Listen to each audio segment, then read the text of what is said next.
yo, what's up out there? Ice Cube. How can I see? That is not good.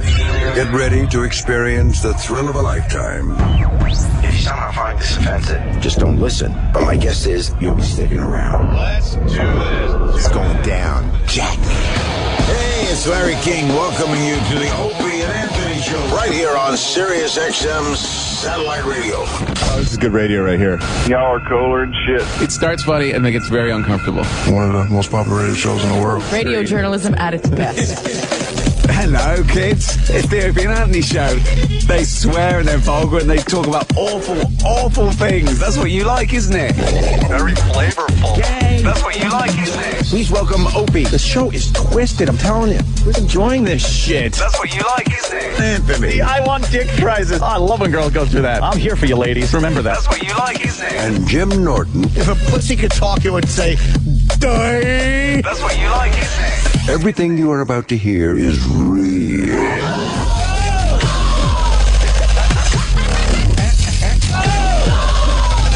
Kind of hard.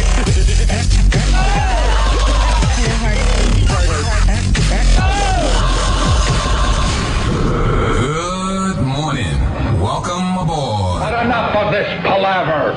Let's get the show on the road. Palaver. Strap in, folks. Enough fucking palaver. Good morning. God damn it. This fucking ulcer hole we live in. We're working.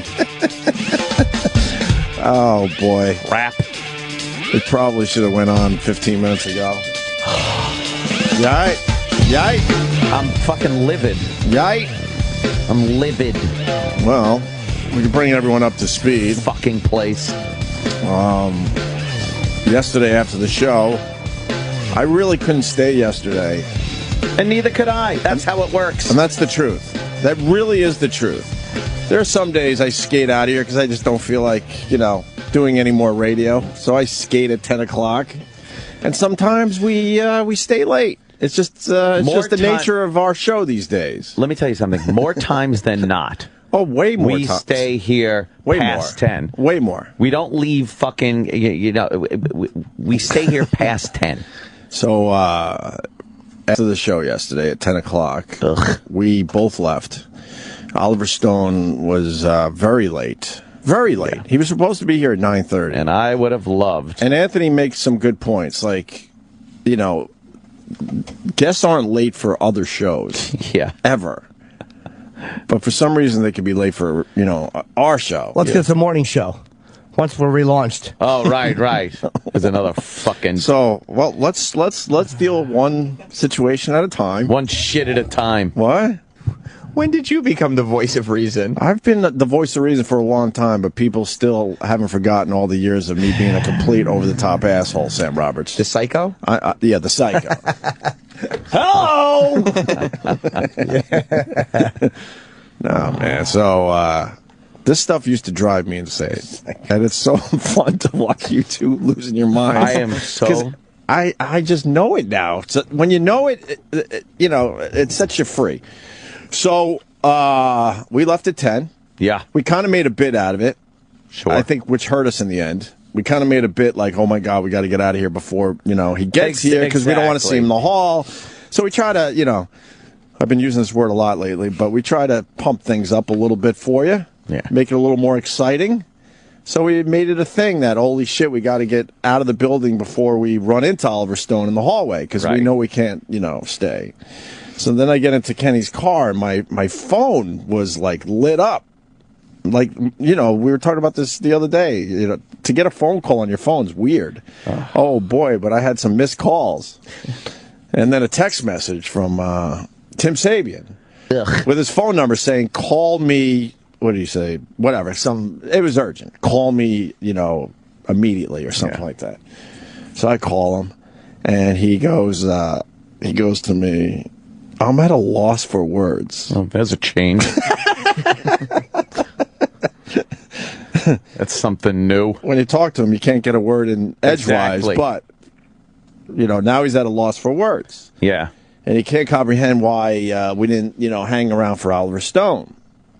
And then I apologized to him for not bringing him up to speed on the fact that we stay late a lot. More times than not. And, you know. Absolutely. And it gets to a point where the company just expects us to just stay late all the time, which is fine, by the way, until you need a favor from them. Yeah. I think I've brought this up in the past, but one year, they actually attempted to charge me because they thought I took too many days for the contract year. Jeez. And I'm like, are you kidding me? You know how much extra hours we've done during the year? I'm not asking for money for that, but I'm certainly not going to fucking pay you guys money because you think I took too many vacation days. Right. You know, it's a wash. And in the end, it shouldn't even be a wash because I know, because I started keeping track, like I said to you before the show. On average, we do about 50 minutes of extra radio a week. Right. A little more than that, actually, when I was keeping track. You know, those days when we're here to 10:15, 10:30. 10:17. 10:17 sometimes. Sometimes 10:08, 10:41 one day.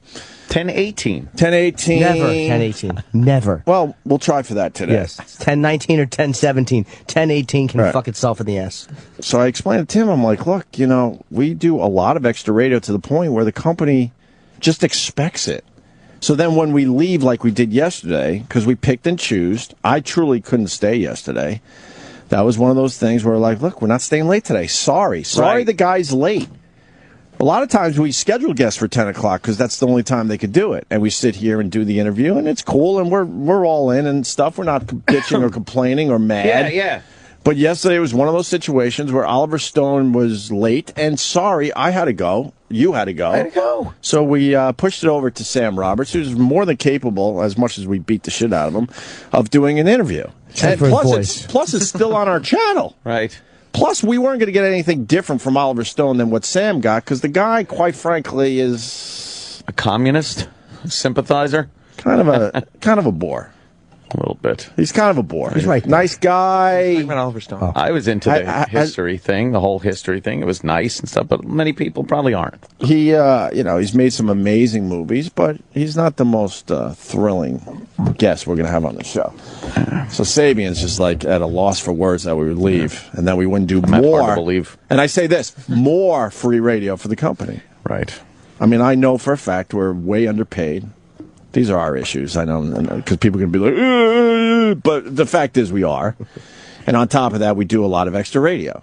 So I'm not going to sit here and get yelled at because we leave when we're scheduled to leave. Especially with the multitude of behind-the-scenes shit that goes on here, where they undermine this show and us. It's amazing. Everything we come up with at every is turn undermined, whether it's an event, whether it's fucking something we want to do on the show, a guest, a fucking a kind of thing where we, believe it or not, if that Bobo getting his bath, right? If we would have told anyone about that, right, we wouldn't have been able to do it. Of course. Well, and not in the morning we couldn't. A little later, maybe. And we actually had once we moved to afternoons. Blow me. Well, we are. I'm not moving to afternoons. Neither am I. No, we're moving to afternoons. No. Yeah, supposedly we are. We're moving to afternoons. It's a stupid. When we relaunch the channel, we're moving to afternoons. Yeah, give up 9 hours a day of listeners. Yeah, why not? Great idea. Why not? 9 hours a day gone. What's the ulterior motive, Tim? What's the fucking ulterior motive, Tim, for us to go to afternoons? That you're talking to everybody like it's already going to happen. I'm not moving to afternoons. My contract says 6 to 10. Deal with that. Call my fucking agent. I'm not fucking moving to afternoons. Nope, we're moving. It's a stupid idea. Fuck off. Had it. Could I try that with a couple No, please, not right now. Yeah, please. No. See, I have a meeting with him tomorrow. Holy fuck, is he in for a surprise? I think you might be having a meeting today. He's not getting a word in edgewise. I think you're having a meeting today. You think I am? Yes. I gotta go. I got shit to do again. I'm scheduled to meet tomorrow. Plenty of time. Prepare. I believe Prepare you're meeting for today. Your meeting. I believe you're meeting today. I ain't fucking meeting today. Did he call you? Because I said I got shit to do. Please call in because he'll explain this as well. I don't even think he has my number. He said he would. He said he was going to call you about it. Well, you're right about the undermining of the show. He has no respect for me, by the way. No? He's still from that fucking school of thought of years ago with Opie, the radio professional, me, the goofy fucking douchebag that comes in. So he'll talk to you, but he talks to me kind of, it doesn't really matter because he's just the fucking tag-along fucking co-host, fucking flunky sidekick. I understand he's got no fucking respect for me or my fucking opinions. And boy, is he in for a fuck surprise tomorrow at this fucking meeting. He thinks he's getting a word in edgewise. I'm doing the talking, fella. Can we talk about the undermining? Because I think you make a very good point. Constant. Because at every turn, we're being undermined. We had a meeting with a bunch of guys that were going to at least redesign this tiny little studio that we're in. And that went by the wayside. When was that meeting again? Oh. We wrote that down. Oh, Jesus Christ. It was before the summer. Yeah. Where they came in with clipboards, and they were going to just shave down the console. They were going to maybe move this thing out of here and just make it look like a more professional broadcast area. And for whatever reason, they blew that off. And then, then they turn around and they put out another press release where they do even more for Howard. Which, is and you fine. can call it jealousy, Whatever. you can call it whatever you want, but the fact is, everyone else here suffers because they have him. Period. They're going to spend a shitload of money putting together a birthday celebration for him. Yeah, look at Jimmy's face. Exactly. Well, they try to fucking squeeze us for every dime. Exactly. And it's 3 weeks after his actual birthday. So it's a big fake fucking event, and they're going to be spending a shitload more money on him while everyone else suffers, while we have to sit here in just a shitty studio. And listen to them shake us down. Well, fuck that. Well, we'll get into the extortion another day. Yeah, I know. I'm just saying, shake us down. Because there is an extortion thing There's happening. plenty of shit going on behind the scenes that makes me fucking... That's repulsive. Well... And then you got to sit down. Not only do we squeeze fucking amazing shows out of this shithole, but then we got to listen to and take shit for it.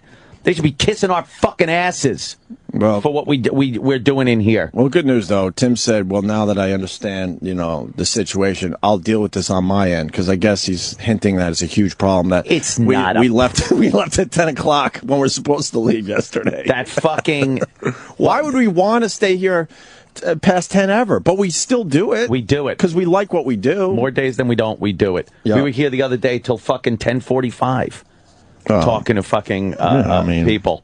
Yeah. I was listening in the car when Bobby Slayton was on. That was really great with Bobo, and I enjoyed it as a listener going to the airport. It was fun, and we stayed very late on that day. And it's like, then we catch But shit. see, I don't even realize when we're staying late. I don't either. Because I we don't stay think late about when it. we're having a good time. If we're having a good time, we'll continue for our own benefit, not for the company. I wasn't going to stay here yesterday to interview Oliver Stone at 10 o'clock because at that point it would have been for the company, but they don't really do anything for us. And Scott Greenstein has been begging us for a big, huge, over-the-top event, a big Opie and Anthony event. He feels like we really need that, and we finally gave him the event. Yeah. And of course there's issues, major issues, which we'll get into another day. But that's just another fucking thing. But that's what he asked from us, and we go, okay, here it is. We handed it to him. We handed it to the company like, you don't even have to do anything. Here. And what a fun fucking show we had yesterday. Very fun. The listeners loved it and shit. What are you trying to say? And then you're thinking... Wow. The writing's on the wall. Oh, Jesus. Please, I don't know that he was fucking going to try to ask me. I know he is. Oh, probably. I wouldn't put it past him at this point. I don't know what his motives are anymore. I'm losing trust. I'm losing trust in that guy at a fucking alarming rate. Well, why? At a fucking alarming rate. Why? Because he's going behind my fucking back. He hasn't done anything yet. And my opinions. I hear from the staff. They go to meetings and fucking... paranoia in the air. They go to meetings and come back and let me know that he's fucking speaking as if this afternoon thing is pretty much a done deal. Just got to fucking cross the T's and dot the I's. That'd be great. We could sleep in, though. Oh, sleep in. And sit in traffic and die in my car on the expressway in fucking rush hour traffic going back to Long Island. Miss out fucking on an entire day of radio. Right. 9 hours of fucking listeners. Of listeners. L.A. Morning Drive, which we're going to have. L.A. Morning Drive would be gone. I mean, what? He never came up with a good idea or a good reason that we would do that. Well, I told him he needs to, come up with a good reason why that makes sense. I haven't heard it. Because I've already said yes. Oh, my God. Afternoons would suck. Millionaire radio host who works 5 hours a day. We're underpaid. Well, yeah, we are. Shut up. We are. I mean, we're lucky to be doing what we do for a living, but the fact is, yeah, we are. Do you go to your boss and tell him, yeah, I'm totally happy with what I make. Thank you, sir. Give me more work. And then fuck with me on a daily basis. And I love the people tell me to stay late for nothing. Shut up! Yeah, would you stay late for nothing, no matter what? Go ahead, stay late. For nothing. No matter nothing. Whether you're part-time, minimum wage, or making a solid salary, would you stay late for nothing? And by the way, you have been staying late and doing work. But then when you didn't stay late on that one day, right, the boss yells at you. Right. It's shut up. It's all relative. It's having principles. Yeah. No matter how much money you make. So shut up. And then I love these guys that kind of love to just downplay and go, you only work 4 or 5 hours a day. No, we work the entire day. This is one of these jobs where you're constantly working and preparing for the radio show. Yeah. You only hear us for the 4 hours. Exactly. Like when you're working, you get that big cock up your ass. There's that prep time to lube. That's not work. That's fun. And gape. And then there's the cum cleanup afterwards. Oh, swallow it while I clean it up. Sorry, just trying to be helpful. Just trying to save everyone's time. And I don't want, unlike the other guy, I don't want anyone, fucking sad because of our issues and problems. No, we have great lives, trust me. Not even the point here. But I do have my principles, and when the big guy is making pretty much all the money around here, and we get to squeeze out a little bit of it, I feel bad for the other people around here because they don't even get to squeeze anything, maybe a drop. I am fucking just livid. We did a great show yesterday. It was a lot of fun. Why? And then Oliver Stone. This was like old school. Remember all the times at NEW we did amazing shows, and then what was waiting for us? We just get shit on. A good yelling. a good bitching at. A good bitching at as we're trying to leave. When all was said and done yesterday, Oliver Stone was not going to make or break our fucking radio show. Well, and it never will any day. Well, there's rumors because I haven't heard from the man myself, but there's rumors that there was an issue with the Newt Gingrich interview too. What did you hear anything about that? What did you hear about that? About what? The Newt Gingrich phoner. You're allowed to speak because we're asking you. He called in. As long as you guys don't offer up info on your own, I think you're okay. No, you have But if immunity. we're asking, then you have to tell us. Newt Gingrich Is there a problem with the in. Newt Gingrich interview? And Because Jimmy did chip. Let me tell you about hilarious. the Newt Gingrich interview. It would have been a bore fest because he's one of those guys that has nothing to do with the questions and took the lead on that one, and he was doing a great job. But a Newt Gingrich, he has his talking points, and that's all you're going to hear over and over again. So when Jimmy decided out of nowhere, because we didn't even discuss this one, that he was going to do the whole chip thing, it was awesome. Hilarious. And then I threw in a but that's great. It was kind of like a Louis C.K. But that's lizard not moment. why I did it at all. There was nothing. You don't to even go have to viral. explain. No, but here's why I did it. I'm not even saying that you did it to go viral. No. It made sense that you did that. I personally disliked Newt Gingrich, but I didn't want to sabotage the interview and be a dick to him. But he got his points out. Right. He got to say what he wanted. He got to plug his book. He got to plug his book signing. Yeah. It wasn't about hey, let me make a motherfucker. It was just be an ass, amuse the listeners that like Chip. And Ant would have done a brilliant job with the interview. But it was one of those 10-minute talking point phoners, and it's I personally can't stand Newt Gingrich. But it's okay because we do a million straight interviews. Every once in a while, you do a little. You do the goof. You do the goof. And it wasn't hey, fuck you, Newt, or anything like that. And I follow the feedback from show to show, and people loved it. And you know what? People absolutely loved that you did that. We are past the point where some fucking supervisor is going to pick the show apart and take pieces of it and critique what we did. What are we going to air check with you next? Like we're spinning records, reading liners? Fuck you. I'm not going to sit here and have our show picked apart piece by piece. Oh, that segment. Oh. I think we know what we're doing at this point. So what was said about the Newt Gingrich interview? I mean, not everybody got it, I don't think. Oh, yeah? You should have done a phony phone call to him. Yeah, maybe that's it. What do you mean? He didn't... What? Just tell us. Not everybody got it, you know? You know? You know what I mean? You're allowed to speak openly. We're asking you. I know I'm allowed to, but not everybody got it. But what was said? Yeah, I'd like to know how the context, how it was put. What information was given to you that led you to believe that some people didn't get it? It was very briefly mentioned in a conversation about the Oliver Stone. Oh, what was like? What kind of words were used? What was said about the Oliver Stone? A lot of the information that was relayed to you was relayed to me as well. Like he didn't understand? Yeah. So, all right, how about we make a deal? Every time we stay past 10, there's one of those douchebags in a suit from upstairs waiting for us, and they hand us a little check. Yeah. Or let's just put a time clock. Let's get a fucking time clock. Well, yeah. well, we need the hot clock. With a punch card. Right. We'll have our punch cards, and we'll actually clock out every day when we leave, and then we'll be able to see at the end of the week how much radio we're doing. Well, now we got to keep track again. I was keeping track for a while because they hit me hard. They wanted me to pay for, like, I think it was 3 days. What was said about Newt Gingrich, the interview? What was said about Oliver Stone? I want to know exactly what was said. They probably want to give me my own show or something, right? No, I don't think that was the it at Chip all. interviews. Fuck yeah, talk to him, Chip. Go ahead, get the dirt. He didn't understand why we didn't stick around? But does he know that we've stuck around for many, many guests? He probably doesn't, because and Tim was honest when he said that he's kind of just now getting used to this whole thing. He was aware of the show, but you know, when he was working with Howard and before, he hasn't been listening to the show. He should be used to, like, a guy not being there. Yeah, right. If What he's is he used to talking anything, about? it's used to someone Right. not being there. What are you talking about? That's a good counterpoint. But yeah, and so he's not used to seeing a booked guest arrive without host there, or you know, somebody on the level of Newt Gingrich. No, it's not a booked guest. It's a guest that is very late. Fucking late.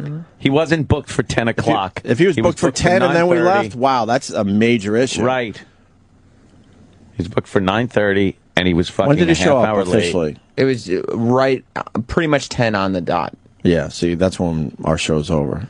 So That is the end of the show, and that is 30 minutes after. And in fairness, they're not late for other shows, like whether it's Leno or Letterman or other we don't even Today care. Show, but they don't we show don't up a even half care hour if late. they're for late. others. A lot of Half hour times late. we will stay, but yesterday I couldn't.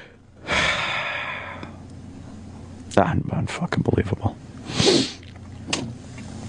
Just undermining and coming up with these wacky ideas. This afternoon thing, just you know, we'll talk tomorrow about it, but just put the brakes on that. No, that ain't fucking happening. It's happening. That ain't fucking happening. It is happening. It's gonna hurt the show with listeners because we're gonna lose 9 hours a day. 9 hours a day of fucking radio. It's happening. They don't want us to compete with Howard. We have fucking built. That's all it's about. It's not even about. It's happening. Built Trust me. Morning Drive I already on this signed off on it. platform and this channel. For years, we built up Morning Drive and an audience and everything.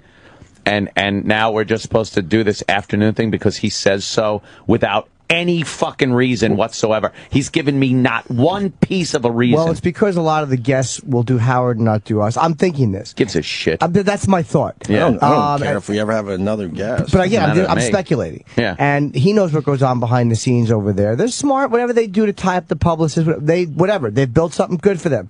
But we have problems getting certain guests. So maybe if they weren't seen as, we have to get out from under Howard's. But I don't need to be. I'm not afraid to go ahead. If we lose, we lose. Who gives a Guests don't fuck? make or break this show. This isn't a fucking, like, a guest talk show. It's not Oprah or fucking Today Show, whatever the fuck, where they bring guests in.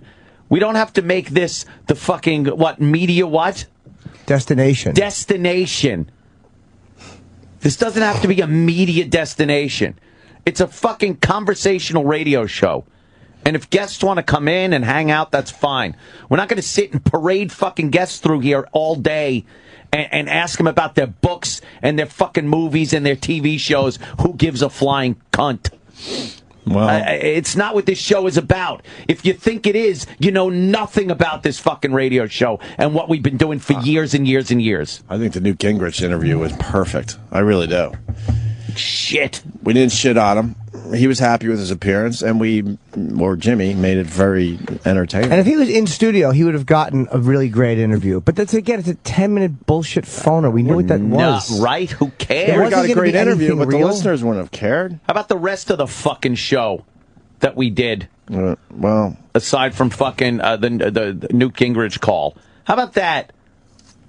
Nothing? No? You didn't fucking, find anything worthwhile so that the Newt Gingrich thing had to be the downer for the whole show? Jesus Christ. Oh, it's old school radio. You got to keep the shows in line. Exactly. We went through years of that. We're done with that. We would skip out of the studio like, oh man, that was another solid show, and the listeners were digging it. And then there was always someone waiting to yell at us, shit on us, just yell at us every day.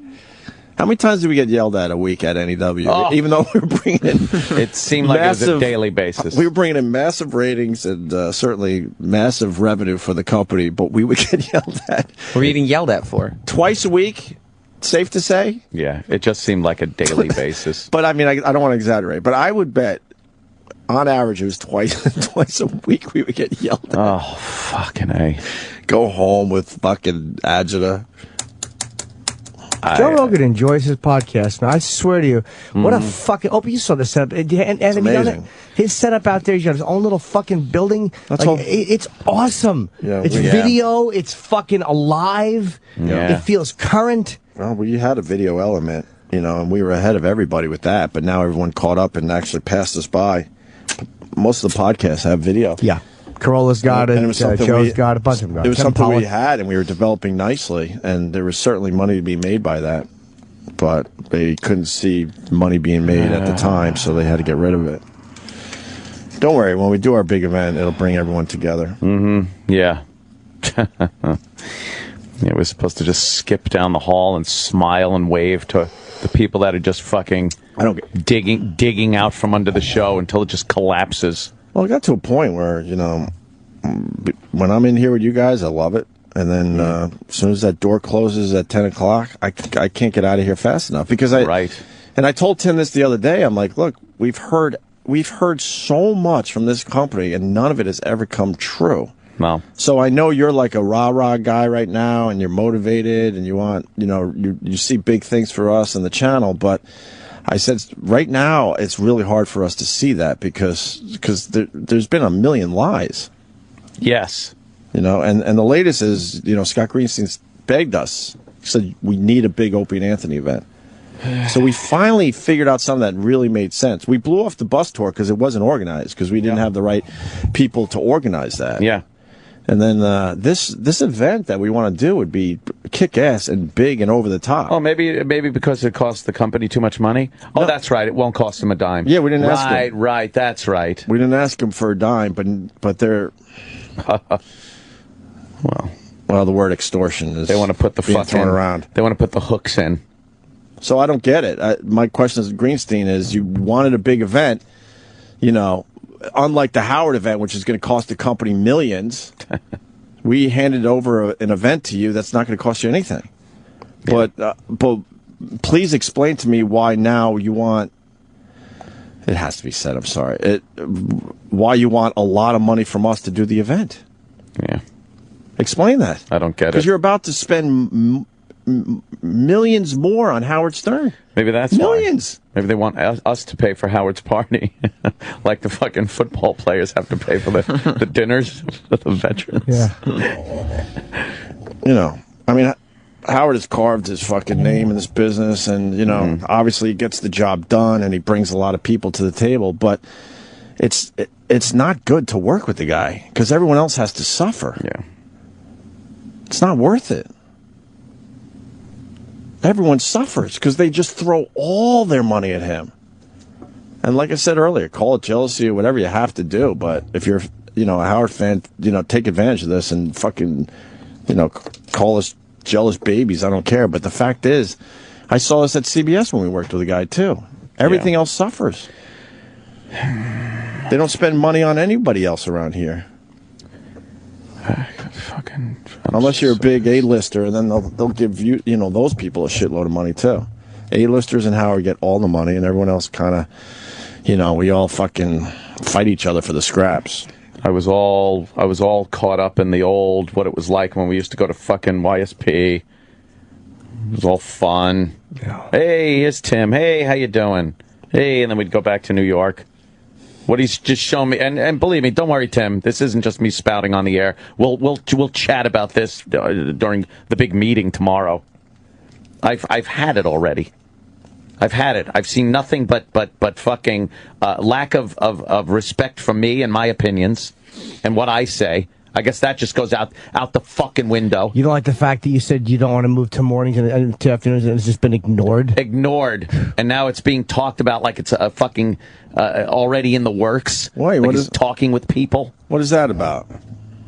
I have no idea. Eric, do you know anything? I can't fucking... We're asking you, so I think you're allowed to talk. You rock. I know they've scared the shit out of you guys. Sorry Look at how that. beaten down these poor fucks are. They're petrified. Sam, who's never had a loss of words to stir the shit pot, is petrified. Is having a problem this morning. I spent a lot of time getting bosses mad at me. I finally have a new boss. I don't Had it. Eric, what are you saying? I mean, it sounds like this thing is happening. What do you know? Was there someone in the meeting that said something like it's a done deal? I'm not going to afternoons. I'm not. It's in my contract. Deal with that. Deal with that breach. Fuckers. E-Rock, comment? Boy. Look, isn't this the give us the information. They're beaten down. Yeah, you guys are just telling us what happened in the meeting that maybe we should have been there for. E-Rock's in there. It looks like one of those fucking abused dogs on those commercials. But I think it's safe to say anything said in the meeting you could say here to us because you were meeting about us, the Opie and Anthony show. Us meaning all of us. So what was said in the meeting? It was... the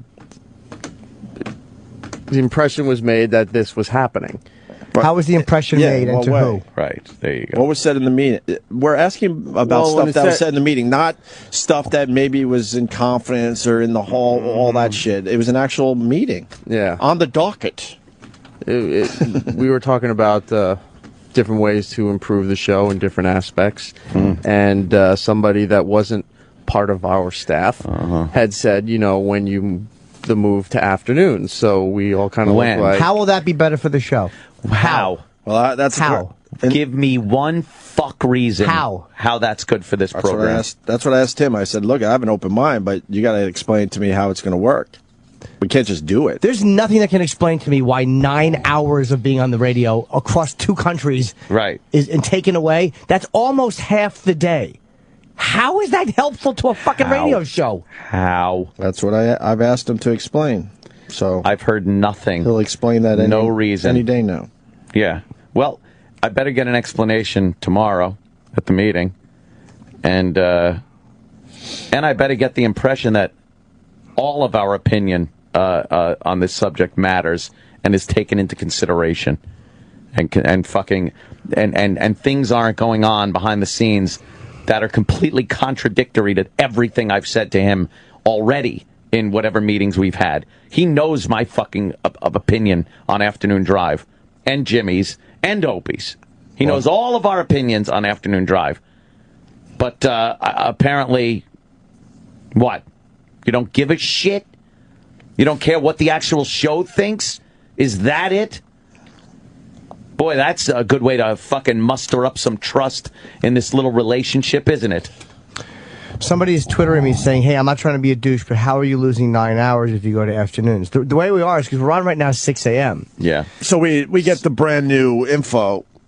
From a radio standpoint, right now, that we've got, four newspapers with all sorts of new shit in it, brand new stuff happening on TV. So at 6 a.m., we get to hit you up with all the new stuff. Sure. So what Jimmy's saying is if we move to, and Anthony, if we move to afternoons, you don't get the new shit until 3 in the afternoon. So from 6 a.m. to 3, that would sound possibly old. I think it would sound old. Why would you listen? And that's what I told Tim. I go, that's the issue here. It's got to make sense from 6 a.m. to 3, And then I would kind of maybe be into it just because my lifestyle would be better. I don't like getting up at 4:30. But I said from 6 a.m. to 3, that's got to sound fresh and new to the people. It won't. They're going to put. They want to put somebody else in the morning, or they want to do some bullshit clip wraparound show, which nobody will listen to. Then everybody will go and listen to the other show, and they will listen to Stern, and then that will be good. I told you. And that's the ultimate goal. He's not moving another show onto this channel. That would be then he would be lying to our face, because I flat out asked him. Well, whether he's moving it to another channel or not, or he wants another one of his morning shows to do better, so he's getting us out of the way. Whatever it is, there's an ulterior motive here that isn't being brought up because he hasn't even come up with a good reason to put us in afternoons. So there's something not being said here. And as far as, could you imagine right now, listeners out there, hello, in Radio Land, you're listening right now to something that happened yesterday at 10 minutes of 4 in the afternoon, and that's what you're listening to right now because it's being replayed because we're not live in the mornings? And by the way, you probably already listened to it because you're driving home or so you've listened to this already. And now you're listening to a replay the next day of yesterday's show. In what fucking galaxy is that a good idea? It's a step back and it stinks. Right. It's a demotion to go from mornings to afternoon and drive. I hate getting up. I fucking hate it. I hate it too. I'm an insomniac. I have sleep apnea. I'm a crud. I hate it, but I'll tell you one thing. So let's do this then. No, the bigger picture is more important. It hurts the show. What, you said it makes us irrelevant. Even more so than we are. I don't like getting up this early either. If you don't like getting up this early, then this is perfect for us. Because nobody likes getting up early. But nobody does. This is perfect. I'd rather fucking suffer. Get up early. Yes. I'd rather suffer. I would rather get it over with. And then fucking you take a nap and you got the whole day then to do whatever you want. And that's your life. It will make the show even less. It will make the show smaller. The audience it reaches smaller, and that still matters. I don't look at this like I'm in the final the golden years of my career and I want to end it. I'm 45. I'm going to be doing this hopefully for another fucking 40 years of performing. Right. This is not a fucking 9 to 5 I'm going to retire from. This is all I ever wanted to do. I'm not looking for it to be easier or to do less of it. It's fucking easy. We chat. Exactly. God almighty, there's so many shit jobs out there that we don't have to do. I don't want to lose 9 hours so I can sleep a little more. Right. I don't need more sleep. I'll die sooner or later. Believe me. Believe my LA trip, a disaster. Leno was great. Nothing to do with the show. Right. Just the other meeting I was supposed to have. Once again, blown off. You know, I hate this fucking business so much. This fucking, I hate it. And all elements of it I hate. The performing part is fantastic. And the fans I love. And that's great. But then you get these people that just got to throw their monkey wrenches into the works. Just leave it alone. Could you just fucking leave what's working alone? Wow, a lot of people want us to move to afternoons. Do they? Yep. Yeah, sure. I think his goal is to bring the show to the next level. Nice. Cool. I like that. Yeah, from where we are now, mediocre to totally irrelevant. Nice. Yeah, Good job. exactly. To totally irrelevant. How You're about right. this? How about just helping us get some promotion? Like, that's how you help the show. How about helping us get some kind of a video? That's how you help the show. Yeah. That's the shit we need. How about not standing in the way of our events? For the record, we did talk in the meeting about adding video. About equipping the studio with cameras. Wow. About moving the show so it was on one channel across both platforms. That's all stuff we've talked about for years. Yeah, it's talk is cheap. For the record, that was also discussed. Cool. Great. I think the Tube said it best. Talk to you later. Don't want to hear it again tonight. That's right. Talk is cheap at this point. That's kind of the point I made with Tim. I'm like, we've heard it all. And we talked pretty much we've heard it all. All you do to me is talk. This place is very good at talking. We talked to the web team about helping promote the show and getting it out. Wonderful. Great Starting job. blogs Absolutely. and SoundClouds and The fucking Obamacare web people laugh at this. The web people here. We will lose. We will look like such fucking cunts if we go to after. It will look like, hey man, the big guy. And again, Howard's a bigger show, and I don't care. I don't either. I sincerely don't give a shit. It doesn't bother me. It doesn't frighten me. We do. I don't give a... I make good money considering my ability level. So I'm happy to fucking... I would love to make more. This is a fucking cakewalk of a gig. We do morning drive radio. That's what we were hired to do. In 2 countries. That's what we were hired to do. That's what we do. We worked our way up to morning radio from afternoons. Yeah. That's how it works. I think the vision is, instead of being number 2 in mornings, being number 1 in afternoons. I don't give a fuck about being number 2 in morning. It doesn't mean anything to me. I don't care. My pal Buzzy, who's an old dear friend of mine, we have been friends since we were 18 years old. Oh. So about 25 years. Okay. Well, I mean, so let's let it slide. Yeah, I mean, that's about 25 years. And he's in the media business big fucking time, okay? I was a radio guy. He was a TV guy. That's why we initially hit it off. And I think he nails it here. I think this is basically the point. But they don't want to tell us this. They want subscribers to listen to Howard in the morning and O&A in the afternoon. Fresh content in both day parts. Yeah, well. Too bad. Too bad. Exactly. You get fresh shows. You get fresh shit in the morning. And then you get fresh shit in the afternoon. But that isn't being told to us. Everyone is saying do a podcast. That makes complete sense. No. Everyone is saying that. Do a podcast. No, I'm going to go raise some kids for a while. Have fun, though. I'll check in every I would love to. Honestly, God, dude, and I love this gig. And I literally am thinking about, I want to get equipment and just do a fucking podcast. Exactly. Or do the one you're... Yes. I really do. And it's not to motherfuck the company. I just can't stand this shit. Well... I mean, dishonesty. You know, we saw what it could be when we're. It's the same shit, but I mean, when we were at XM, we were the main guys, and we were treated way differently, especially with Eric Logan. Yeah. And then as soon as we got, through the merger and moved over here, it's painfully obvious that all they give a fuck about Howard, keep him happy, and everything else, doesn't really matter. I enjoy the fucking dishonesty coming from down the hall. What do you mean? I don't enjoy that. It's blatant dishonesty as to what's going on. Tim takes the reins of this show away from the Three Stooges, and then is doing things behind the show's back. And there's a reason for it that isn't being told to us. More dishonesty. There's this the thing that's going on where he's doing things that we said we don't want done already behind the scenes. Where is this coming from? I had a theory that I've said behind the scenes, and everyone thinks I'm fucking crazy, but I'm not crazy. What?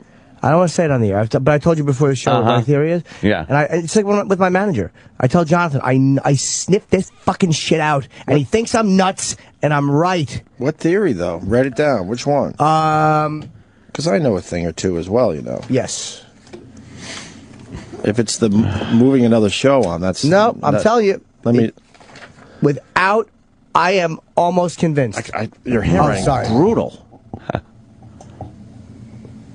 Oh, nah. Come on. Nope. I know it sounds crazy. I know it does. But I'm watching what's happening. I guaranteed. Whoa. It's something like that. It's not... You don't come... And again, I fucking loved him. I really, for real. You don't come on to a brand new show and then immediately want to just fucking fold it up and move it to afternoons. Yeah. What, because you think Howard gets better guests and they're kind of blocked from coming on here? That's very frustrating sometimes. But you know what? Roland is so fucking good. And I really mean this. We get most of the guys we want. Of course. And we had Patrice, and we get Bill Burr, and we got fucking Louie, and we get Amy. Right, We get the funniest people in the country. There are a few we don't get. The majority of great comedians we get. Yep. This show isn't fucking contingent on having A-listers come through here all fucking morning. That's not what we do. That's not our show. Most of the A-listers are whatever. Bores. It's kind of fun to see a guy that's really famous. You're like, holy fuck, there he is. You're with me every day, dude. Come on, but what makes him think that that's what we want? We've never indicated that we want to have a celebrity talk show, and that's what the Opie and Anthony show is. I think we have too many guests. And to blow it up in the mornings and relocate to afternoons just because of a guest thing is ludicrous, because that's not what our show is. It's about something else. Why would you want to change the show? Exactly. So that leads me to believe there's some ulterior motive here. Yeah, we could all get more sleep. Ugh. That means something, doesn't it? No. But then the afternoons would suck. Like, sleeping later, the nights you don't sleep, and then you got to. It would be awful. You can't do anything because you got to go to work at fucking 3. You got to be in to do a show at 3. Well, if you live a healthy lifestyle, you could do a lot. Not really. You're like, we're done by 10 a.m. How do you work out there? You could go for a nice bike ride. Oh, Jesus. And look at the leaves. This is an easy gig. You could go bowling. Bowling in the morning. Here's what I would do. I would sleep until fucking 2. Really? And then do the show, and then I'd be 7 o'clock until fucking noon. I'd be up, and then I'd try to sleep. It wouldn't fucking... But you would have a life where you wouldn't have to deal with hangovers. That would be cool. No. I don't really deal with hangovers that much. No. That's all just a... No, weekdays, if I have 2 beers at night, it's a fucking lot. We'll have some fucking fun, though, in the afternoon. Do some events like the old days. We can have girls in. Yeah, hey, okay, girls, keep your clothes on, of course. Clap your hands. Yeah. Yay! Keep it Everyone nice. clapped. New content at 6:30 p.m. All the girls clapped. Yeah. Well, of course, we have to tell them days beforehand that we're having people up for a spontaneous event. We can't just say, "Hey, show up at the studio." No. It's not the old days, Tim. We should tap out after this contract finally. Might be. We should just tap out. Viable. It's time to tap out. What do we got? 11 months left. 11 months. Stand this fucking. We should just tap this out. horse shit. Because you can only bitch so much before people look at you like you're a big fucking pussy because you're not like taking care of your own situation. Yeah. If you yell and scream like this every day, but you don't do anything about it, you really look dumb. Yeah. I think it might be time to tap out. We've given them like 9 years. We've been in this building 4.5, I think. Fire up the old and we can't get podcast. Like Jimmy says, we're stuck in the mud. We literally can't get anything done. And then we do exactly what the company asked. They want a big event. We handed them a big event. I think it would be really cool, and it could be something that we could do annually. And we just crawl on it like leeches, and of course suck the lifeblood from it. I didn't even get a good explanation why they don't even want to do the event. But now if we do, if we want to move forward with the event, it's gonna cost. But then it's gonna cost us. But then we're supposed to smile and fucking just be the little puppets. Can you get PodQuest? Can you get any of that podcast equipment, really good stuff, into the city? Yeah. No, because Ant's got stuff in his house, but can any of that stuff be used in the city? Because we'll never get fucking people to go out to Long Island. Not that it's all about guests, but you need something in New York. It's very easy to just buy podcast equipment and fucking. You do what Bobby's doing. You find a spot where people want you there, right? And you build your own little thing like Joe Rogan did. Yeah. Bobby has a cool little thing above the Comedy Cellar, more or less, and a room that's not being used, and there's couches. It looks like a fraternity room. It's cool as shit. I know exactly where we could, and I'm not kidding you. I know it's like a 90-seat theater. We want an audience so we could have. I know exactly where we could do it. It's a fucking theater. I've shot something in already. Yeah. Ooh. It's got a fucking beautiful riser seats and Ford's Theater. Yes.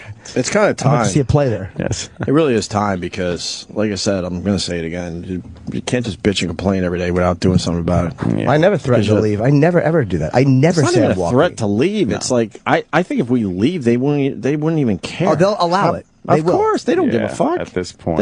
They've shown they don't give a fuck. As long as they got Howard, this place is going to continue to run smoothly. And that's a fact. I'm pretty fair with what I say about the guy. I don't like Howard at all. Everyone knows that.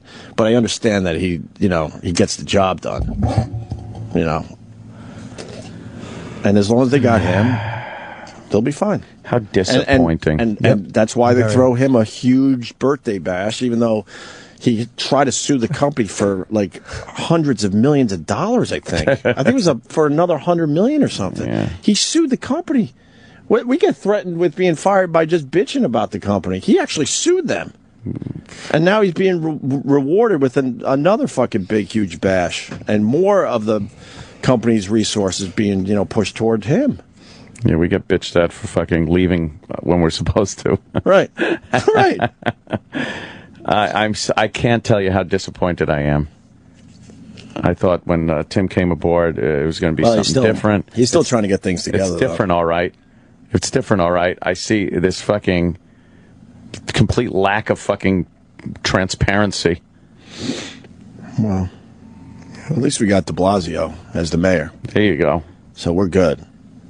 There you go. Wow, I got to find a house immediately, huh? Yeah, you should get out of New York. Like everybody else that makes any money. Get the fuck out of New York. We have just hired what could easily be the worst mayor in New York City history. He's a and I know he hasn't even been on the job a day yet. First Democratic mayor elected since the 80s. Since who? Dinkins?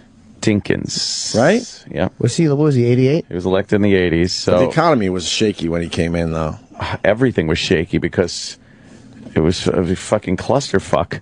Crime was rampant. And then between Giuliani and Bloomberg, a lot of people had problems with both of them personally, with their personal little foibles. But you can't argue what they did for New York City as far as cleaning it up and getting tourism up and murder down and crime down.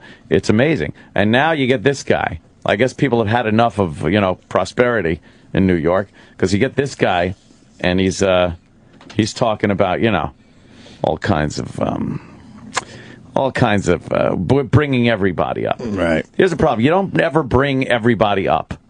The people that you're trying to bring up usually hold down the people that would have gone up. And he got elected because his kid has an afro. His kid's afro. You do know that, right? He's the afro mayor. In the end, he's the mayor of New York City because his kid has a big afro. That spot where he said, "Because he's my dad." That really spoke to people. Yeah. I was kind of saying it on Twitter last night. There's not a politician alive that will significantly change the life of a middle-class citizen. No. These politicians either help the very wealthy or the poor. Yeah. And in the middle is the middle class, and they get completely screwed by every single politician out there. That's why it amazes me that the middle class runs out there and votes every election. The middle class. These politicians don't help you. The middle class is the money generator. Not significantly. No. Your life isn't going to change drastically because you pulled a lever for a Republican or a Democrat, period. But if you're very wealthy or if you're very poor, it makes all the difference who's in there. He was talking last night, giving his speech there, de Blasio, about taking money from the rich, taxing the rich, giving it to education, and the poor's going to make out very well with this guy. Yeah, and the people that were behind him. Wow, it was every race. There was a woman in a burqa. There was a woman in a sari. There was black people. There were Asians. All of them. Every possible ethnic background was behind him. Right. And they loved him. And he had progress and progressive. Although he likes saying progressive. Well, I think we're going to progress right to what happens when there is usually a Democratic mayor in office. Right. I always say that sometimes time has to tell. You can never tell full time. Oh, okay. You got to let time do what it does. Yeah, sure you do. Right. Shickle about it. I'm shickling about it right now. Well, the good thing. Do we have de Blasio's victory speech? Maybe we should break. Maybe we should break and do a little election coverage. All right, we'll do that because there's been some big news in Detroit. Wow, there is. First time in 40 years? 40 years. Jimmy. White mayor for the first time in Detroit in 40 years. And the populace is, 82% black, I believe. Mm-hmm. If I did my reading correctly. Mm-hmm. All right, we'll talk some election shit next. Also, today, Dr. J coming in. I read his book. It's very good. I read your book. I read excerpts. Did you? Yeah, I finished. I read 100 and something pages yesterday. Because why would I sleep on the plane in a big lie flat seat? Fucking nervous faggot just sitting there itching, itchy legs. Really? Because I'm worthless on all levels. Oh, Jimmy. A no sleeping, valueless, fucking soon to leave cunt. Wide awake, bug-eyed, meeting canceled on, hunk of shit. That's why we gotta go to afternoon, so Jimmy gets more sleep. It won't do me any good. I'll fucking go to bed at 6 in the morning, and I'll fucking wake up, and it'll be a disaster there, too. Everything just fucking shifts. Wherever I went, there I was. Cunt boy is everywhere. And I am doing my advice show today. Oh, good. And I can go home and sleep doing Bob Kelly's podcast tonight. The Village Underground's live with Bailey J. Oh, wow. She's going to fuck my face in front of an audience. Not my mouth, though. That'd be gay. My ears. Yeah. Bailey's going to fuck my ears. Good thing I'm not in the afternoon. I could just say it and head right out to the podcast. Right. We're going to talk about de Blasio. We're going to talk about Governor Christie there. Oh, yeah. He ain't going to take shit from no one, that guy. Watch out. His schmaltzy speech. That was pretty schmaltzy. Why? He's your guy. He's got an R after his name. You like those guys. He's a little schmaltzy. You think? Yeah. Those hugs. Ugh. Oh, you didn't like it? Do we have excerpts from his? I want to hear the hugs part of the speech. Because it's all... We'll get into it fully after the break. My headline is always, it's all just bullshit. All fucking horse shite. Let's give each other a little head. All right. Wow. It's not even my birthday. The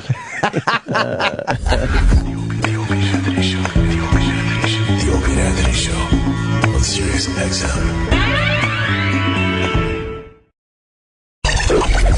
Sirius XM. This is the Opie and Anthony Show.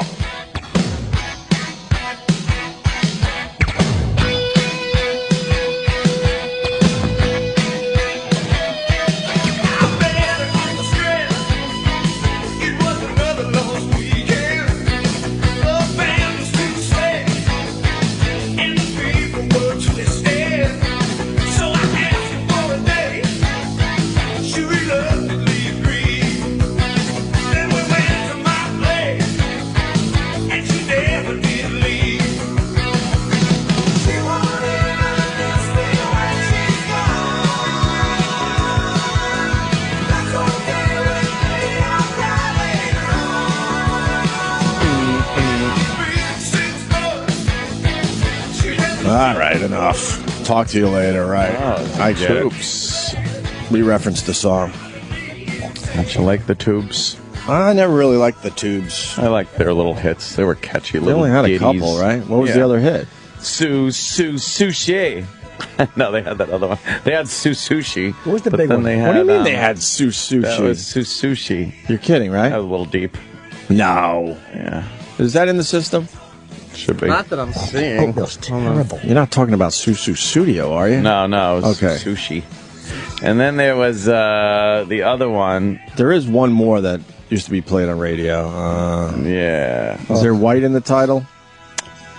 No. White Punks on Dope. Yeah, I think that was one. But it's a live She's version. a beauty. She's a beauty. Okay. That was it. She's a beauty. Actually, I like that one the best. Give us a little She's a Beauty. You know what bomb I almost fired out when you said, what's the other song? I almost said California Roll. Oh, but now you did say it. That's No, I bad. didn't. Yeah, you did say it now. Yeah, for sure. this is their big hit. Terrible joke. This is the one on MTV. This was a big MTV song. Big MTV video, and they had to blur out the nipple on the little car the kid was driving around in. A lot of MTV guys walk around this joint. Yeah? Sway, the Heather B. Oh, yeah. Man, Heather B is a very cool lady. Oh, yeah. She the black lady? Yeah, wasn't Yeah, she? nice. Wasn't she an issue on the Real World New York back in the day? Because she couldn't be nicer. I don't know. She was kind of cool on that show. What's she called the show? You're confusing her with Tammy. I know Tammy. Tammy was terrible. I watch Basketball Wives. Yeah, she's still a Tammy problem. is a Sam knows. He watches too. You want to see some good TV. You want to see a real bitch on wheels. Ooh, It's I'm all that about Tammy broad from L.A. Real World. I'm all about the Black Ink. I think it's called Black Ink. It's just about black people with tattoos who have a tattoo store, but they just get into fights all the time. Yeah? Why? Yeah. Why? Because, I don't know, I guess it's a very dramatic lifestyle to be a black person. Because no one can see their tattoos. Yeah. So they get pissed off that they spent all the money. It's very frustrating. That's why they have to do that branding shit. Oh, man. You can see a good branding. Crazy, though. Like, there's always, like, one guy who's like, yeah, they were making fun of me, and that's all well and good, but I'm stressed out because I got to go to jail in a week. Oh, okay. Well, yeah. That's relatable. Yeah. Come on. Reverend Al said that there's more black people in prison than in school. Oh, yeah? Mm-hmm. I guess that's a problem with what? The judicial system. Ah, yeah, sure. That's what he said last night. Yeah, it is. So we had elections yesterday, and you know, I would love to talk to the people that voted for de Blasio. I don't think we know those people. No. Whatsoever, but he had a massive victory, and he's now the mayor of New York City, which is, I can't see how that's going to be a good thing in the end. I guess 20 some odd years of, you know, pretty much prosperity. A couple of tragedies in there, a few missteps, but for the most part, you look back 20 years at New York City and look at it now. Right. Big difference for the better, I think. I think he'll go down as one of the worst fucking mayors ever.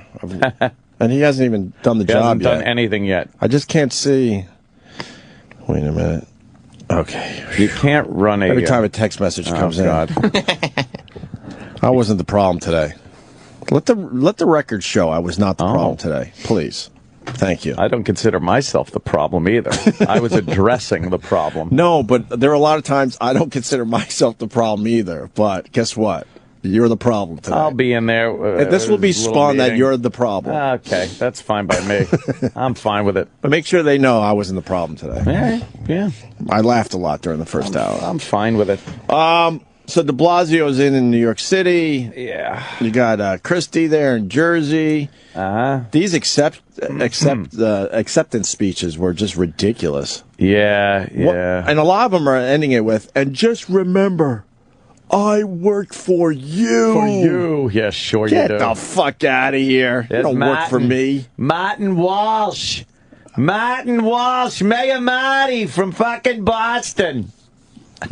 Mayor Matty. That's a big thing right there. Menino's out. Menino is done. He's been there forever. Mm-hmm.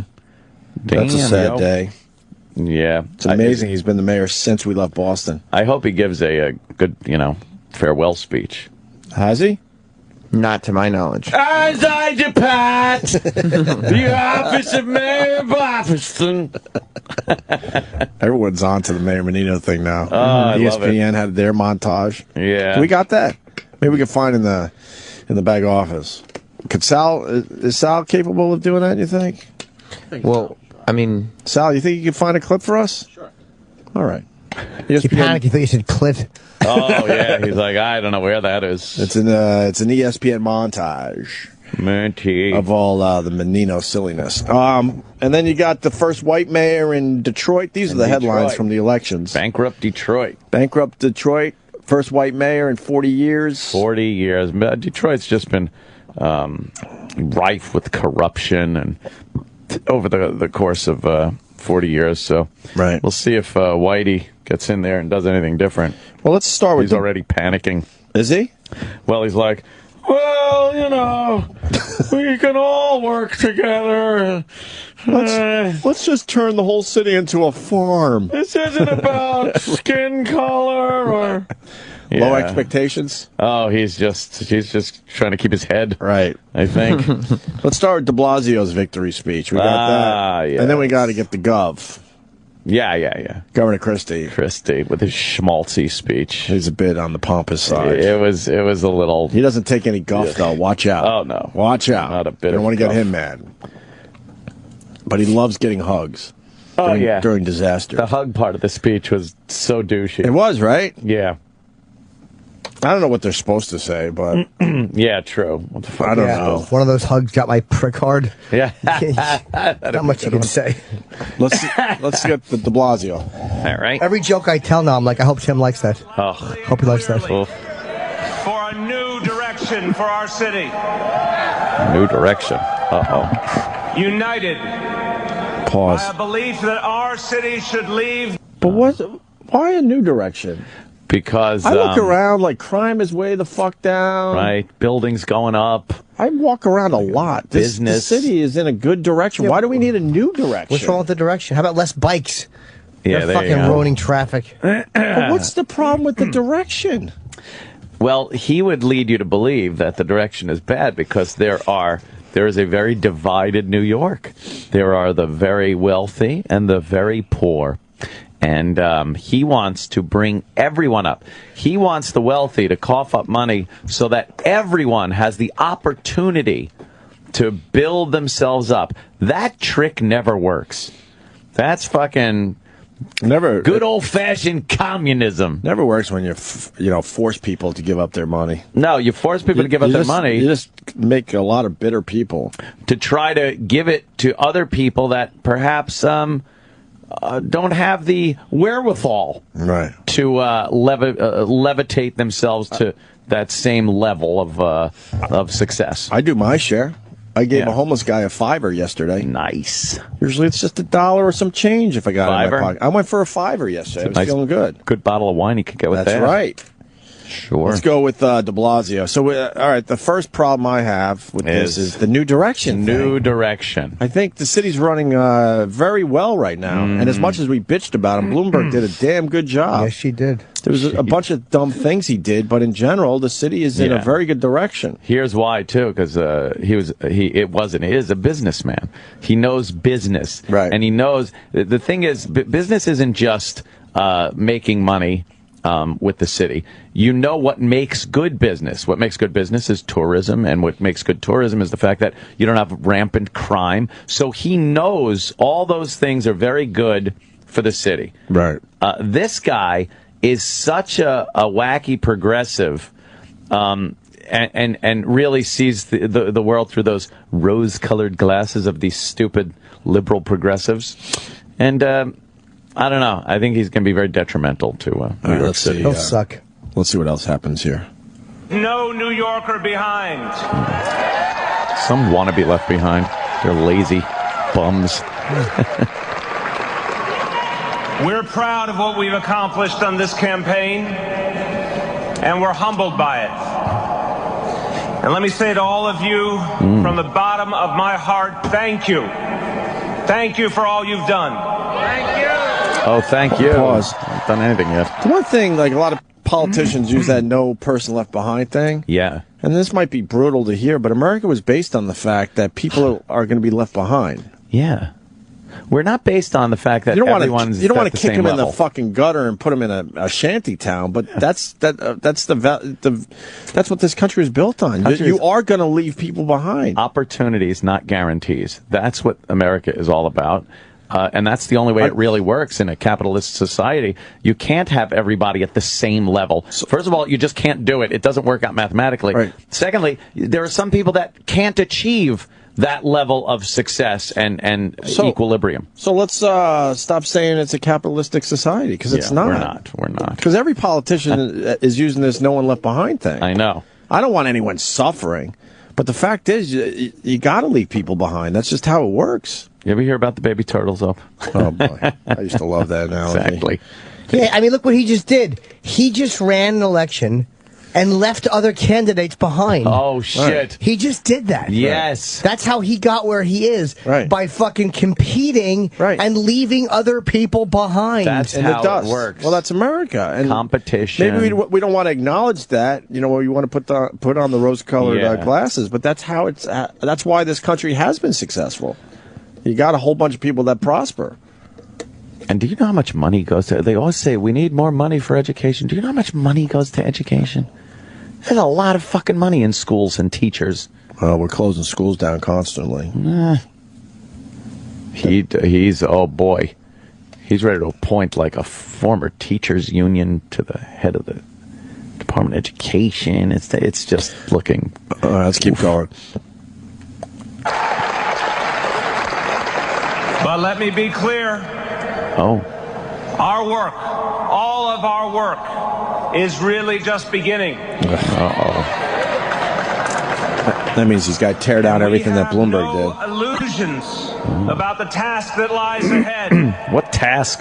Just run the city. Inequality isn't easy. Oh, inequality. It never has been and it never will be.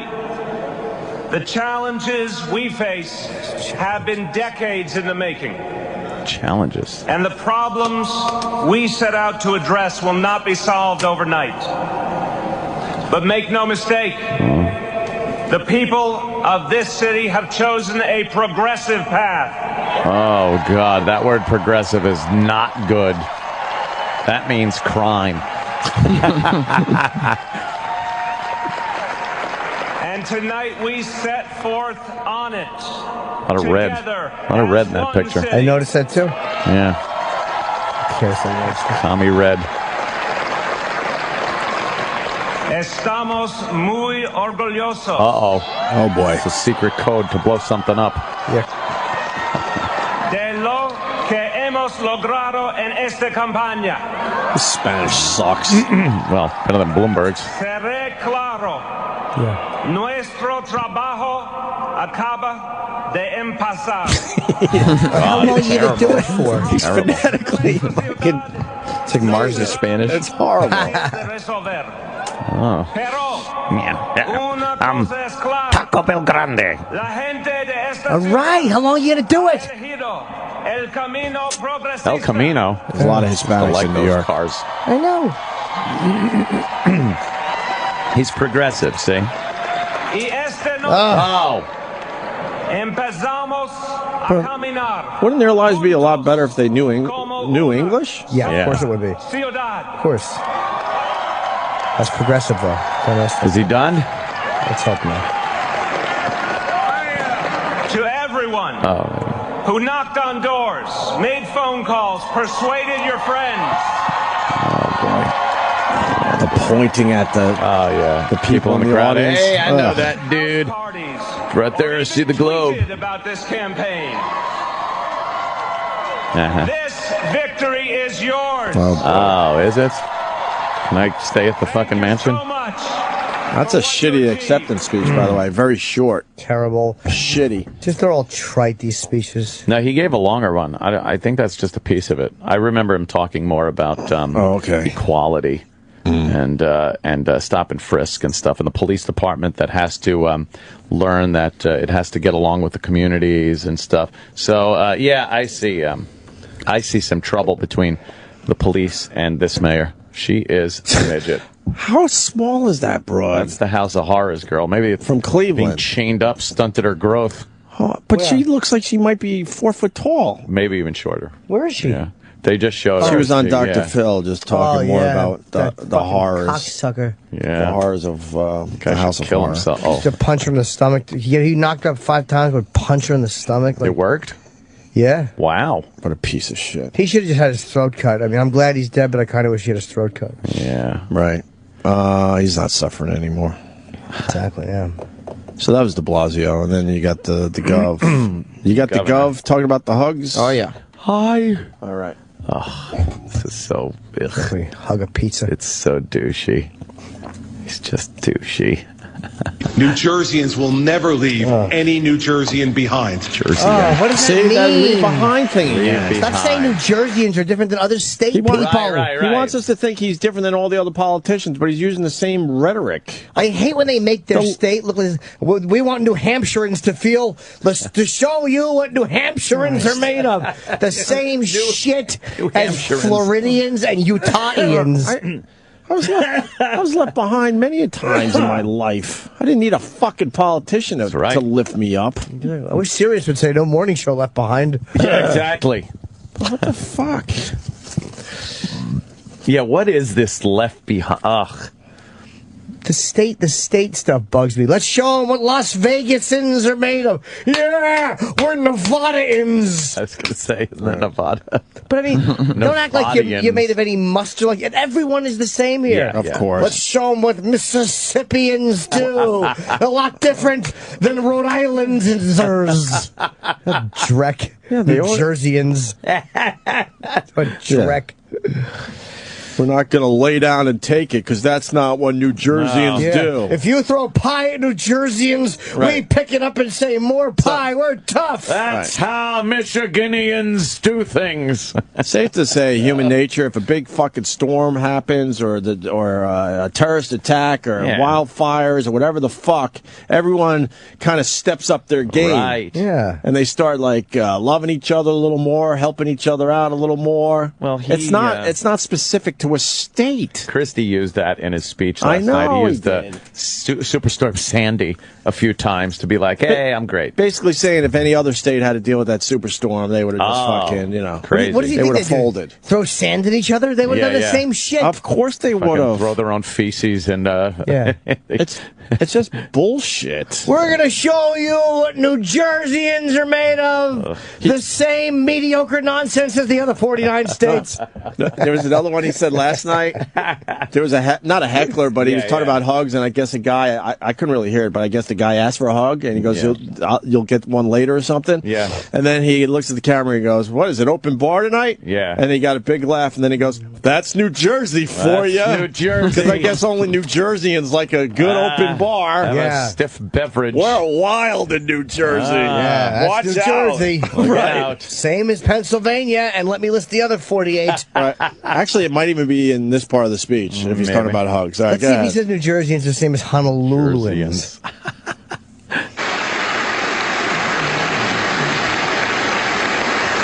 Pause. I'm resolved to complete this mission. Oh. Not because of me. At least 2 years of it. But because of you. Shut up. You want to be in the White House. A lot of people here it is. ask me for hugs. Uh-huh. A lot of people. A lot of people. Big. You'll get your hug later, brother. Okay, here it is. About the open bar. And I can tell you this. I guess there is open bar tonight, huh? People are zooted. Fuck yeah. Welcome to New Jersey. See? Only in New Jersey. No open bars in any of the other states. Welcome to whatever state I happen to be standing in. Basically, he's saying that every other state, if there's an open bar, people drink responsibly. But not in Jersey. We work hard and party hard. Make sure you drive home after drinking, too, people. That's right. New Jerseyans like to drive drunk. You bet they do. So they can flip over like that fucking the other governor from a couple of years ago. Oh, yeah.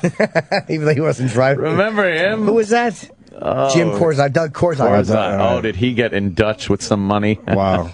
Oh, they all do eventually. Yeah, no, not Christie. He's on a mission, he says. You know how awful like a fat person hug is too? You don't know what to do. You can't reach all the way around. A hug, a hug works when you can get you get the in arms there and together. hug. You're just kind of pushing him. You can't get your arms around a hug, so you push. But you want a big, give him a push, fat, sweaty man hug from Governor Christie? Oh no, patting rolls. Oh God. Anyway. Yeah, let's hear a little more of Christie's. Fucking voted. Go ahead. He's killing with that line. Oh, yeah. People love it.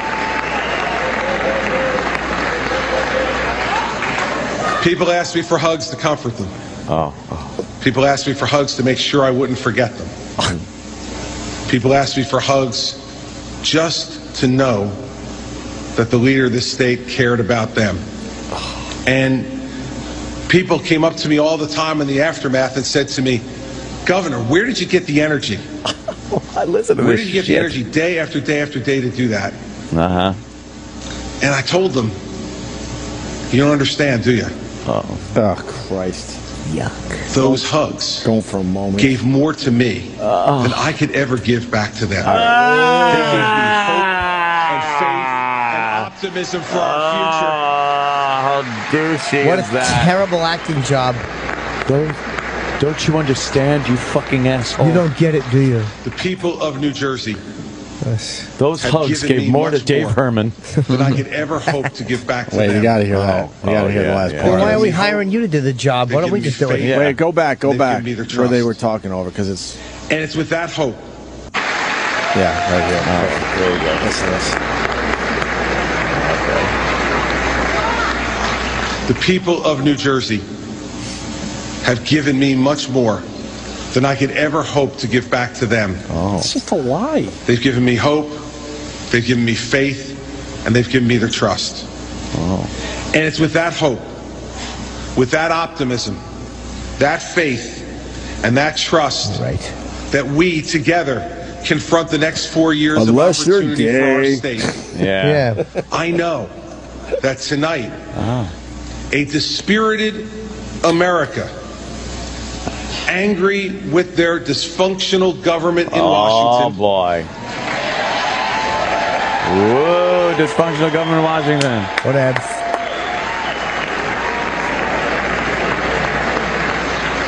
Looks to New Jersey to say, we do. Is what I think happening really happening? Are people really coming together? No one says that. You that. pause that. I haven't said that once. And you're a New Jerseyan, Jimmy. I grew up in Jersey. I'm one of the people you speak of. I don't look at you as a bastion of sanity. Thank God for this oasis of love called New Jersey. Shut up. It's all he had to get along with Obama. He had no choice. It was a no-choice situation. He needed those federal dollars. Right. They didn't just get to get... It had to be that way. Who's standing around going, how do they do it in Jersey? I can't figure out how the heck they did it. They're all so loving. How did black and white come together? Jersey figured it out. No one says that. No one. No one. How do they fucking live with that stench? Yeah, that's what people are saying. How do they let Camden get out of hand? That's what people are saying. How come if I complain that I'm getting the line cut at Great Adventure, I could get stabbed? Yeah. Oh, boy, he's deluded about people talking about New Jersey. Yeah. A little more. Let's see what else he's saying. Are we being too bitter? No. It's truthful. Because I really just see it like this. It's others? terribly... Do they see between the lines with this horse shit? No. Yeah, I know a lot of them. I think people hate the government, too. I think that, Right. He got more out of the hugs? It's a terribly phony speech. He got more out of the hugs? Really? He got more out of the hugs. It really is saccharine drip. And how'd you do it? What are you talking about? He'd grind on their legs. Yeah. with his exactly. Fupa pussy. What you felt was not spilled water. No. Here comes the pre. Yeah, it was my pre-cum soaking through my trouser-like pants. Whatever. He got the job done after a big storm because, it's Jersey and not New Orleans, period. Yeah. There's a lot more to lose if you let, that whole area go down. Oh, man. And that's why he got his federal dollars, and that's why Obama swept in. Obama didn't have a choice, and Christie didn't have a choice. Have they worked together since? Well, not really. Obama visually. did call to say, how do New Jerseyans do it? Yeah. All right, let's keep going. And all of New Jerseyans. Yeah. And we love Jersey. Got a lot of fans in Jersey, whatever, but they're just as cool as the people on Long Island and Philly and Boston. Obama needed that boost too. When he was helping out Christie. Yep. Kind of made him look like a good guy, like he's, working with everybody, blah. All right, let's get to the end of this amazing speech. Yeah. Suburbanites and city dwellers, farmers and teachers. I love when they give examples. Are we really all working together? Let me give the answer to everyone who is watching tonight. No. Under this government, our first job is to get the job done. And as long as I'm governor, that job will always, always be finished. Yeah.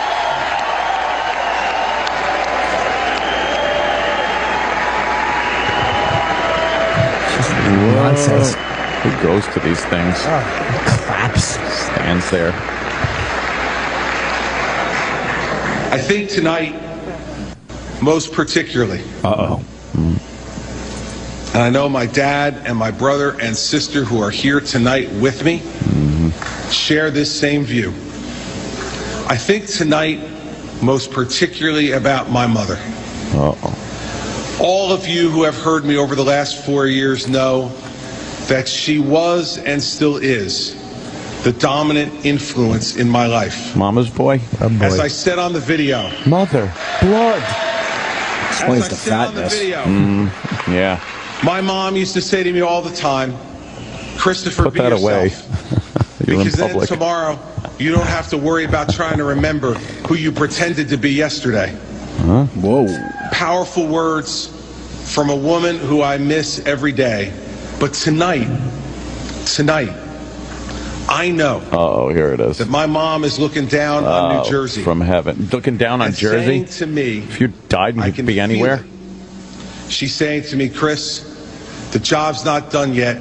Get back to work and finish the job for the people of New Jersey. That's exactly what I do. I love you, New Jersey. Thank you very much. Is that what his mom... I think after you die, and if there is an afterlife, I don't think you see states anymore. I don't think you're up there looking down. I think you see it very differently. On Jersey saying, hey, get to work. He's using his dead mom. Because you just got... Yeah. Because if there is an afterlife, I assume they give you the secrets of the universe, and then you start really laughing at how ridiculous it is down there on Earth.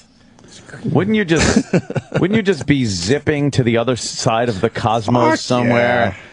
Yeah. Like, okay, you've passed on to a wonderful new existence. Mm-hmm. You can do all these amazing things. Right. What do you want to do?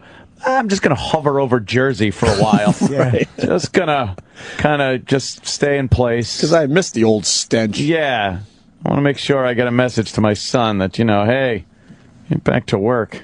But then again, when we talked about our dead dads, the lights did flicker in here. Yeah. Sam is our witness. They did. Yeah. Well, do it again then. Don't push it. See, nothing. What you can do. That was a rousing little Jersey speech. Oh. So that's the Gov. There are other things in there that's worth playing, but I just love when these idiots try to say their state is special and more important than any other state in America. Very important. No, people are people. Human nature is what it is. People come to the table during hard times, and they have because to. You have to. It's part of a you don't have a choice. Survival instinct that people have built in them. Right. The government, the people in government love to make you believe that they are the ones that will help you and get you out of trouble, and a lot of times you're left on your own. Mm-hmm. Well, after the break, we'll talk about the Toronto mayor. Oh, the Toronto mayor. I understand. Now that he explained it, I get it. Yeah, now it makes perfect sense. Yeah, totally. That don't make no sense. I get it now. Sorry, Tim. We got Julius Erving coming in today, the doctor, Dr. J. Used to love Dr. J. Yeah, I gotta go take to the hoop. Take to the hoop and try to slam it down. Like Darryl Dawkins used to pull the backboards down. I couldn't do that because my mustache would get caught in the rim. Yeah, I was trying to dunk over Kareem and he knocked me down. The doctor's in the house. Yeah, I leap through the air. I'm very graceful. Dr. J. Yeah, Dr. J. It stands for jerk off, jackass. Good for him. Yeah. He'll be in later. Yeah, I don't know much about basketball. He's a legend. I don't know much about him. Huh? One of the just New York voters approved 7 Las Vegas style casinos. Oh yeah, that passed last night. That's not good.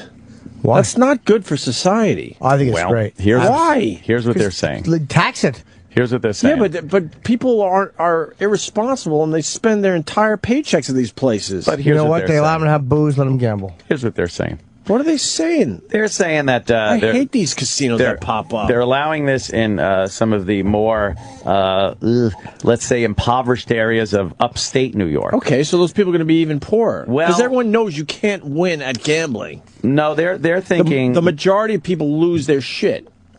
But they're thinking most people will get good jobs at these casinos, then will spend all their money in the casinos. Also, the people that are gamblers are going to Foxwoods anyway. They're going to Atlantic City anyway. And Connecticut and Jersey are getting all the gambling tax money. They're still gambling. And even there, you could go to upstate New York. You could go to places like...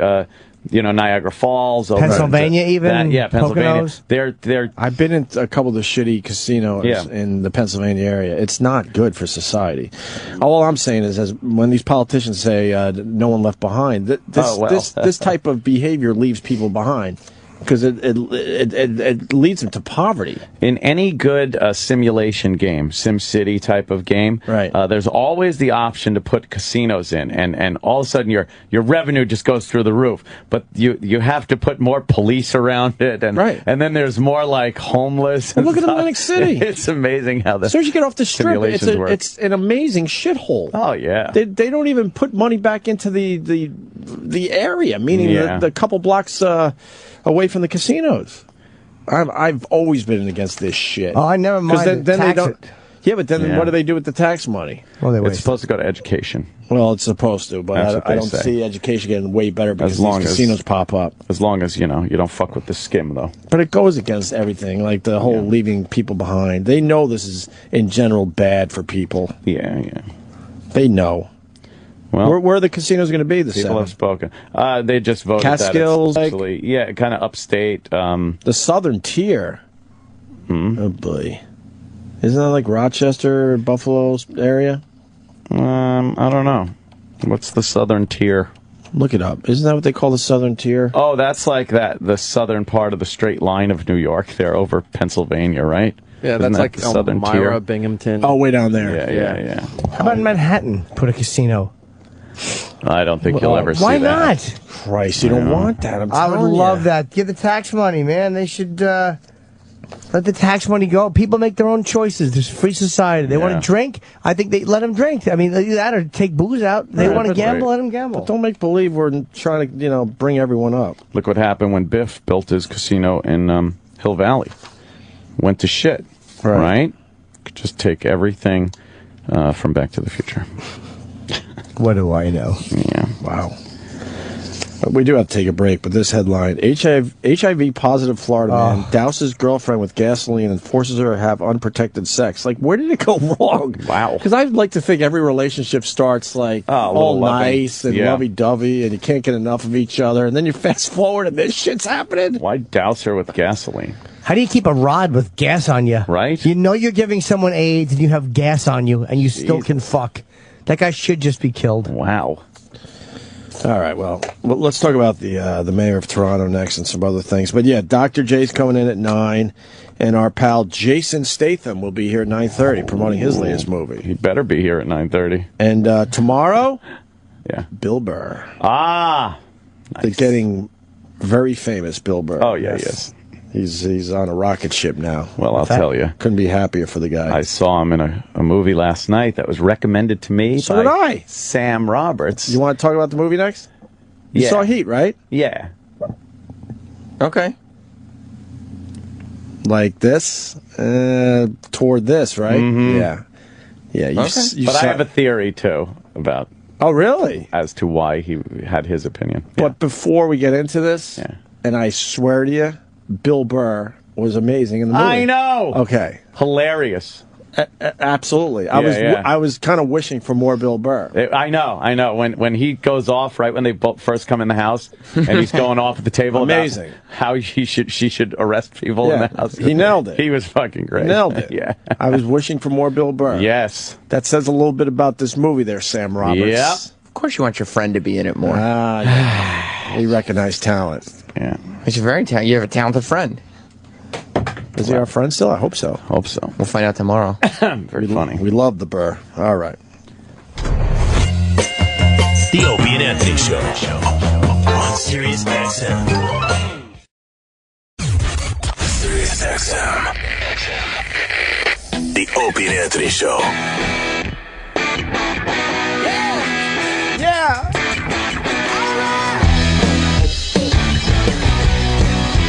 We're rocking.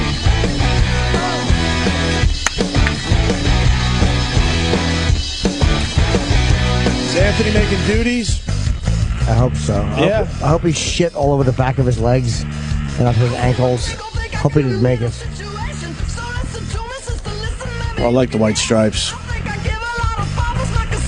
I like him a lot. This isn't them. Jack White.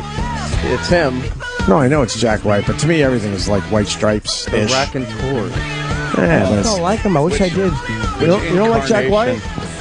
To me, everything is like White Stripes. There's too much going on in this to be the White Stripes. Yeah, the White Stripes were two people, but he was the brains behind the operation, so it doesn't matter what he calls his band. It's still like the same sound, more or less. Close enough, right? Because he's got such a unique singing style. That's right. That's what it is. You're very good, buddy. This is wacky hair. This is getting Doc Brown hair from Back to the Future. It's a good head of hair. Crazy. You think he did a little action up there? Nah, he's always had a great big head of hair. Well, my theory is, the rest of his body is rotting, so it's like fertilizer for his hair. Yeah, maybe it's feeding off his body. Amazing set of hair. Yeah. It's going to look good in a coffin. Wild gray hair on that satin pillow. But we love him. Of course. Love the Eye Man. Toronto mayor. We got him? Oh, Heat. Thank you. Okay, yes. That's so Sam said, I had no desire to see Heat. I didn't either. Although I wanted to see it because... The Heat. Not Heat. The Heat, sorry. It's the De Niro movie. The Heat. But, in the movie, they finally brought The Heat. Right. Now I understand the title. Okay, good. It took Sandra Bullock a while to see it Melissa McCarthy's way. Right. But as soon as she saw Melissa McCarthy's way, well, then she was all in, and she brought the heat.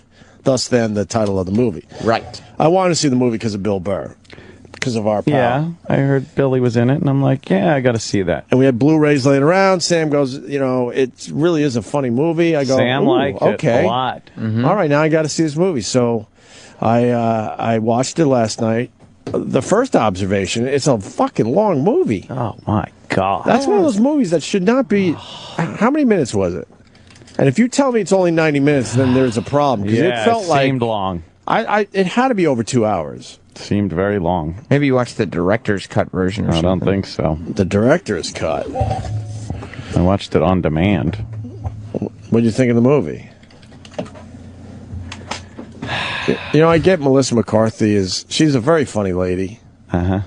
She's over the top. Yeah. Certainly she's playing over the top in this movie, but like 20% less of her over the top would be good for everybody. Maybe, yeah. Right? They just pour it on a little much. With a little too much. Her wacky character thing. Sandra Bullock, her face at this point doesn't move. It was a little difficult. Extremely plastic looking. I don't know, the jokes, the fucking... It's an hour 57, by the way. Okay, yeah, that's too long. It's too long. You need 90 minutes. A few of the jokes were all right. I thought it was funny. A few jokes were okay. Now, here's why you left your balls off. And I have a theory for this, because I was watching it thinking, all right, you watched it with your chick, right? No. Oh, jeez, that's my whole theory. I watched it with my chick, and she likes a good comedy, and she got up a few times to do other shit. Oh, boy. Yep, but I didn't want to miss Bill Burr. Well, then you're just unfunny. I'm telling you, if Bill Burr wasn't in the movie, I would have turned it off.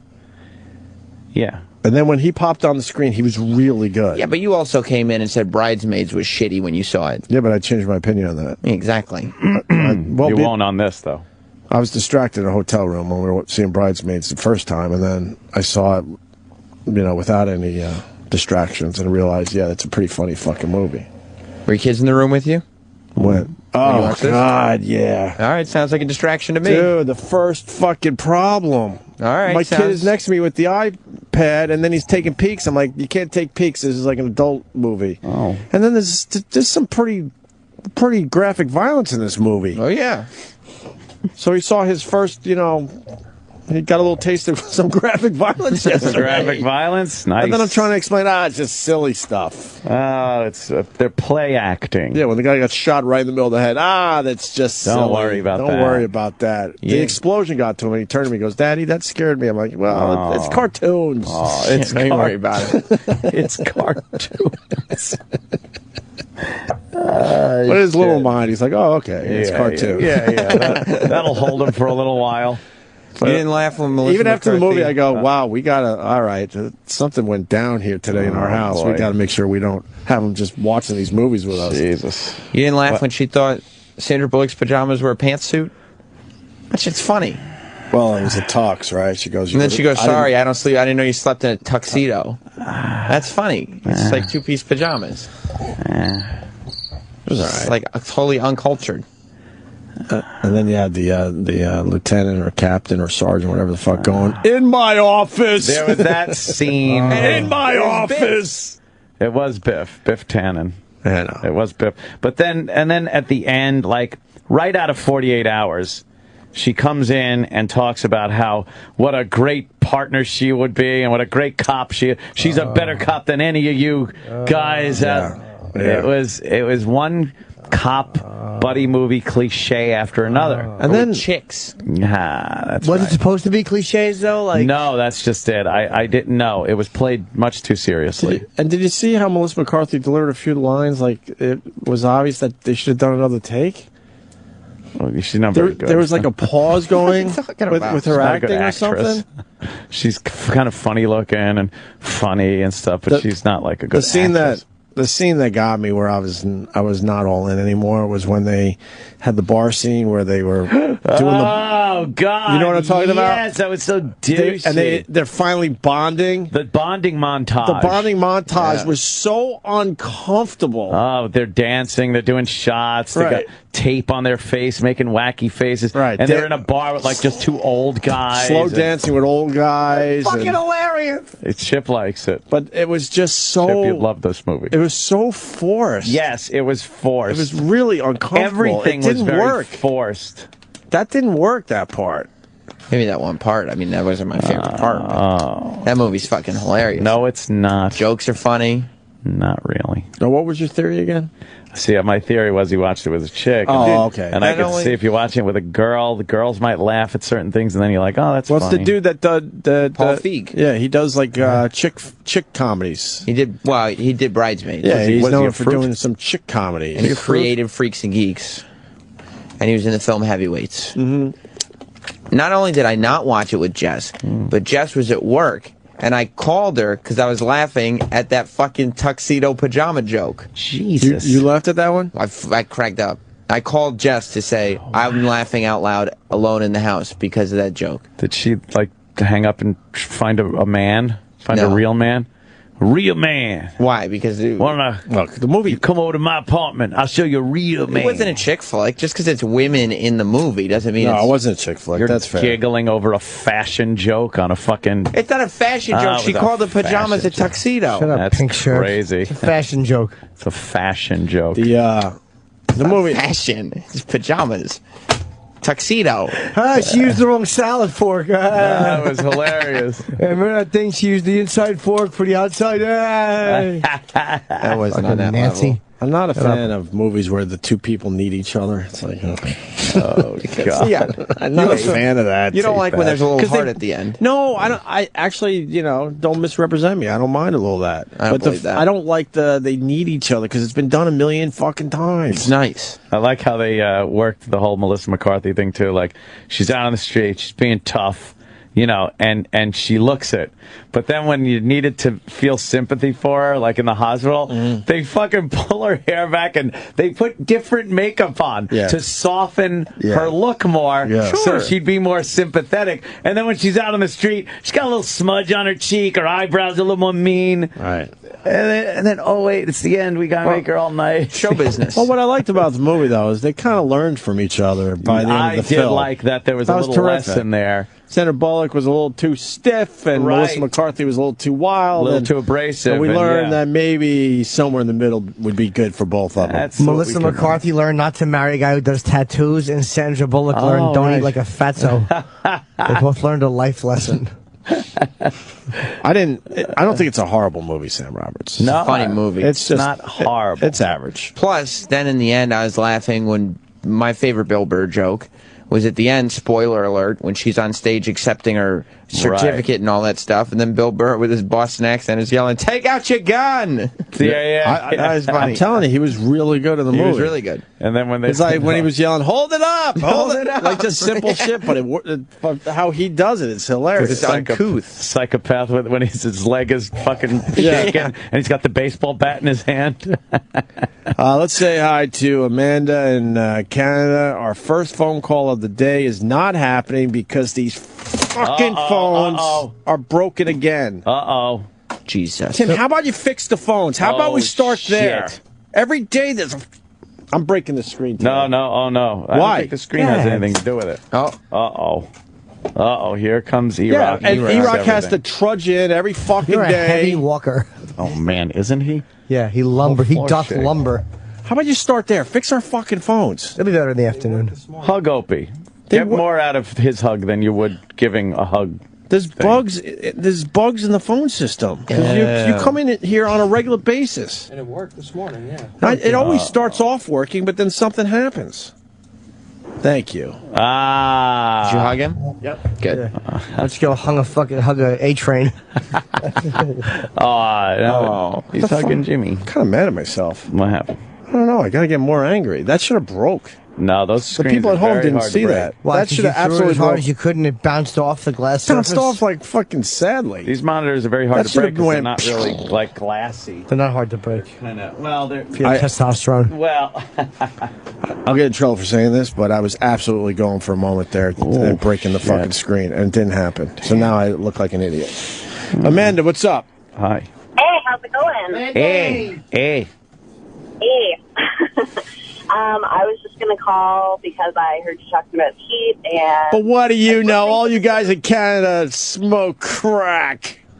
Oh, yeah. We're all good. Are you near Toronto? Because we're segging into Toronto. Yeah, we are near Toronto. All right. What do you got on the heat? I was listening to the show yesterday, and I heard Sam going on about what an awesome, hilarious movie it was, and I immediately wanted to call, and then especially when I heard you talk about today how it may have been the girl's point of view. Yeah. The first thing I thought yesterday when Sam said it was an awesome movie was how disappointed you guys were going to be because it was fucking horrible. See? She's Canadian. I got to be fair. I didn't think it was horrible. Yeah. But it was, I was hoping for more. I felt like I had wasted my time that could have better been spent watching a different movie. Stooges? Or Three Stooges, which everybody said was kind of funny. Yeah. Kinda. I fucking DVR'd Little People Big World for this movie. Oh, man. Or The anything fucking else roll-offs are back together for the first time in a few years on their little fucking midget farm. Where they both go out and try to find tall people and flop.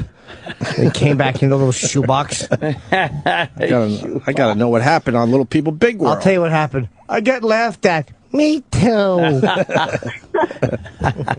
They just All right, gross thanks, people out bye. with those fingers. Wait, Ugh. Amanda, as a Nubs. Amanda. Vienna sausages sticking out of a muffin. That's what their hands look like. Little muffin palms. And then the Vienna sausage fingers. Little midget's hands. Oh, imagine a midget making a sandwich for you. Who would eat that fucking hunk of shit? No, you'd probably bite his delicious fingers. Yes. I'll have a Vienna muffin. Get over here. Tastes like cheese bread. Oh, God.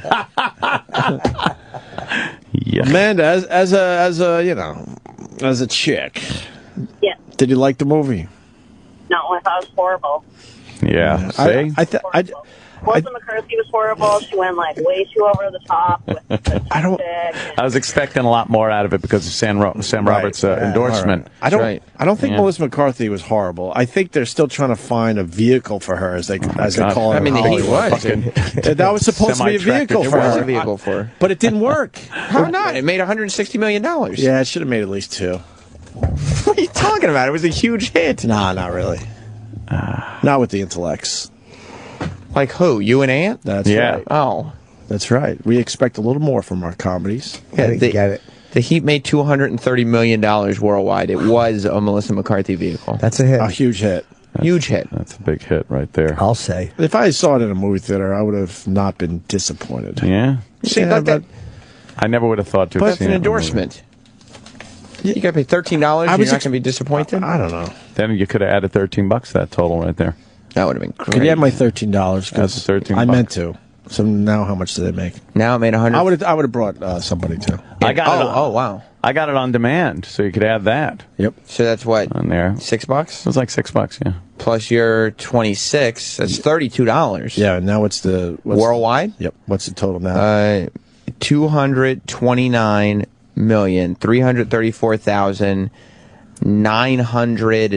229,334,924.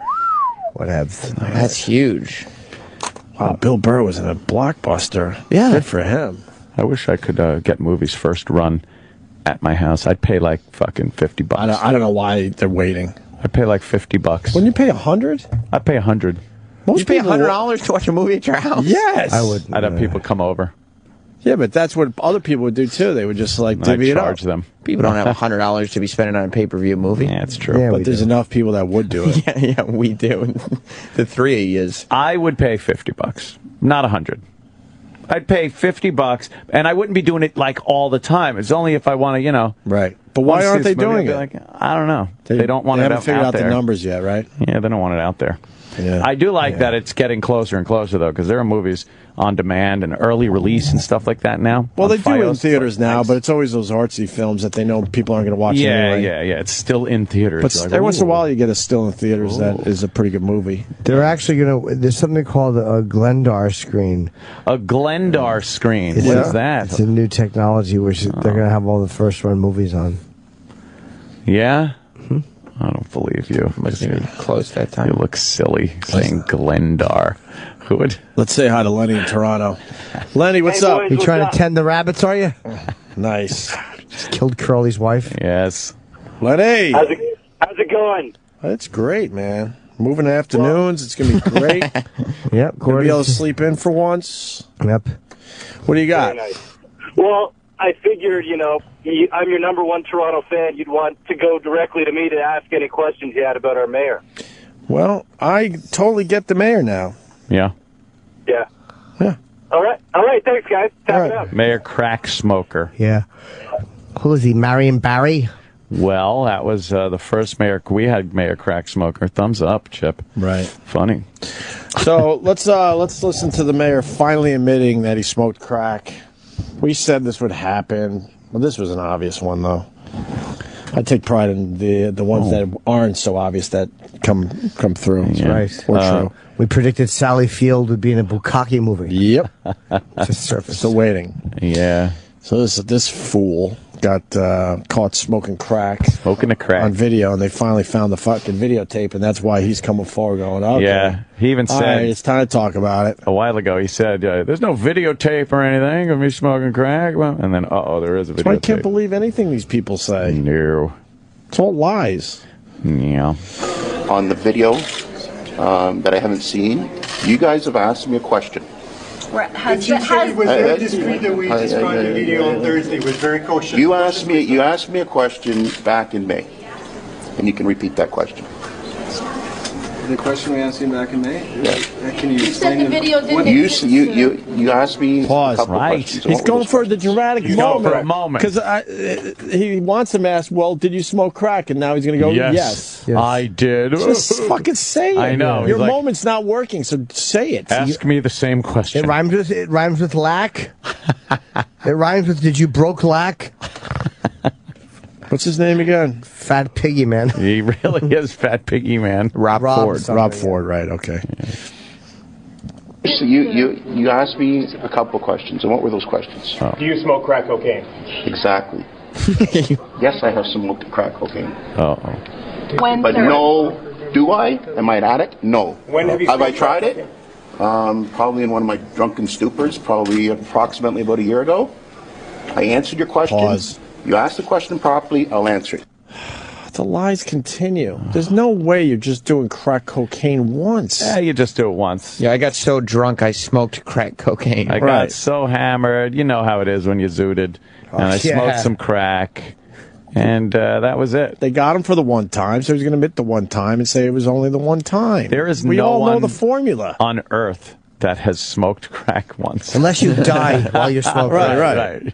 Unless you have a horrendous experience. No one. You're smoking it again. He's the same thing as Anthony Weiner, except instead of sexting, he smokes crack. The crack. The right. crack. But, I mean, his explanation is completely acceptable. Yes. He was drunk. You don't really drink, Sam, so you don't get it. You could drink enough where all of a sudden you got to go grab the crack pipe. Grab crack pipe. Yep. Okay. How many Yes, times? I've made mistakes. All I can do now is apologize and move on. I don't know what else. What about the lies? Yes, please. All I can say is I've made mistakes. And you guys kept referring to alcohol. There was a couple isolated incidents. There's been times when I've been in a drunken stupor. That's why I want to see the tape. I want everyone in the city to see this tape. No, you don't. I'd like to see this tape. I don't even recall there being a tape and a video, and I know that, so I want to see the state that I was in. But that's exactly it. That's I don't know what else I can say here. Okay? So I wasn't lying. You didn't ask the correct questions. No, I'm not an addict, and no, I do not do drugs. What's crack? I made mistakes in the past, and all I can do is apologize. But it is what it is. Pause. And he's admitting mistakes. That means he's done drugs. But he's saying more than once. I don't do drugs. I've done drugs. Oh, you asked the wrong question. What a semantics hunk of shit. This is why they're all so hateable. Yeah, every one of them. them. They can't even tell the truth when No. they're caught on video. He got nailed, and he's still trying to backpedal.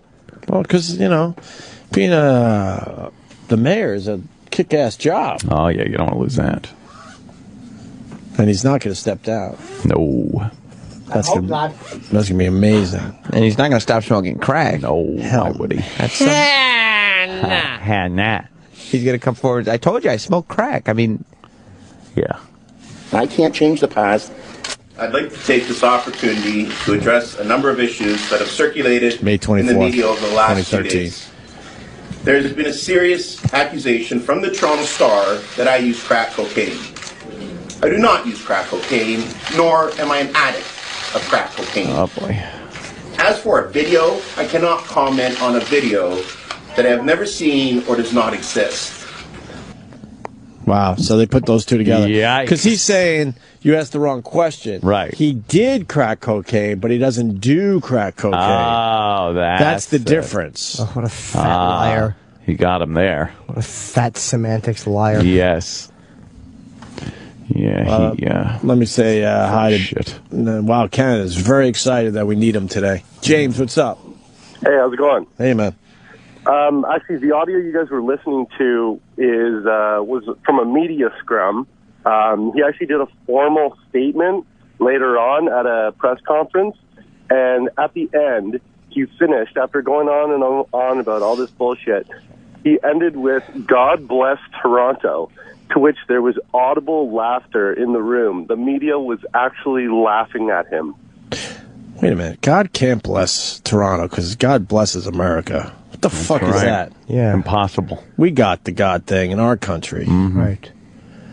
Your city can't have God bless. Sorry. We have it. If God was going to bless Toronto, he wouldn't give them a fat drug addict mayor. Right.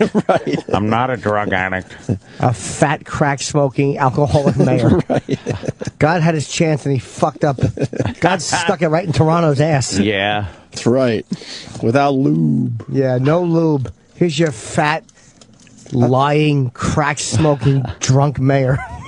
I didn't realize until today that other places use the God bless, and then their city or country, there. Mm-hmm. I thought it was just God bless America. That's what I thought too. We're very close-minded here. What?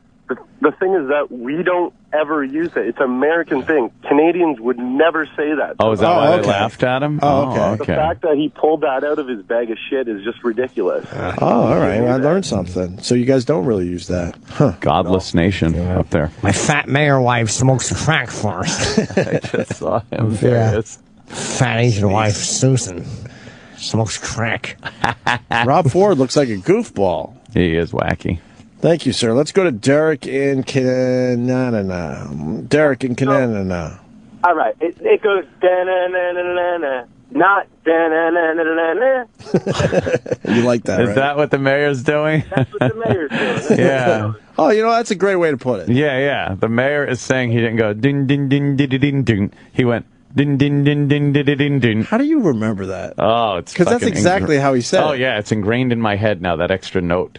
It was just the extra note. Yeah. So that's the did do thing. Yeah. With your lovely mayor. Right. God, does any city have a normal mayor? No. Let's run down the list. Do we have any statements from the Detroit mayor? I'd like to hear his speech.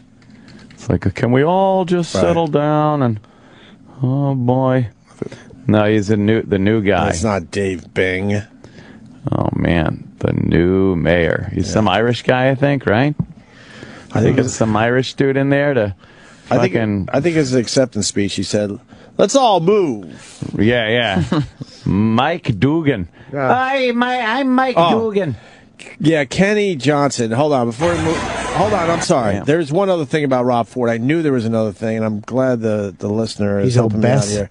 Eric in Boston. No, this went down yesterday, too, and we should discuss it for a minute. Go ahead, Eric. Hey, I just wanted to comment that Jenny Johnson, not Kenny, because your call screener's an idiot. Okay.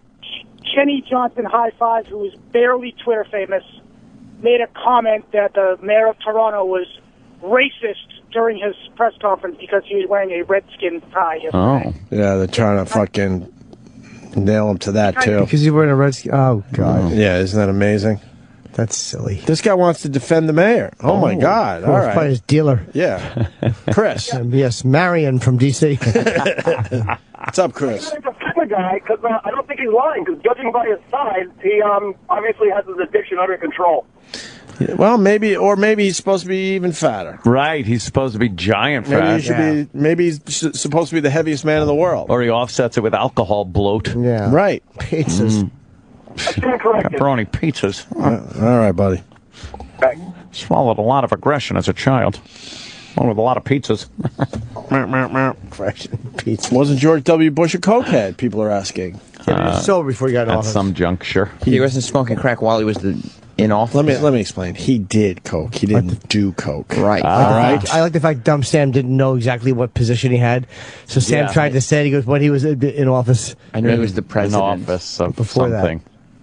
You didn't know what he did you? He was the governor. I bet you can't. Texas. I bet you Guess. can't name 5 presidents. Yeah, but I can't name 5. I just had a conversation with Oliver Stone about 5 presidents yesterday. Wow. So what? Big whoop. What you probably just said 5 presidents. You didn't say their names? Yeah. Yeah. You probably said 4 twice. Yeah, because you did the Oliver Stone interview yesterday, we're in trouble. Mm-hmm. That's not why you're in trouble. That's exactly I why. think it is. You should have closed the curtains and made believe that we were closed for the day. You would have also been in trouble if you had just had him go about his business. If he had showed up and there had just been a sign on the door that said nobody's home. No one here. Gone fishing. Yeah. That's a good one. On vacation. Quarantine. Back in 5. Yeah. That's a good one, too. So, Back in 5. oh, you wanted the speech from the Detroit. Oh, yeah. I man. want to hear a little Okay. his acceptance speech. So the first white guy in 40 years in mayor. Yeah. His voice was hoarse, so I bet you he won't speak much more than 10 minutes tonight. And here he is. Oh, boy, is he surrounded. Well, the good news is my voice won't hold up for a long speech. They even have shitty microphones in Detroit. Yeah. Oh, he's got his hands full. It's about time you did the right thing. He's doing a speech from a giant black pot on a fire. It's been an amazing year, and we ran a campaign Mayor Buana. against a very strong opponent who gave us a tough race, brought it very close at the end, and it's a good time right now to salute Sheriff Napoleon for his lifetime commitment to the city of Detroit. The thanking of the opponent thing drives me nuts, too. I love that. And then I like They when hated him yesterday. when the crowd goes boo, and then they go, no, No. And I can't begin to thank everybody here, but let me start with my wife, Lori, who has learned to enjoy politics. His wife Lori's petrified standing there. Yeah. A little known fact. Yeah. He had a full head of hair yesterday. Wow. Before they elected him. That's amazing. And his wife Lori shot Garp. I can't hear this shit. I can't hear that. Terrible audio. This is terrible. Horrible audio. God, everyone knows. That Everyone guy's knows going to be doing mornings here. Everyone knows Detroit's a shithole, and then they put their best foot forward by having the worst audio from the Horrible election yesterday. Acceptance audio. Terrible. You want 2 funny stories about the mayor of Toronto? I would love them. All right, then. Let's go to Mike in Toronto. In Toronto. Mikey. Hey guys, how you doing? No, Hey. we're doing all right. We're just talking about. So 2 funny stories. When the mayor first got into office, he was severely overweight, which hasn't changed. But he started doing these weekly weigh-ins. And he had the media cover him running around tracks and all this stuff. And after about 2 weeks, he gave up because he said he hurt his knee. And the media kept asking him about it, and then he just stopped talking about it. He had good intentions. He's got no willpower. Right. And then my other funny story is, I don't know if you guys covered it, but we have this talk radio station in Toronto. And he called in as a fake caller named Ian to defend himself on the radio. Come on. And the radio host called him out halfway through his call and said, "Is this Rob Ford, the mayor?" And he hung up. We got to find that. No way. We got to find that. You'll be howling. It's so funny. How did the fucking guy get elected? You know what? Because they amalgamated the city, so all the suburb people voted for him. Like, no one in the city actually likes him. So it's a weird situation. But anyway, you got to find that call because... We got it, I think, right? Okay, we don't need you anymore. Thanks, Mike. All right, Later. Thank you, Mike. We don't need you. Mike. Thanks for the call. Go screw. He's just... Blah, blah, blah, blah, blah. All right, so what? Rob? Well, this clip is them exposing him, but they may play clips within the clip. I sure hope so. Okay. Was indeed the mayor? Well, I would say 95%. Wow. All right. Listen, I've met the mayor many times. I know him pretty well. I have interviewed him on the show many times. I want you to listen for a couple of things, okay? His expressions. Some of the words that he uses that are very uniquely his. That little squeak he gets when there's an upper inflection. This was this guy. If he's not the mayor, he could play one on the radio. I think that the guy who called in to defend the mayor, I think there's a very good chance that was actually the mayor a couple minutes ago. And if it is, maybe we'll stop and start the tape as we go here. We'll play it once through and we'll come back and analyze it. But if it was the mayor, he's given us an idea of what his defense might be moving forward. I said there was no video. I didn't know I was being videoed when it happened. Now, I asked Robin Doolittle about that earlier in the show. The Star reporter said she saw the video. And as I recall, after talking to the guy from Gawker.com, John Cook? John Cook, yeah. Cook. They said it looked like the mayor was looking right into the camera. So, that, but he was that I haven't seen. I got to take their word for it. But maybe we'll go back and ask them again. But the police chief said it's pretty much as described earlier. So, that would be easy to tell just looking into the video. But it's more than that. It's more than that. It's not just when he said there's no video. We all took that to mean there's no way he was smoking anything out of a glass pipe with a bunch of guys. Right? We all understood that's the real message was that didn't happen. So there can't be a tape. So it sounds like if this caller, Ian, is actually the mayor, his defense is going to be, I was videotaped that I didn't know it, and I wasn't smoking crack cocaine. That's where he's going with this. Let's have a little listen. Just one more thing. Right. He starts talking about unions. You hear when he talks about unions, very typical Rob Ford kind of rhetoric. Mm-hmm. But you can't fire someone for having a problem. So he might be planning to come forward saying, "Oh my I wasn't God! lying, I didn't Is this how we sound?" That's what I would take from this caller if it is the mayor of Toronto. Now, if it's the mayor of Toronto, hey, we got the coup, right? Everybody in the media is trying to get him to talk. I don't know how we're going to be able to prove this. You're just going to have to go on your own instincts. It's like October let's listen again. and think about it now, knowing that it might be the mayor, and you tell me. All right, let's analyze it all for ourselves. Here's Ian from Etobicoke moments ago with us. Making air quotes, I see. Yes. And let's we started off by asking him if the mayor has anything to answer for. No, I don't think he has to answer to any of that. He has personal problems. And by the way, if you think you can fire somebody because they have a personal problem with something like the substance abuse in a union or with a labor, you can't. No, but you know what? But the mayor's not in a union.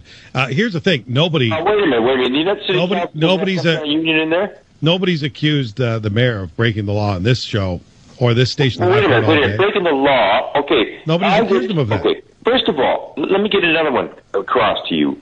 How do you know when you're being videotaped? Do you know? Okay.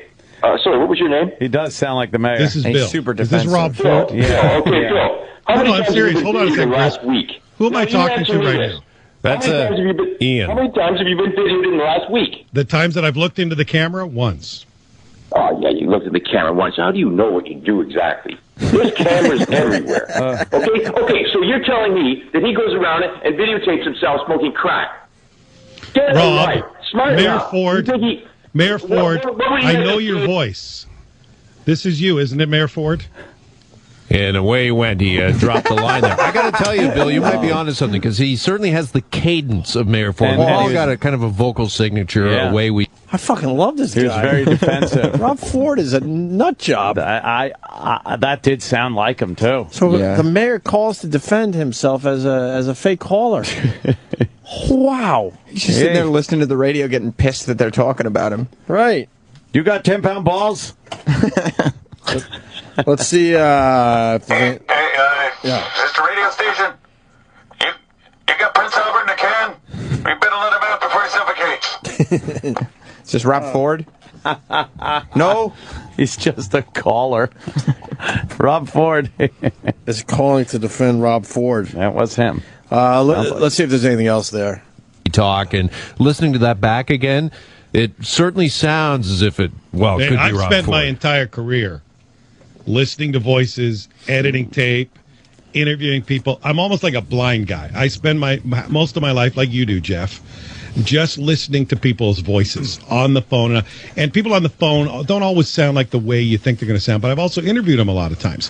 He and Doug have a similar tone to their voice. All right, I guess they're just slightly. Yeah, now they're just analyzing They it. can analyze and explain. Didn't sound like him, though. That's wild. And then they call him out, going, "Is this Rob Ford?" And then he hangs up. He hangs up.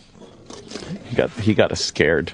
Let's take a break. I think we got Dr. J next. He should be here any moment, unless he's late. I'll be here. I'm gonna go dunk some baskets. Gotta be careful, though. Get fluid on the floor. You'll slip in your Converse.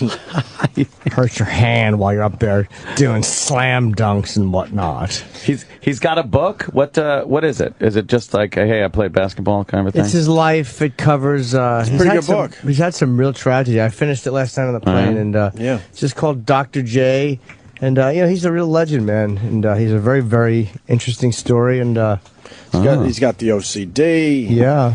He has a kid because the girl was wearing braces. Right. He tried to have sex with 8 women in 8 days. He choked out Larry Bird, although it seems like he was choking out Larry Bird, but he wasn't. He was punching him while somebody else choked him. I watched the video. It's great. Jesus. Yeah, that's an amazing clip, actually. You ought to hear my first question. Where'd you grow up? That's a good one. Yeah. Where'd you grow up? He explains, I reach out to make sure Larry can't clock me. I end up with my fingers around his neck, because that was a big deal back in the day. I bet. Was he a booze hound? No, not at all. He didn't fuck with drugs. He didn't drink. Only when they kind of won some shit, he would drink a little bit, yeah, but he said he was sober. He was friends with Richard Pryor. And he said Richard Pryor asked him to hold a bag one time, and he said no. I want to ask him about that because you don't know what's in Pryor's bag. It's probably a smart move. Yeah, probably. I'll bet it didn't have apples in it. Oh boy. Well, Dr. J, he was on one other time. He was great. Yeah. And now he's got this really good book out. Really. Yeah.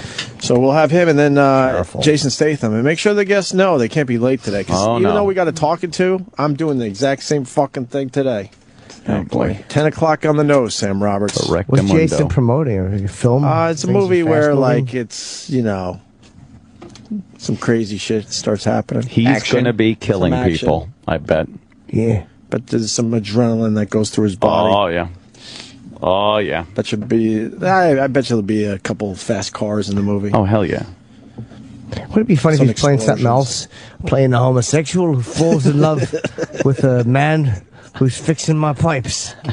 He's up there, I'm sweeping up leaves and I see the crack of his backside and I fall in love with him. And we marry, we make love a lot. Me on my back with my legs up there and him kissing me deep. And that's how the movie ends. We're in love, looking at the autumn leaves, the foliage. Sounds great, Jason. Yeah, we frolic in a pile of leaves in the foliage. Frolicking. Dr. J next. Oh, boy. The Opie and Anthony Show on Sirius XM. Sirius XM. This is the Opie and Anthony Show. Very excited to have Dr. J back on the radio show. Oh, there he is. The great one, Julius Erving. Dr. J. Hello, sir. Sir, take a seat. Welcome back to the show. Thank you. What's up, brother? Good to see you. How we doing? No problem. Doing good. You wrote a good book, sir. Thank you. An honest book. Right. You didn't have to tell all these stories. You could have had a fluff book. Why would I do that? You could fluff it up a little bit. 40 years ago. We are on, 40 years sir. ago, it would have been fluff. Yeah. What am I saying? You can sit right there. We're actually live right now. Dr. J is a legend. Settling in. Yeah. Congratulations on the book. Thank you. I appreciate Are you happy how it came out? Very pleased with it. Right. Very pleased with it. You know, for me, it was a family legacy play. Right. You know, being the last of my immediate family. Mom's gone, dad's gone, stepfather's gone, brother's gone, sister's gone. So, you know, I have a new family. But in terms of Erving and Abney legacy, first person getting the word out.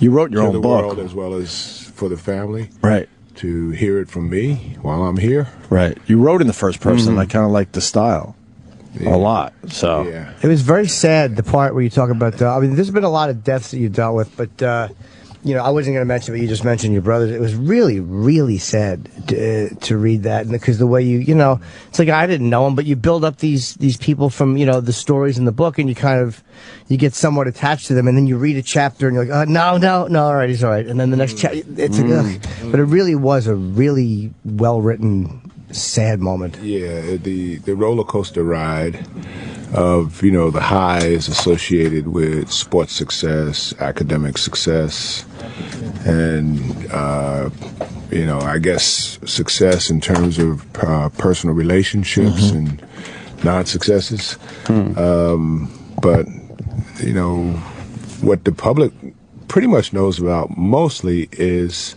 you know, what's reported in terms of, you know, rise and fall of a sports person. You know, you win or you lose. You win or you lose, come back, you try again the next year. So there's a 16-year window in which I was a professional athlete. But at age 63, you know, now you got 47 years of accountability. And less before than after. So there's been more, you know, since I walked off the court. And you said that's what I wanted to share. You mentioned your age, 63. I hear there's a video of you dunking at 63. Is that true? Yeah, I can throw it down. I can still throw it down. It's, you know, it rattles a little bit, but who cares? You know, as long as it stays in. You're still dunking. And actually, the day when I dunked, we were working on the documentary, and it was in February, and I went and I sat for about 4 hours, you know, being filmed on camera, talking about stuff. And they said, well, can you dunk a few? Right? Yeah. So I was like, oh, okay. We've been sitting here. So, you know, lace them up, put on, you know, the shorts and the whole deal, which, you know, you guys have on there right there in front of me right now. Oh, okay. It did rattle a little bit. We kind of call that a rubbing. But that was after sitting for 4 hours, and then I go over and I stretch on the bench. Right. You know, it's like, you know, you try to stretch for about 5 or 6 minutes. And then, you know, I go in there and I miss. And then I go in and I make it. And I said, is that enough? Because, you know, you don't want to get hurt. No. Do your knees and groin still bother you, or is that kind of fun? Actually, I found this training method. Can I shamelessly endorse it here? Oh, yeah, please. If it's groin strengthening, It's the next big thing. It's called Fitwall. And it's booming in San Diego and, you know, Southern California right now. So it's moving east. But I got 2 in my basement. So I go there and I get a cardio workout, I get a flexibility workout, and I get a strength workout. Fitwall? And it's head to toe. It's head to toe. Fitwall. You heard it here. Yes. Well, swim walking is a big one.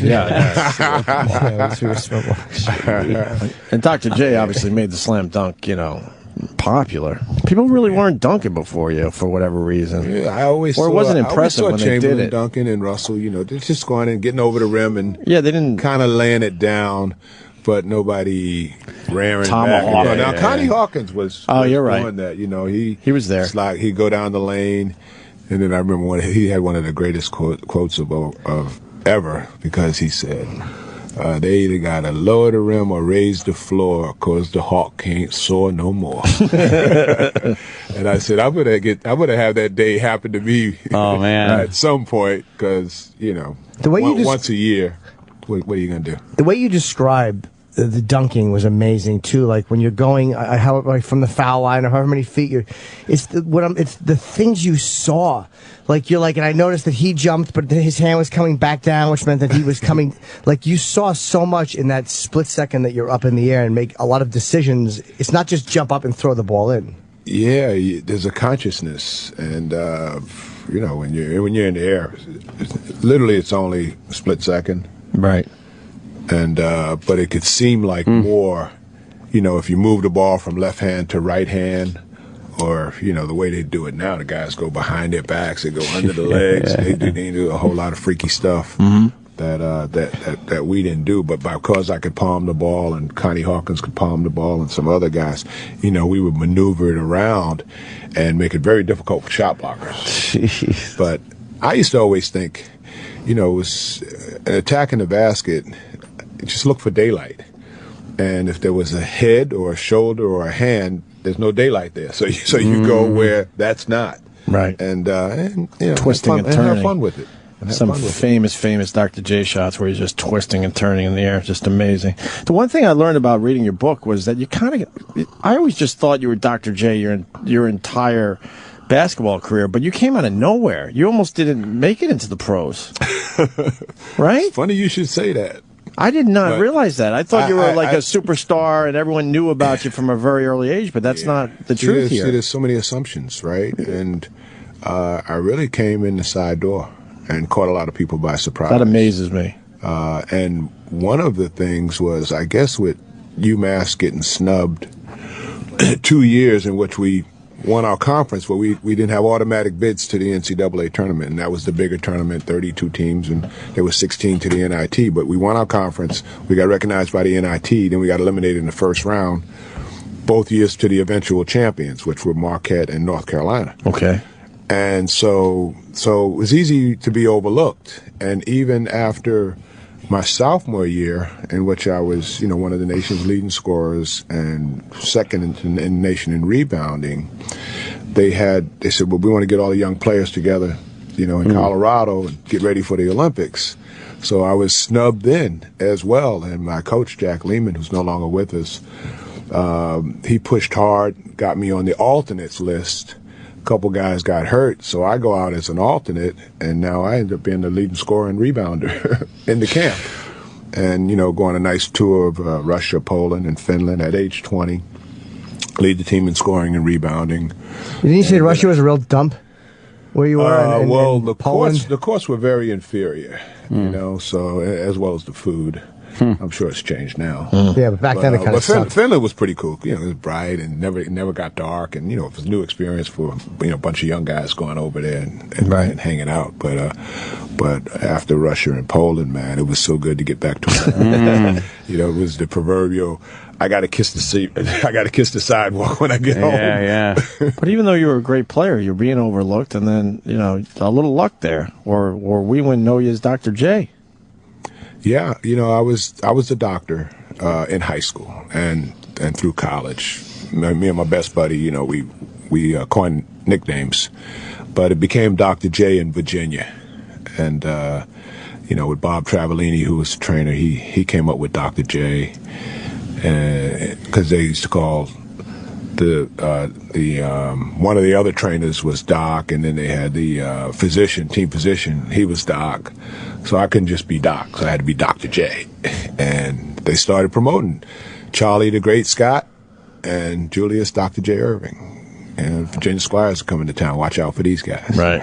ABA. How long did you lisp for? Before I forget, you lisped.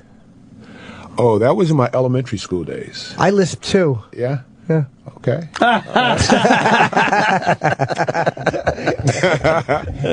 I'll tell you, you know, a large percentage of people in the world, and I have a 12-year-old son, and you know, he did it between ages 5 and 8. Yeah. And then just go away. It went away. Now you can't shut him up. Can't shut you up either. No, I like to chat. But don't you hate an adult lisper? I think now we can get that cleared up, because you and I both lisp as children, and we've overcome it. Yeah. And I think that we can agree that adult lispers are truly enraging to me. You know, you have to address it. Yeah, it's like, how about you put your teeth together and make that sound? I did that when I was 7. I learned you it. Did? Yeah, so did Dr. J. You say this and that. Yeah, it's silly. When I see an adult doing that, oh, come on, it's so stupid. I just want to mash their tongue between their teeth and sever it. Teach them to talk properly. The other thing that amazed me in the book was, and I was a huge fan of yours, you leave basketball in '87, and you only have, I say only just because of what they're making nowadays, you only had $9 million.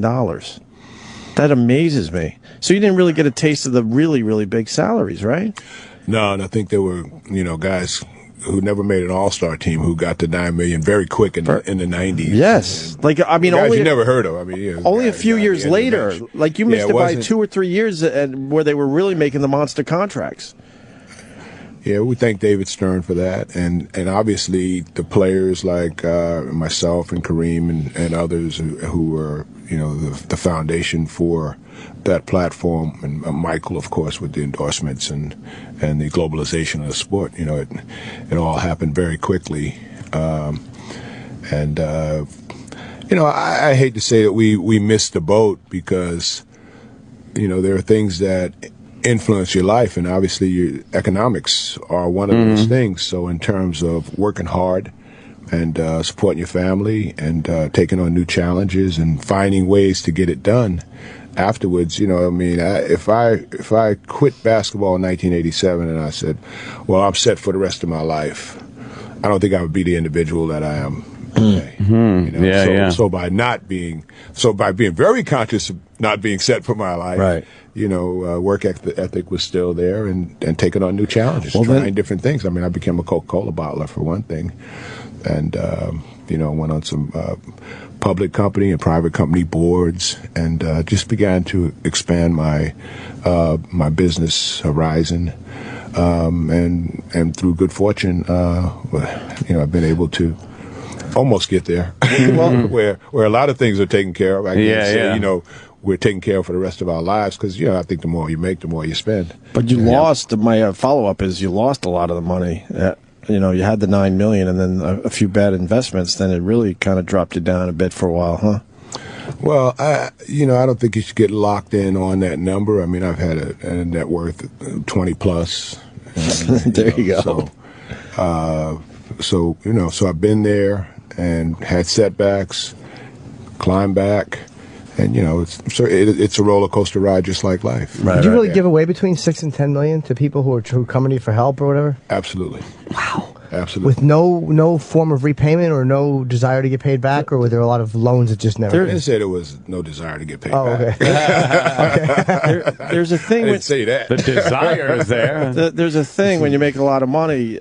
I've handed out a lot of money, and there's always this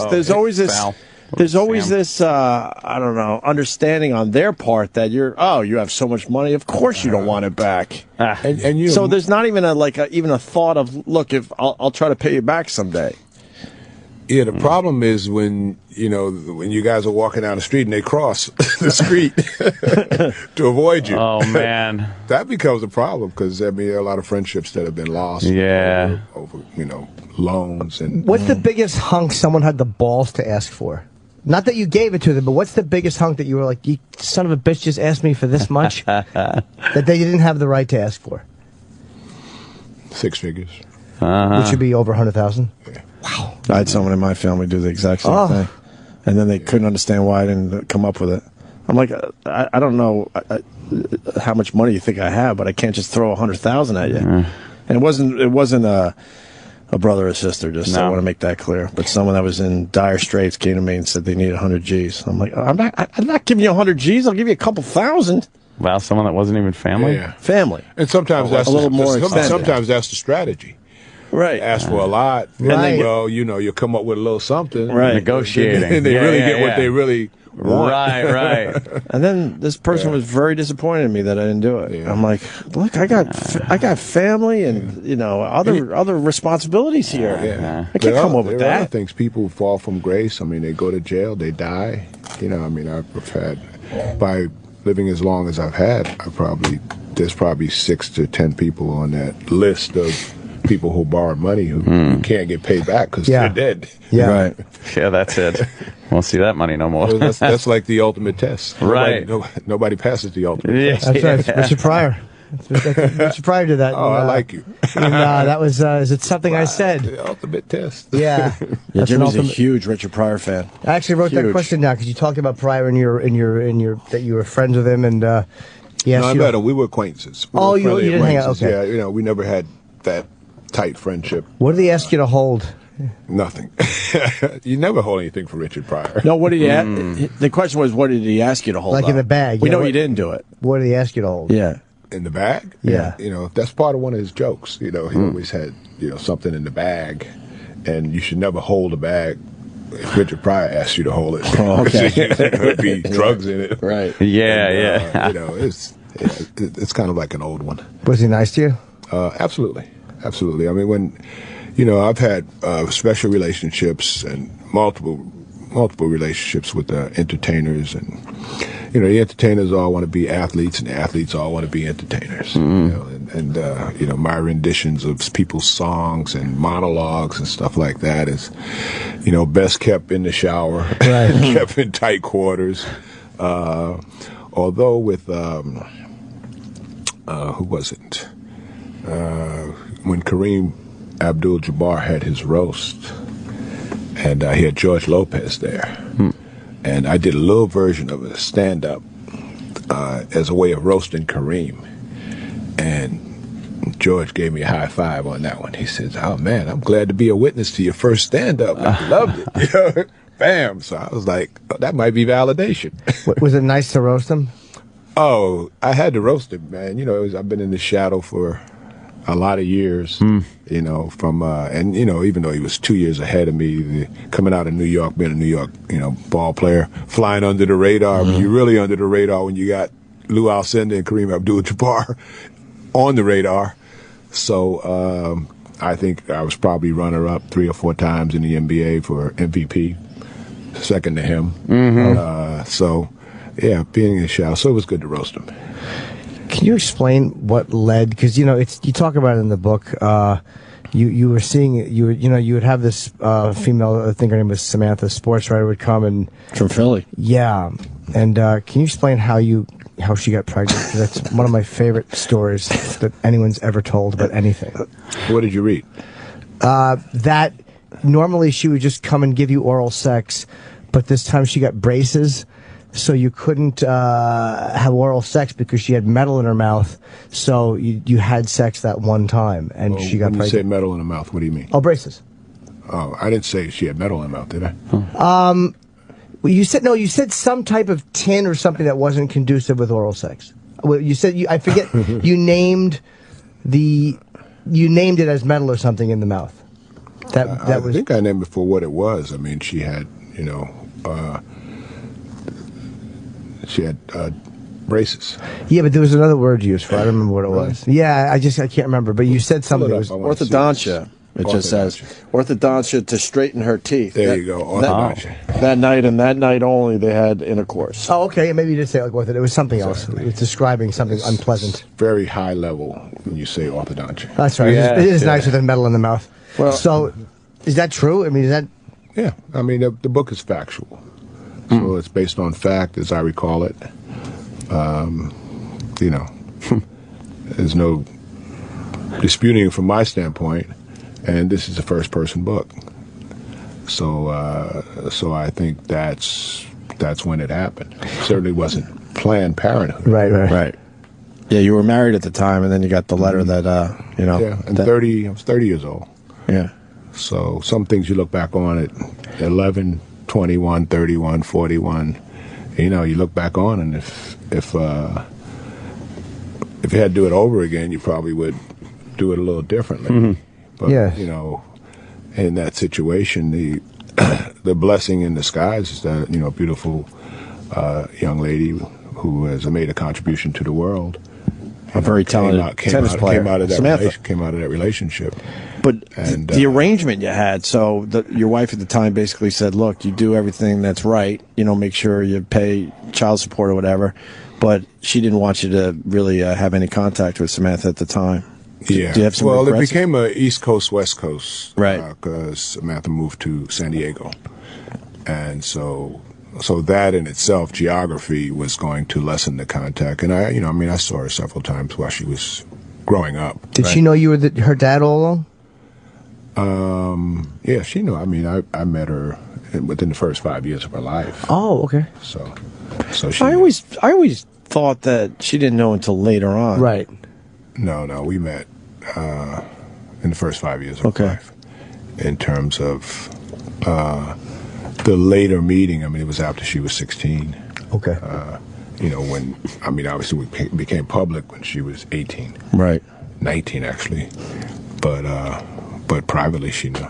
How did your wife find out about it? I guess you had to tell her. How did she find out about it? No, I write it in the book. There was Samantha wrote me a letter, and read the letter, and I shared it with my wife. You showed her the letter? Yeah. I showed her the letter. And then she beat. I was going to say she beat the crap out of you. That's not fair. But there was some punches thrown right after that. And she, can I say what she called a you? reaction, yeah. I mean, it's tough. I mean, you don't have to grind it out, but okay, yeah, because it is a read, and it's in the book, and in the context, right? We're talking about children, so that particular chapter, and I have 4 sons, 3 daughters, so we're talking about children and people being born into this world. So the circumstances vary with each childbirth, and with this particular situation, there's additional information there which balances the perspective, because I wanted to be transparent and truthful. So yes, I mean, when I told her about it, she was very upset. Really asked me to leave the house. I was trying to get out of the house because I was getting bombarded and verbally and physically, and so I left the house. A couple days. Were you concerned at first? Because I would have thought we had sex one time, it wasn't mine. Or did you kind of know that it was your No, I didn't know. No, we had to test. Yeah, there was a test that happened. We had to validate through testing, and test came back positive. So had to own up. Well, there were other women that and obviously in the 70s and 80s, I mean, free love, hippies, I mean, so deadbeats abound. I mean, you guys probably knew a few or whatever. Right. I got a child over here, but So I'm assuming there were a few other tests. You're in denial, right? So they're in denial, and I had my moments in which I had my doubts, but the test proved positive. I said, well, this is what we have to do, and it was a collective decision made to create a child support situation and a living arrangement that allowed me to continue, with my wife and my family, understanding, and for Samantha and Alexandra to exist as they did. How's your relationship with her now?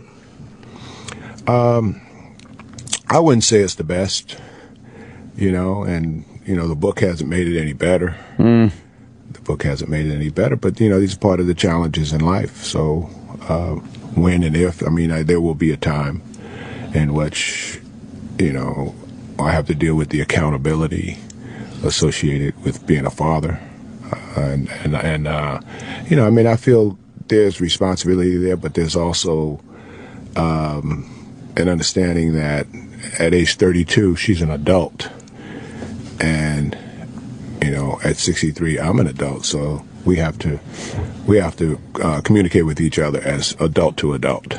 You said something Bill Cosby told you, that it's hard to grow up poor and raise rich kids, which I thought was a really interesting way to look at what it's like to be in that situation. Yeah, I think the difficulty of affluence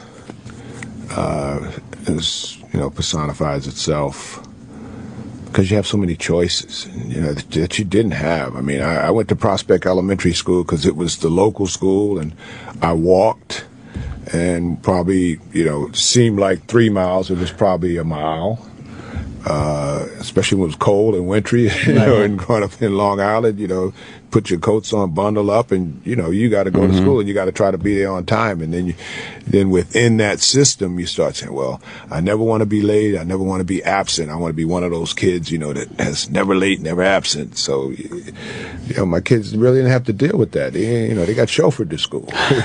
I'm the chauffeur, or the mom's the chauffeur, or we have a driver, who's taking them and picking them up and dropping them off. Yeah. And within the education and the social development, so many options for people who are affluent that you're forced to make decisions that when you're poor you don't have to make. It's only one option: go or you stay home. Get smart or stay dumb. And that's oversimplifying it, but that's the reality of it. So that's what that was all about. Do you still line everything up? I was fascinated by how you line. Like right now, I'm looking at your still. You have your. It's not, but it struck me as very like. I have my stuff organized over here. It struck me as very, very OCD to have all of this stuff lined up. And have you ever thought of yourself as OCD? What's that? Obsessive compulsive disorder. Like the obsession over things being lined up or numbers, or like a lot of athletes get it with time. Just when they spell my name Irving, I have a little problem with that. What he's talking about is the whatever dummy made up our prep sheet, which wasn't even in here. Spelled it right on this side, but here they spelled it Dr. Julius Erving. Give props to Kyrie on that one. What? They spelled his name wrong on the overall prep sheet. I like order. I like things nice. Oh, God. I like things, we know lines and columns. I like it.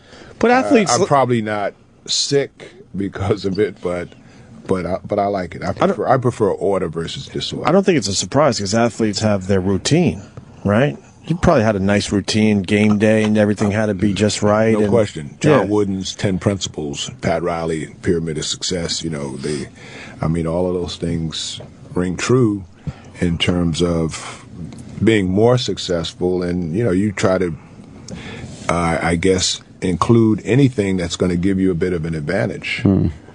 So if you have a great day and you've done things a certain way, you tend to go back and try to do that same thing, and sports does introduce you to that. What do you think of the game today? What's your thoughts? The game's in pretty good shape. I think David's moving on. Adam's taking over, and he's leaving it much better than it was when he started. So his legacy is cemented and stone. And I watched the game. Obviously, there's some bad games and some bad nights, but there's so much exposure that the guys get. So you get to see them in a way that you didn't in the past. Because there's so much exposure. You see the bad games, and you see guys having bad nights, and then they got to come back the next night and shake it off and play. So even the superstars, with the scrutiny that you have, it's amazing that the sport continues to become more popular, and guys are able to handle it. Everybody can't handle it because there's some cases out there, where they clearly can't handle becoming a corporation at age, 18, 19, 20, 21. And, there's an understanding of that. So I think the league and the higher-ups in the league understand that they got to give coaching, they got to give training way beyond just the physical training of, having a guy understand the fundamentals of the game. There's the fundamentals of the business. And it is a huge business. It's a multi-billion-dollar business. Sure. And, as you always say, the chain's only as strong as the weakest link. So it's a constant feeding and exchange of information to try and make it better. And I think that's what makes it best league in the world. I got to ask you about Larry Bird. When was the last time you talked to him? When Indiana was in the playoffs last year, I went and I did a game for TV, and got with the TNT guys and hung out in Indiana for a couple of days. So, we just said hi and hi and bye. It's not like we tight, right? But I think there's a mutual respect there. I really admire what he's been able to do in terms of moving into the executive position that he has, and pretty much calling his own shots. He's helped to assemble a wonderful franchise out there, and I'm an old ABA guy, so I pull for all the ABA teams, so there's always going to be a soft spot in my heart for not so soft. I'm mad for Indiana. Indiana. I'm mad that you got a 76ers hat on instead of a Nets hat. But you shouldn't be mad about that. I'm mad. It was a choice. I'm a Long Island guy. It was a choice to make, and since I had the blue jeans instead of the black jeans, that's all it is. I went for the color. Okay, all right. But I got my Nets hat. All right, you got your Nets hat. Okay, I'm probably gonna wear it tomorrow. Okay, good. You want to come and have lunch tomorrow? I love the ABA and I love the Nets, man. Yeah, I loved it. But you and Nets, Spurs, Nuggets, and the Pacers. I mean, I got the Conquistadors. How about that one? Remember the San Diego Conquistadors? I do. Wilt Chamberlain, and Bird Everett. Wow, very good. Well, Travis Machine Grant. You have book signings. Guys. Sorry, they want us to mention your book signings too. If you want to get a book signed, the book is excellent. It really is. I love very honest. I love when you guys write an honest book. A lot. We don't see it often. We really don't. We read a lot of these books. But Dr. J, you did yourself right, man. What's today's date? The 6th. Okay, so tomorrow night, the 7th, here it's in New Jersey in Northvale. It's Books and Greetings at 6 p.m. And then the 9th, which is I don't know what day that is, but we're on in Atlanta. Saturday the 9th is Peachtree Road, Barnes & Noble in Atlanta, Georgia. Right. The 13th, which is Wednesday. Thank you. 4 days after that, Wednesday will be at Barnes & Noble in Exton, Pennsylvania, on Main Street. And then the 19th, which is Tuesday the 19th at Barnes. No, that's actually December 19th. Right. Oh, wow. A lot of counting on your fingers. Yeah. Yeah. All right, let's just leave it. That'll be in L.A. Okay, Jersey, Atlanta, and Exton, Pennsylvania coming up to meet Dr. J and get your book signed, and it really was great. Do we have time for one more question? It's a good one. I'm not going to put you in a tough spot. Okay. We saw recently the clip of you getting taken out of the game with the 76ers. Mm-hmm. It was so damn emotional, and everyone knew it was coming, where they were going to take you out for the curtain call. What goes through your mind? That is it. They're taking you out of the game for the last time. Yeah. Do you remember exactly what you were thinking? Well, I'm a candid guy, right? So the emotions ran the gamut. I wanted to play well. I mean, that last game I had 24 points, 11 rebounds. So I wasn't leaving because I couldn't play anymore. I was leaving because I was able to go out the front door in terms of my basketball career and my chosen profession, whereas I came in the side door. So I had announced this is my last year. Now we were in the last playoff game, against a team that we respected a whole lot. The Milwaukee-Philadelphia rivalry was great during that time when they had Bob Lanier, Marcus Johnson, and Junior Bridgman and Paul Pierce. I mean, they had a monster team, Quinn Buckner, and we had a monster team. But we were so close to one another, and we always ended up a little bit ahead of them. Mm-hmm. But not this night. Right. So I'm thinking that, okay, the run is over. A lot of people are going to be sad, but I wanted to celebrate that moment. And I also wanted to celebrate the freedom from living in the fish tank, living in the fishbowl, because, I had, lived in a fishbowl for 16 years, and those last 11 in the NBA, and there were circumstances, some of which we've talked about today, that were personal and private and unaddressable, truly in a whole form, while I was living in the fishbowl. So part of my mission, for after 1987, getting out of the fishbowl, was to, show up my private life. And, for the next 2 years, most of the things that I did, I wanted to pull back from the public arena and, charge my battery and exercise certain options, so I did go on private situations, private corporate situations. I still did public stuff, but one of the things I turned down was, the lifetime contract that the Sixers offered to come and, work for the organization and maybe, do what Larry Bird has done, help build a franchise into a winner and, stay in the same arena. It's important for me to, get out and try new things and start fulfilling the destiny for Julius Erving. Right. Kind of set Dr. J on the side. So it was a sense of relief. You were ready to move. You were ready to move on. Huge sense of relief. You were like huge sense of relief. So that was what going through my mind. And I'm walking out with the ball, and the referees had a little threat put on them. So the two referees are walking with me, and they tell me when they get in the hallway, they said, there was a threat on us before this game. I don't know why, but we figured if we walked out for you, they're not going to take the shot. so I'm like, thanks. Wow. I suppose they did decide to take the shot. And no regrets. No regrets. Oh, at the end of the day, 16 years. You left when you wanted to. Sweet 16. I couldn't have asked for more. I mean, coming in that side door, I always thought, when they talk now, 5 or 6 years, average length of time for a professional basketball player's career. Football's even shorter. Baseball's probably the longest, hockey's longer. But on the average, because some guys are just there for a cup of coffee, it's 5 or 6 years. So once I got past 10, I was in the gravy zone. I got all the way to 16. And I have a lot of statistics that are longevity stats. If you're around long enough, I leave game as third leading scorer in pro basketball history, first in steals, top 10 in block shots. Yeah. So those are longevity stats, and if you're not around a long time, you don't get there. Right. Right on.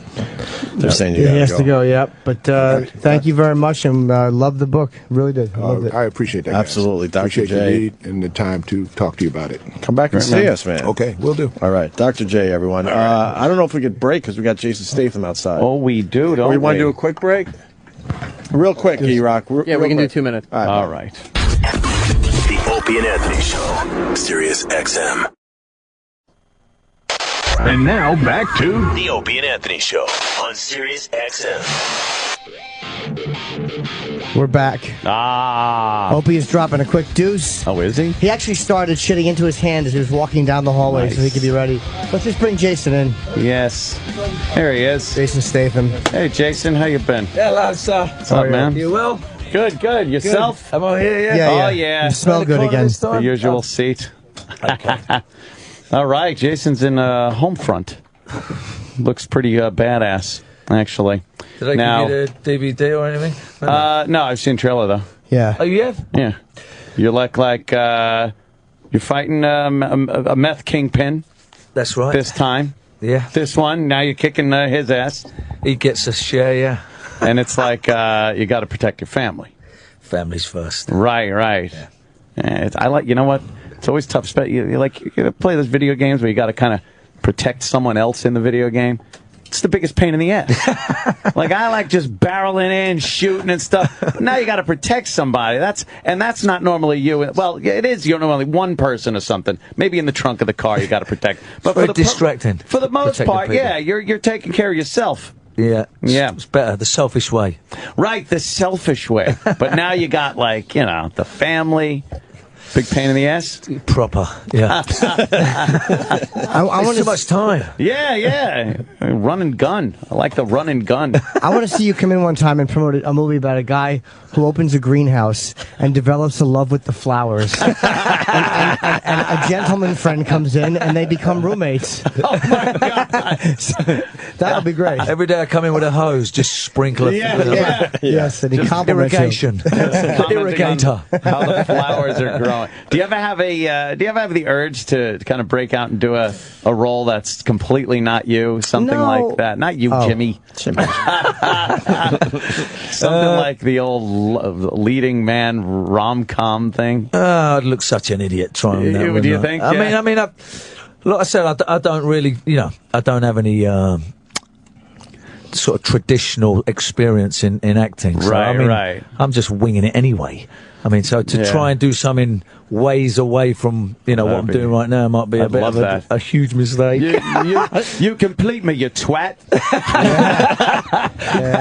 He downplays his acting every time he's in here. I think at this point, I think you're a good actor. Yeah, you can't fake it this long. Yeah, well, I probably can.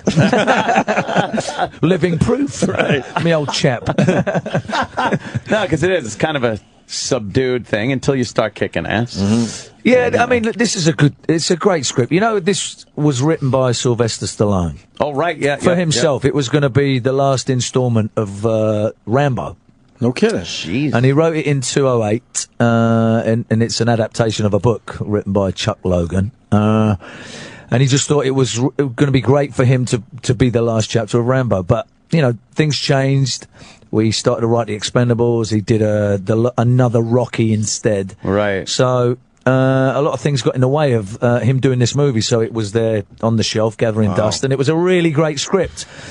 So when we were shooting Expendables 2, he said, I got this little thing that, I was going to do. I'd like to read it. And, it's like the greatest compliment you can get, to have a script written for himself, handed to me. Yeah. So it was like, and then after I read it, it was great, and just begged him, and then got a gun and said, please let me do it. I love how he could just go, you do this one. I'm not gonna. You do this one. I know it's going to be great, but I don't feel like doing it. Does everybody who knew Rambo go like, your accent, you sound different? Why are you so skinny? Yeah. You don't sound the same anymore. Yeah. Obviously, there was a fucking rewrite. Okay. Is Sylvester Stallone cool or what? Yeah, he is, right? We had him on once, and we really liked him. He's so funny. He's a real. He's a unique chap. He's just he's so talented, and he's just a real person. He's had a lot of experience, so he's got some killer stories. But he really cares about what he does, and he it shows. Well, people really like him. I think there was a little rift on the Expendables between him and Bruce Willis. Yeah. Something was going on. Right, I'm not sure what that was. I was just. All right. I wasn't He's gonna not say dumb. anything. I was going to be like, look, you don't Let's have to see how say he handles anything. this. But I was like, let me see how he handles this. Let's see how he handles He this. handles this like a diplomatic actor that doesn't want to lose any words. All right. I've heard nothing about that. Yes. All right, the microphones are off, please. Let us now tell us. Wow, you're a politician. That's smart, though. Good. That is very We can learn smart. from you. What am I supposed to do? Tell the real truth? Were you surprised that Bruce was making $1 million a day? Because they said that's what it was. He wanted to make $1 million a day, I think, or it was like he was getting $1 million for 4 days, and he wanted to make $1 million a day. So he either wanted 4 million or 3 days. That's Opie money. Wow. Yeah. What? Really? What happened?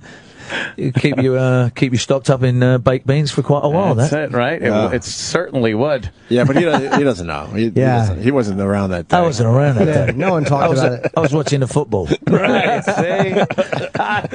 Jason shows up for the job, does it to the best of his ability, keep the drama away. He doesn't deal with the nonsense. And keep working. Right. You don't want to badmouth people like Bruce Willis or spill the beans there on what Sly is thinking. When are we going to learn? I know. We're the worst at it. Although Kevin Smith was pretty honest about Bruce Willis when he worked with him. Yeah. See, and that has nothing to do with Jason Statham. Well, is that he's a big pain in the ass. He's a basically pain in what the he's ass saying. to work with. Right. And, when he's on set, and go screw everybody See, else. I didn't find that. My experience with him was very good. Oh, you Jimmy did a act scene with Bruce Willis. Yeah, it was very good. I felt that he was very nurturing and nice. And did you? Yeah, he was good. Yeah. Mm-hmm. Still like those Die Hard movies. I don't know. What are you going to do? They're great films. And the first one is just one of the classic, definitive genre movie. That's it. Yeah. That's the movie. So good. Great villain. Do you watch action films when you're not filming them? When I'm filming them. When you're not, or do you want to kind of get away from that whole genre? I don't know. I mean, a lot of them are crap, so it's hard to get a good one unless you have to have the right people in it. I think. Right. I mean, a lot of the time they're a little bit thin on story and a little bit, predictable. But they're good popcorn films, so it depends what it is. I mean, I'll watch every one of the Die Hards. I think, like you said a minute ago, they're great. Yeah. I do like I do like a good action film, but it depends what's out at the time when you're making films. You know, nowadays you just have to look and see what's on the old iTunes. I like the Mission Impossibles. I thought those were pretty well good. done. Yeah. Very good. Not bad. Right? Do you get pulled over driving and have people be like, "Oh Christ, it's this guy"? Because I can only imagine a cop pulling over and go, "Oh, of course." I can't give him a ticket. Driving fast, probably, you know. He proves he could drive real well. Yeah. Sir, you were doing 475 in a school zone? Yeah. Are you civil on the road or? Yeah, you know what? I'm very civil on the road. Yeah. Yeah. I used to be a little bit more reckless when I was, a lot younger. Yeah. We used to race from. I used to live in North London, and we used to have a pool that we used to train at when I was back in the day doing a bit of high diving. And we used to drive from North London to South East London, and we used to race through the city as quick as we could. We used to race every week. We used to have these crappy little GTIs, these like two-door hatchbacks. Yeah, tiny little things. My friend had a Gordini Turbo, little Renault. We was just idiots with the music on, trying to, beat each other down to the other pool. Yeah, you never got pulled over and... No, but not really. Not in the city. It's hard because, there's not any sort of... if you're going through a congested city, it's a lot less likely you're going to get pulled with a guy with a speed sort of speed gun. What's the fastest you've gone? Have you ever clocked yourself? What's your number? It's got a number. What's your number at? I was like 160. You did 160. I've done 160. Yeah, that's... Yeah, I borrowed a Lamborghini for the weekend. Yeah, me too. Thought we'll wring its neck. Have you gone faster 160 on regular roads? I'm not talking on a track or anything, by the way, just on the regular roads. No, on the regular roads, yeah. No, that's crazy. No, that was on a track. I never did 160 on a regular road. Yeah, that's what I mean on a regular road. Oh, you're probably 120, 130, something. Yeah, but that's still fucking impressive. Yeah. I grab a car, I do double nickels. Double nickels. The whole way, That's yes, right. 10 o'clock, 2 o'clock. You could get over to Germany, you can really put your foot down. Yeah. On the Autobahn. Have you done it? The Autobahn? You know what? I've never been on the Autobahn. I would have loved to have done that. Because people say it's just insane. Yeah, it's an insane experience. Flat out experience, yeah. I saw a special on that, and they have all kinds of signals set up for people because you're going so fast. You have to know what's up ahead very early on. So they got these warning lights and signs that tell you that there might be traffic up ahead, like 5 miles ahead, and a truck might be stopped. Why do they allow that? Because they're not awesome. to be the party pooper here, but they're awesome but over it sounds there. like it's crazy. Are there a lot of terrible accidents, like 300 car pileups on the Autobahn? What a shitty road that is. I don't want anarchy on a highway. I want to be the only one that gets to go fast. Yeah. Well, not everyone else. When I was working in Miami, I was doing a film called Transporter 2, and we had this Lamborghini Roadster, an LP 640 it was at the time. It hadn't been released.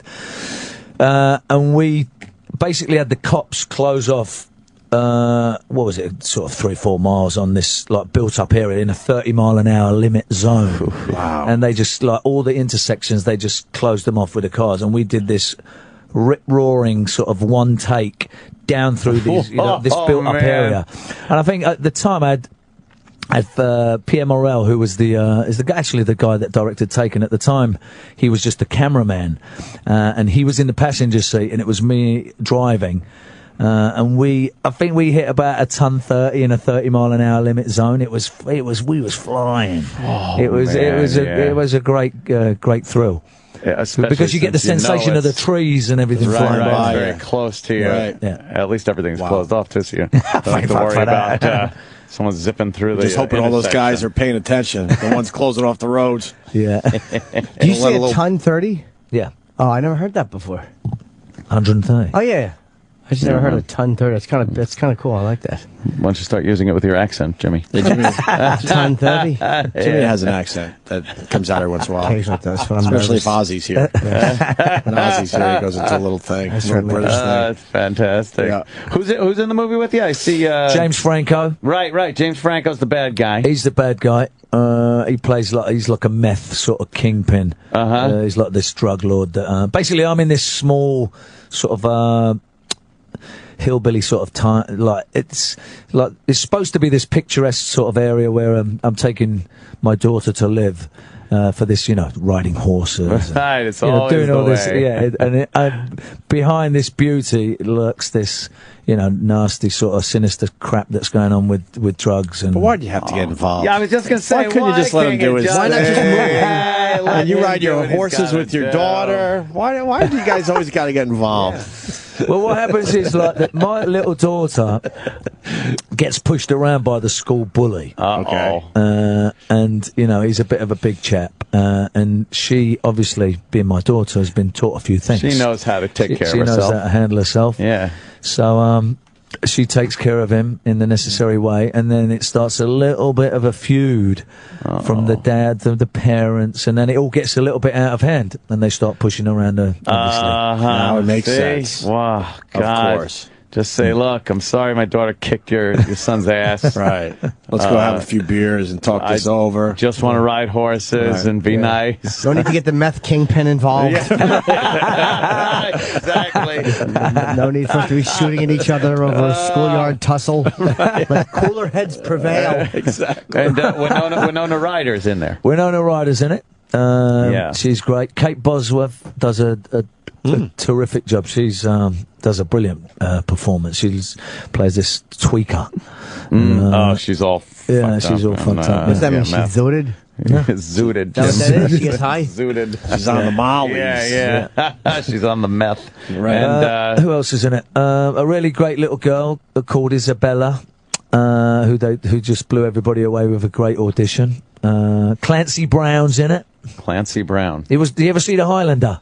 Oh, yeah. He played the Kurgan. He was there. Oh, man. I haven't seen that He's in a great. long-ass time. Oh, man. Does James Franco have minion, henchmen kind of people? Yes, he's got a couple, yeah. Kind of a few kind of disposable guys. They get he has got a couple of people that, you flex the muscle for him. Plow your fist into their faces and whatnot. Yeah, okay. Gotcha. I like Jason. I think this is going to end Statham badly movies, for James Franco. Oh, probably. I think this could be a problem in the end for him. I bet at the end, I bet at the end, James Franco feels guilty and goes to rehab and gets his life together. And then Jason kills the horses and sells them for glue because he now is addicted to meth. What a horrible movie you would write, Jimmy. How great would that be? Yeah. Jason's Just in the twist script the whole and goes, fucking thing. It's like, what the fuck is it? Right. Yeah, you see the car driving away with like happy music playing and a horse hook being thrown out the window for no reason. An awful ending. Yeah, just some barbaric, terrible ending. This sounds great, man. I love Jason's movies. They're just so much fun, action-packed, and I love the weaponry and whatnot. We get to a few little gunplay in this? There's a little gunplay, yeah. Gunplay? Bit of an old shotgun. I like that, right? Yeah. Yeah. Maybe some knife play, a little knife play? There is no knife play in this one, no. I like a little knife play. I improvise with like someone gets whacked around the head with a car battery. All right. Okay, there you go. Kind of stuff. Oh, that would hurt. You need that one. What about the nipple play, though? Is there any... I like some good... That's creepy. Jimmy enjoys a little nipple play. I do, and I really creep people out when I say I like nip play. When you abbreviate nipple, that really disturbs people. No one wants... Speaking of tweaking. Yeah. But it's funny, you're always looking for like the right prop to hit someone with that hasn't been used before, you know? Yeah. We had what's his name, Guillermo del Toro. On what the an other interesting day. fella, man. And he directed Pacific Rim, and I thought it was great. I was like, it was one of those old school kind of monster movie feel to it. And at one point when the robot guy's just going through the street trying to get the monster, and he's dragging a ship behind him. He's just dragging a ship, and he picks it up like a bat and hits the monster. It's like he's beating. They wrote in where this guy beats another guy with a ship. That's fucking awesome. That's cool. Yeah. Cool. That's great. So a car battery is a great weapon. Doesn't have the same ring to it, does it? Really, you just downplayed his But you're not quite as tall as the robots. Thanks for ruining my get. I know. I took away your thunder. This is a good get. No, you gotta bring some different stuff. You gotta have a bag with like weird shit in it. Like a fight breaks out, you pull out a slide whistle and a dildo and you club somebody with it. It'd still be great to watch somebody being struck. I would actually like watching that. Sure. What's the next movie? What's the next movie? I'm right in the middle of shooting Fast and the Furious Part 7. Wow. I just recently finished Expendables 3 with Sly, and they got a good cast this time. Yeah. I mean, Wait, who's different in the cast? they got Harrison Ford. Oh, right. That's Mel Gibson, Wesley Snipes. Oh, wow. Yeah, it's funny because we break Wesley out of prison. At the beginning of the movie, all right, and that's a couple kind of of the fun. lads were in the plane, and they go, "So, why were you in prison?" He says, "Tax evasion." It was quite funny. That's awesome. Yeah, they put it in a film. And of course, Bruce Will. Oh, that's right. He's not in this one. No. I don't think. Who else they got? Wesley Snipes. So good. I love it. He's so good. Gerard Depardieu, he's like a really weird addition to the... Have you ever seen anyone do an impression of you? No. My friend does it. You know Godfrey, the black comic. He does. Oh, does he? He does. He's a great mimic, and he does an amazing Jason Statham. Wow, I've never seen him do No that. one does Jason Statham Gonna but have him. to I was see wondering that. if you knew anybody who did it. We should have him on the phone to do it. Doesn't necessarily help the conversation, but I just figured I would mention it. He told us ahead of time. We could have him on the phone. He does it. Oh, Jason's man. like, There wow, you that's go. pretty good. You Or know, Jason that criticizes sucks. it. Right. It's Yeah. awful. He never does it again. He Yeah. never performs again because he's degraded. Yeah. Ends up in poverty. What do you mean he has to go? I don't talk to myself. Someone fucking Iraq throws shit in my ear sometimes. He's very saying you have busy. to You're go very 'cause busy, you're Jason. Yeah, Jason's now looking at you like, what the fuck? Where are you getting your info from? From Roland, saying that he has other interviews he has to do. Oh. Yeah. What, is that it? What other interviews? I think we covered it, though. I think we did pretty good here. Fast cars. Where are you Car going? battery, Car battery fight. Fucking Good actors. Nipple play. Nipple play. Got the dirt on Bruce Willis. I think we did good here today. Yeah. We dug deep. He spoke volumes with his silence. Oh, God. Okay, so Homefront, it opens November 27th. No, we're a couple weeks out. 2013, 3 of course. weeks out, right? That's fantastic, man. I love this. Phil Broker? Phil Broker. That's you. I'm Phil Broker, low-level DEA agent. Oh, you're going to be kicking some ass in this one. There's a great Sly line. It's what does he say? He goes, "Whatever you're thinking, rethink it." you know, that's no one can deliver that better than Sly, but you know, I tried. You give it your best shot. I'm sure it's probably slow and methodically, probably like you did. Whatever you think. I can't do a line like that. I would. Yeah, I can imagine him doing that. I would say, whatever you're thinking, rethink it. That's good delivery there. Menacing, huh? Good. I'm not buying into the whole winging it thing anymore. The what? The winging it. You keep saying you wing it as an actor, and to a certain degree, I don't buy that anymore. What do you mean? You have too many hits under your belt. It says I'm still winging it now to a certain degree. I'm not the sort of actor who spent hours at drama school or with an acting Well, it is. teacher It's or anything like that. You're not winging it anymore. You're damn good. I mean, it's You're damn good, sir. you just you just get in there and you just wing it. Wing it. Yeah, let's have it right. Turn up, say these fucking words. That's about as good as it is. You know what it is? Because it's funny. It takes me back to meeting Guy Ritchie, and I had no experience again at that time. And he was making this film Lock, Stock and Two Smoking Barrels. Love that one. And he says, "Listen, I did the audition, and I pleased all the skeptical producers and the casting directors that wanted all these thespians from fucking RADA, and so all these people that didn't want me, Guy was the one who fought for me." And I said, "Okay, Guy, you give me the part. Thanks very much." So obviously I better start learning how to act. So shall I go and get a few lessons? He went, "No, you silly prat.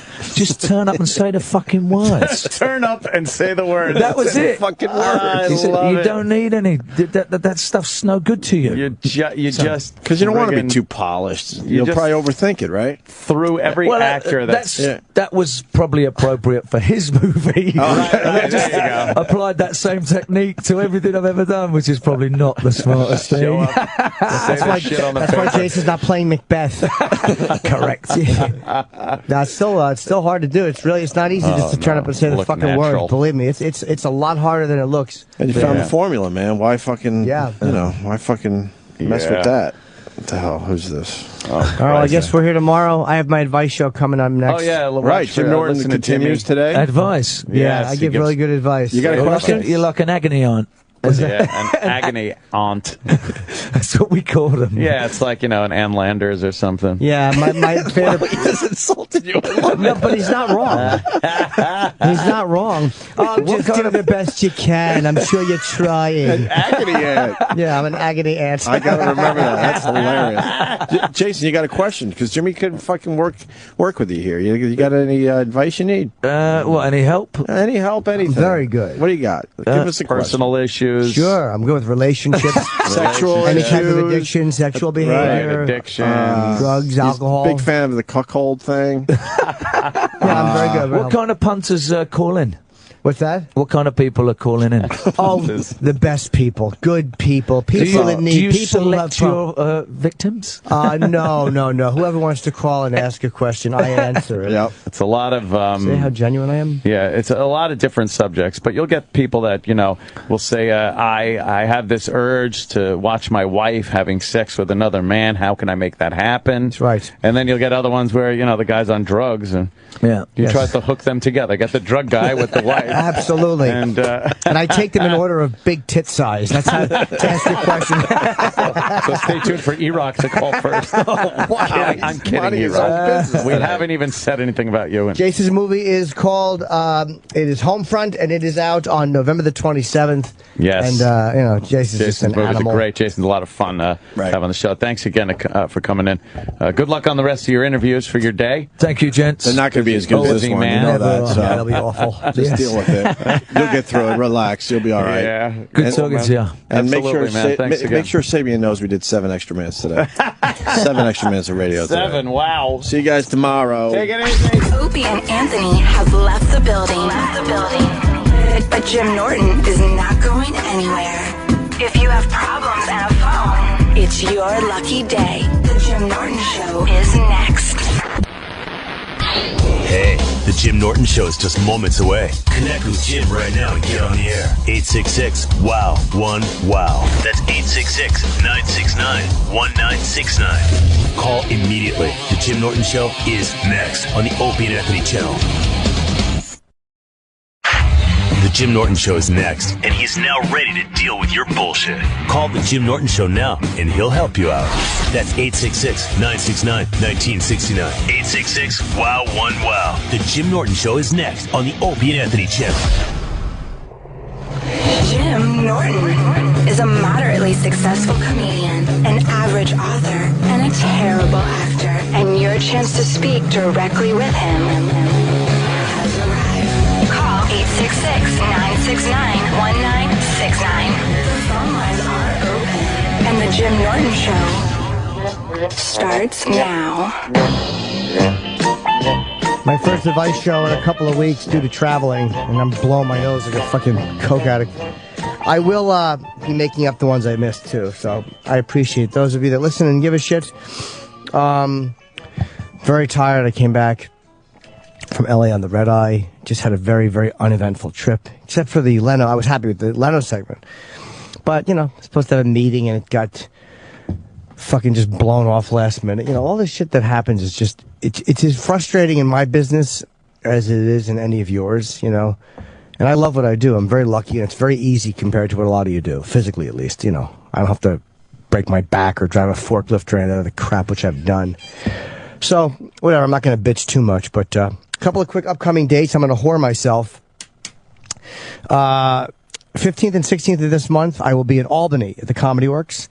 I never draw crowds there, so come on out. Plenty of seats probably available. November 22, 23, Clinton, New Jersey, the Garden State Comedy Club. And Friday and Sunday, December 27 and 29, I'm in Las Vegas at the Hard Rock. It's one show each night. Tickets go on sale Friday.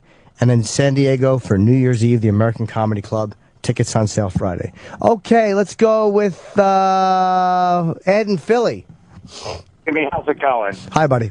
Hey, I've got about 60 days sobriety right now. That's great, man. And thank you. It's been wonderful, and thanks for just being out there and being a voice, for sobriety.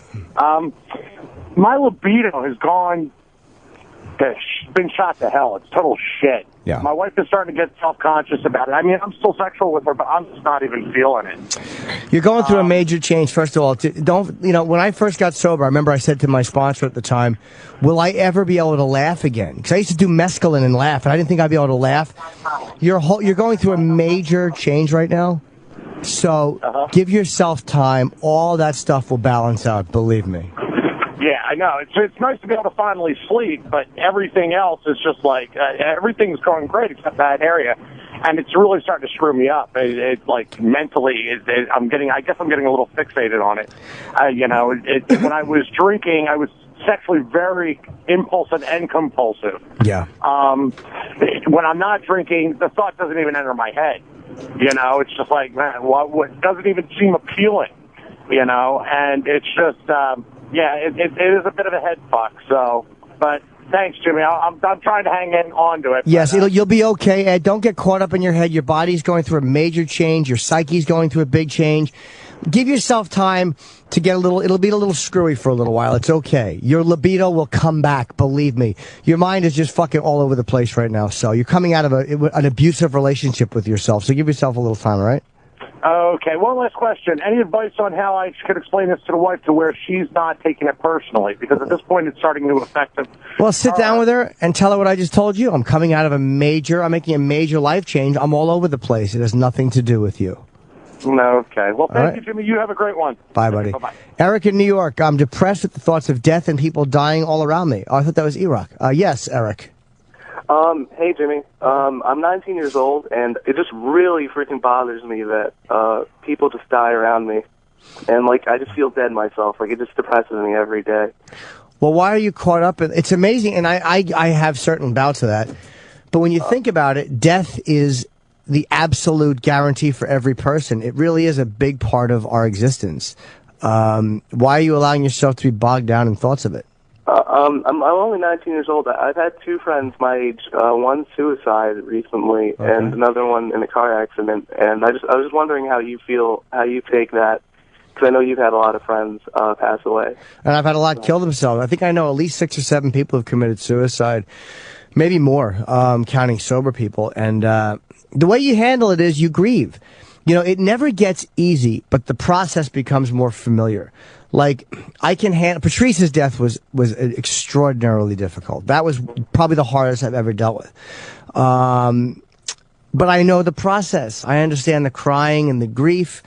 And, just go through it. Let yourself go through it. But you don't get bogged down and obsessed with it when things aren't bad. Because eventually, as my mother used to say, we all go bye-bye in the box. You'll be there in less than 100 years. We're here for a blip of time, so I try not to get too caught up in the fact that other people are dying. And you know what? As shitty as it sounds, better them than you.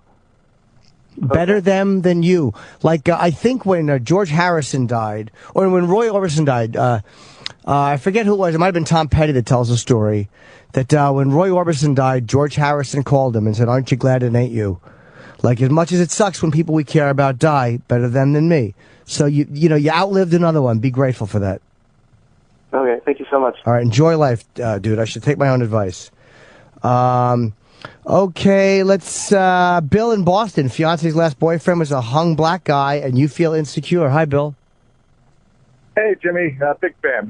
Thank you. I just got engaged to this awesome girl, best girl I've ever met in my life.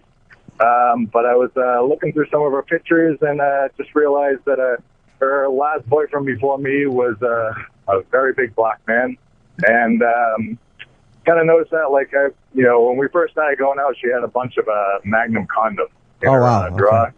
So, I guess I kind of piecing everything together and just feeling a little bit insecure about it. I mean, I know I kind of satisfy her, but just feeling a little inadequate about it. And just wondering, give me some advice on how to deal with it. Well, I'm a pervert, so I can enjoy that. But I also understand the insecurity of that because I went through it so many times. She's obviously, if she wanted his large black dick, she'd be with him or another black guy with a big dick. Whatever it is that you're giving her is what she wants. Women like size to a certain degree, but men are much more obsessed with the idea of that than women are.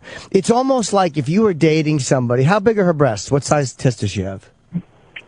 She doesn't have that big tits. Like they're pretty normal size handful. Okay, so say they're like B cups. That would be like saying that if you had someone with D cups, he's going to be much happier with someone with D cups. You might go like, nah, they were okay, but who cares? That's the way a lot of times women feel about dicks. So if she really, really wanted to be with that guy, she'd be with him. Or if she wanted to fuck someone like him, that's what she'd be doing. But if she's your fiance, that means she wants to commit to you. She's not being forced to. Well, I am kind of twisting around. What's that? Oh, all right, well. Yeah. I would suggest learning how to make it dirty and enjoying it. But if you can't do that, then just realize she's with you for a reason. Yeah. All right, cool. Hey, thanks a lot, Jimmy. I appreciate it. All right, good luck, you lucky duck. Bill in Boston. David in New Jersey has a follow-up on his past sleep issues. Yes, David. Hi, good morning, Jimmy. How are you? Good, how are you? So we spoke maybe 2-3 months ago about my sleeping issues. I was waking up randomly in the middle of the night, and you mentioned adrenaline. Okay. I am a diabetic, and I wasn't really watching my sugar too well. Okay. I recently got a device, and I've been watching it more and more, and I've been noticing that the nights that I would wake up randomly in the middle of the night and watch my monitor, I would notice that the sugar would peak in the middle of the night. There's a certain condition. I don't remember the name of it, but it... Sugar peak. Anyways, basically, in the middle of the night, the liver basically thinks that, oh, you don't have enough sugar, and it starts just being like an idiot and generating more sugar. Okay. And when I noticed I was more on top of my meds and I was taking care of myself, and I was making sure to do all my injections and everything else, that throughout the night, the levels would stay normal, and I felt a lot more rested. So for anybody else that has problems, they may want to check out the sugar, and that could possibly be it. But since I've been taking my meds properly and not feeling stupid and sorry for myself and not eating shit and candy and stuff like that, I've been sleeping better and feeling a lot better. So that's great to hear, buddy. Thank you for the call. I appreciate it. I went for my sleep test. I'm supposed to talk to the insurance, the home care people today because I did test for complex apnea. I have it, as I knew I did, and the ASV machine was helpful. It was extraordinarily uncomfortable, and I got a prescription for Ambien. I wanted one Ambien because they hook you up with wires, and I'm very ultra careful with medication. So she wrote me a prescription for 30 Ambien. Did I tell the story on the advice show? I don't think I did. Yeah, I think you told it. I think you told it on O&A. 30 Ambien, and as soon as I got home, I dumped 29 in the toilet, and I shit on them because they got stuck to the bottom of the toilet. They wouldn't go down, so I took a heaping dump on them, and then finally knocked them off. And I only took a half of the Ambien, and I was able to sleep. So I will hopefully be talking to these people today and get a machine that works sometime in the next week or 10 days. So very frustrating. And to the guy Joe in Philly. I'm not going to take your call. I'm not mad at you, but you're asking how active I am in a certain 12-step program. I don't mention programs by name on the air. I will say this. I'm not nearly as active as I should be. I used to be extraordinarily active, constantly going to meetings and constantly doing the right thing, but I'm much less than I should be. However, I do still go. Can I ask you a question real quick about your painkillers and stuff? Sure. If you're one of those people who had that kind of addiction to any kind of drug and you have to take it for a medical reason, how do you justify that as far as being sober? Well, my sponsor always drilled into me that motives are everything. Now, Ronnie B, from what I hear, didn't take pain medication That's for what I was his, gonna bring up, yeah. because for him, he didn't feel he could handle it or he didn't trust it, and that's okay. I respect his ability to do that. I am not cocky about it, but when I've had surgeries, or again, I knew why I was doing this. I had zero desire to get high. I wasn't tricking myself. I didn't stockpile the medication. I dumped it immediately. And then there was that one little addict thought in me, though, that when I came home, like, well, they gave you 30. You should save one just in case this study doesn't. I'm like, no. Get another prescription if it doesn't work. So, you have to be ultra careful, and you have to be absolutely pure in your motives. I knew what they were. I'm an insomniac. I don't sleep. If I don't get my test results, I have to sleep for them to give me results. This was not even about being comfortable. This was about getting a machine titrated so I can fucking get my life together, because I'm fucking ready to blow my brains out with this fucking apnea. So if you know what your motives are, sometimes people have somebody give them the medication. Sometimes you like, again, I will give myself less than the recommended dosage. If they say take one pill every 4 hours, I'll take one every 6 hours, and then a half every 6 hours. And I always throw them out before I'm done. I'm ultra careful and respectful of that because pills were never my thing, but immediately they could become my thing. So it's not viewed as violating your sobriety? No, nothing's a violation. Drinking or doing a drug. I've had sips of alcohol since I'm sober by mistake. In a bar, one time I took a sip was gin. I thought it was my own Coke. You know, I work in clubs. Spit it out. My motives were not to pick up a drink. My motive was not to drink. I wasn't trying to sneak it in. And you have to be really careful with that because you can't lie to yourself and go, oh, my head hurts. Let me take this pill. If my motives are good. Because you're lying. Your motives are not good. I don't fuck with that stuff unless it's absolutely, again, when I had my fucking sinuses and I just sit sleeping up for 4 days because I had major surgery in my sinuses, I can't go without pain. I'm not a martyr. I didn't get sober to sit there and fucking have like a nail driven into my forehead. But I knew why I was doing it. So no, it's not as considered a slip if your motives are for real, but again, usually you talk to people, you check that out with people. Doctors don't know. You can't always listen to your doctor because they don't always know about addiction. Like my therapist does not know everything about it. She's like, can't you take this? So it's funny. Somebody told me about a sleeping aid. So I talked to somebody else in the program, and they're like, for guys like us, we shouldn't take it. I'm like, okay, I won't take it. That's why I don't take this stuff. Let's see here. Rick in Ohio wants to ask if I was close to falling off the wagon. If so, how I dealt with it. Rick? Yeah, I was just wondering if there's any instance where you were really, really close to having a drink, and if you had to talk to somebody about it, or how you handled that. I've had those times in my sobriety where I wanted to pick up, but you call somebody or you go to whatever meeting it is you go to. But my mind doesn't necessarily work like that anymore. It's trickier for me now. It says things like, you don't need to talk to people, just isolate or just eat or blow your brains out. My mind talks to me in a very weird ways now. So a lot of times the way I deal with it is I sit in it and I wallow in it and I become more miserable. When I'm being smart, I talk to people, and I do the right thing, or I go to whatever kind of meeting it is that I would go to for something like that. And, talking about it helps a lot. But right on. Sometimes you don't know how close you are until you're drinking. That's why we have to be always vigilant about it. All right, buddy? All right, bud. Take care. Oh, God, Greg in Florida. Yes. Hi, Jim. Good morning. How are you? Good, buddy. Please don't throw pills in the toilet. It's bad for the environment. You know what? I heard that from someone else once. The environment will have to take the hit on this one. Because you know what else is bad for the environment? Me relapsing and then plowing into you on the fucking road. That's bad for the environment, too. Yeah, well, I agree with that. But, yeah, if you could just put it in a coffee can, put some water in it, and then tape it up and put it into regular garbage, it's better for the environment. All right, well, that's terrific. But in that moment, I only thought, get rid of this shit because I don't trust myself. Oh, yeah. Oh, of course. Yeah. Get rid of that shit. Yeah, don't hold on to it. But, yeah, just they're just finding that there's just antibiotics and everything in the environment because of people flushing it down the toilet. I very rarely do that. But thanks for the call. I appreciate it. All right. Let's see here. Wes in Mississippi about his addiction. Yes, Wes. Hey, what's up, Jimmy? Hey, man. Man, it's so cool to talk to you, dude. I've been a big fan. Me and my wife drove 7 hours to see you in Dallas a couple of years ago, and I was such a nervous Nelly, I couldn't even come up and talk to you and give anything signed or anything. Well, thank you, Wes. I'm a delight and a darling you could have. I know, and you think you're not famous, but to us that are of the same ilk as you, you mean a lot to us, brother. Well, thank you, Wes. That's really nice. But man, I got on,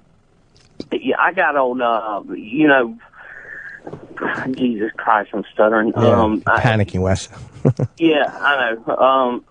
It was innocent enough. I had a neck injury, and then right after that had dental surgery, and it just kind of went from there. And I got on oxycodone, and for several years there, I never shot up heroin or any of that, but I was doing the same things. Sure. I was stealing from friends, stealing from work, just whatever I had to do to get the money to get that. And I think there's got to be something we can do to bring this more to the forefront. I don't know if it's doctors or what, but they've got to, look, this shit is just as dangerous as heroin or whatever, crack. Once you get on it, it is, and the worst part for me was, after I got off of it, was shitting water for about 2 weeks. It was terrible. Well, Wes, I think the way to get a handle on it is a couple things. People have to only get the medication when they really need it, and doctors have to stop writing it for anyone who just asks for it. Yeah. I think it's a two-pronged issue. The medication, a lot of it is very, very addictive. And again, be sure of your motives, like really sure of your motives when you take something like that. Be very, very respectful of it and very careful of it. But there's no one blanket way to do it. Again, they do say this stuff. That's why we need a prescription. You can't just go and buy it. It's a prescription. Right. For most of it, or a lot of this stuff. So, again, it's an individual issue and responsibility thing, and the doctor's got to stop writing all these fucking prescriptions for people. All right, buddy? Okay, man. Thanks, brother. Bye, Wes. Now, this guy, Dan, had a prescription for Ambien, and it fucked him. Fucked with him. Hey, Dan. Jimmy. Hi, buddy. Hey, how you doing, man? Good, thank you. I'm a Marine Corps veteran. I did 2 war tours. I got PTSD. Okay. And, part of it is sleep. I don't sleep for shit. Yeah, me neither. And the doctor at the VA, I'm also now I'm a recovering alcoholic. I've been sober almost 16 months. Oh, great. But I was still drinking when I got this, and all my files through the VA, it said to the doctor, drinks, and they had like my whole history, and she gave me Ambien, and man, that stuff is. I would fall asleep, get up and drive, and not even know it. I'd like wake up, my car would be sideways. Sure. I'd cook food and fall asleep, and the oven on. And Yeah, I've heard it's a real, phone calls and shit people make when they're on Ambien is a real nightmare.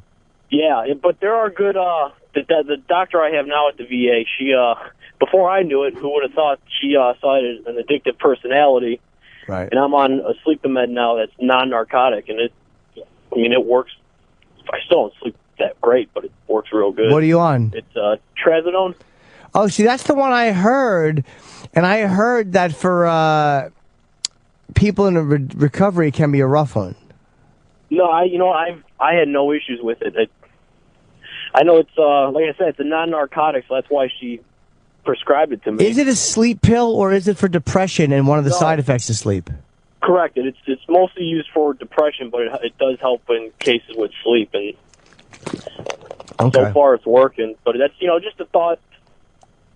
And yeah, I saw you when you came to Cleveland when you taped your show, man. It was great. Thank you, Dan. Thank you for the call. I appreciate it, buddy. Take care. Jimmy. Be good, buddy. John in Florida, food addiction. Hello, John.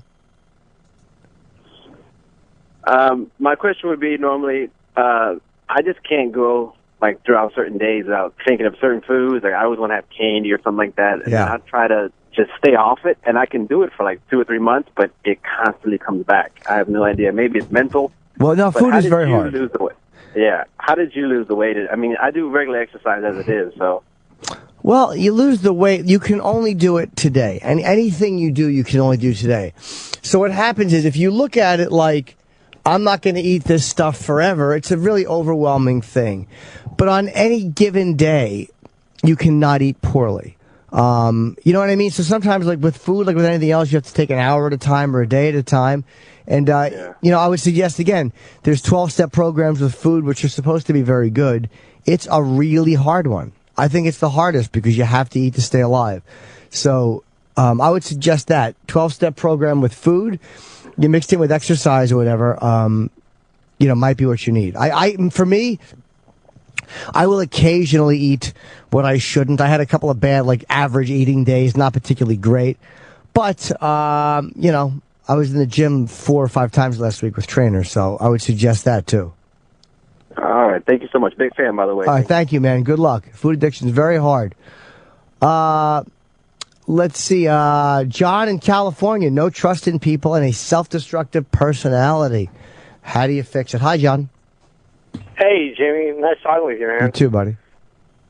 I don't know where to even start, go back to childhood, in terror and living life, and then you talk about the 12-step programs and talking with people and psychologists and things like that. I have a hard time trusting those people, and then I'm also a train wreck. I'm 51 years old. I'm 6 foot, 175 pounds, a walking piece of fucking meat, just going bananas on life. And I know this is not the answer. This is not the way to fucking roll. Well, why don't you, hold on, let me ask you a question. Why don't you trust people? What are you worried they're going to do? That's a good question. Well, their advice, maybe. Or the scenario involved. The trust factor. What I think they're going to do, I really don't know, I guess. Is there anything wrong with you medically? Like, are you paranoid or anything like that? Maybe, I don't know. It's just one of those positions where, I'm trying to figure it out myself, and obviously I'm not on the right path. Okay, sometimes, I'm sorry, let me slow you down. Sometimes what you got to do, if you're having these things and you're not sure what it is, get tested or see a psychologist or a therapist or whatever, and make sure that you're not medically, paranoid or schizophrenic. I'm not saying you sound crazy, but, you're saying you have a personality disorder, basically. You don't trust people and you're self-destructive. So maybe some therapy would help you. All right, well, yeah, now I got to trust a therapist. But, well, yeah, what's a therapist is legally bound to not tell people. Well, I didn't tell anybody. I didn't give a shit about that. It said, I don't trust that motherfucker giving me the advice, medication. I don't know what they fucking want to do. What do you think they want to do? Use your common sense. Well, I think they want to collect a paycheck, is what I think. I don't think they're really on my side and really want to fucking help me. Why not? They collect paychecks. But do you think that everybody who does something like that is just about the money? There's a lot better ways they could probably make money. I think they get a degree and they're sitting in an office and you're paying your insurance and you go through Kaiser or whatever the fuck and you go see a therapist and it's just I don't think they want to prescribe medication. Here. In some cases you may be right. I'm sure you're right. But in other cases, you're not right. There's people who do want to help you and they do want to see if they can get to the bottom of whatever your problem is. Just kind of keep searching for a good therapist? Yeah, or just realize, the worst that can happen, so what if you trust someone who's not a great therapist? Think about it. They can't tell people, so what's the big deal? Take the risk. The reward will be great, and the loss is very low. Who gives a fuck if they're not trustworthy? You go to someone else. Yeah, they wanted to give me some medication, depression medication, but I don't want to take stuff. I don't want to be on pills. I drink, that's my release, How much do you drink? A pint every day. So you think you might have a problem with alcohol? I have a problem with life. No. But I'm asking about alcohol. Alcohol is a substance. Life is a vague idea. Life is a vague, ungraspable thing. Alcohol is a very real, graspable, picturable thing. So yeah, I would say yeah. That's my release, and yes, I would say absolutely. Okay, that's what I do to survive. So, why are you thinking that maybe you shouldn't quit drinking? I've been through rehab, and quitting drinking probably would be a first step to start to maybe move forward. So then you know the answer. Maybe I do, yeah. But you don't like the answer because quitting drinking is scary or it's depressing, so you're trying to find a way around the answer. And when you already know I've done it. I've quit drinking for years. Okay. Were you recovering when you quit drinking? Were you going to meetings? Were you talking to people? Were you helping people and being helped? Well, that's a trust factor. Yeah, I went to the 12-step. I've been through the meetings. I've been sober I've been sober for over 5 years. Okay. 6 years. Okay. But the realization of life just doesn't seem fucking realistic. So I'm falling off. Where's the next step to this wonderful world we're supposed to live in? I don't know. Go back to the meetings, and whatever it is you missed early on, you'll get. Or try to get, because obviously you missed something. As they say, your foundation was weak and the house collapsed. I would say that would be my suggestion. to go back and address the drinking first and foremost. All right. Okay. That's cool. Yeah. And someone is saying that you need to be tested for being bipolar. Maybe you do. Have you been tested for being bipolar? No. Yeah. I don't have a trust factor enough to deal with the people. I just don't trust anybody. I understand, John, but you got to realize, and this is not an insult, but you're not important enough for all of us to trick. Like, think of it. Yeah, I agree. You know, like, you know that intellectually. So sometimes know that you don't trust somebody, but act as if. Just go through the process. Because now you're just giving yourself an excuse to sit on your ass and do nothing. I don't trust anyone. Therefore, I can't get better. True. It's an excuse to stay sick. So even if you don't trust someone, open up to them and talk to them, because realize they can't tell anyone, so you're losing nothing. And if they tell, I don't really give a shit. It's All all right, about the exactly. dollar bill. There's nothing to lose. Yeah. I live my life, make money. That's all I gotta do. Make money in this fucking world, and that's all it's about. Making fucking money. No, it's about being happy, too. It's not just about making money, John. It's part of it, but that's not all of it. Well, you can't be happy without money. No, I agree. It's very hard. Making money is a bare necessity, but making money at the cost of all integrity does not. Like, you're saying they're all just there to pick up a check, but no, some of them really do care. Yeah. All right. Find some new players. Yeah. Yeah, That's just cool. keep your search up. Don't give up. All right, I'll get back with you, Jimmy. Thanks. I appreciate it. Good luck, John, and stop drinking. Goodbye, buddy. All right, let's see here. So as we said, the bipolar thing. John in New Jersey, is Let's Take It Slower a precursor to the end of a relationship? John? Yeah, hey, Jimmy. Thanks for taking my call. Sure. How long are you with the girl? Short, maybe 3 months. 3 months? Wow. And she wants to take it slower? How far has it gone? I mean, not that far, but we got wrapped up in a whirlwind. I mean, and I'm a type of guy that falls in love quick. I know that about myself. Yeah, a bit of a love addict, are you?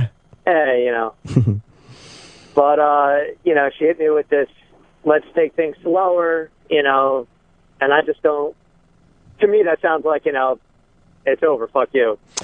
Well, yeah, but a lot of times somebody in the first 3 months doesn't want to rush into marriage or a heavy relationship. I think that's fair.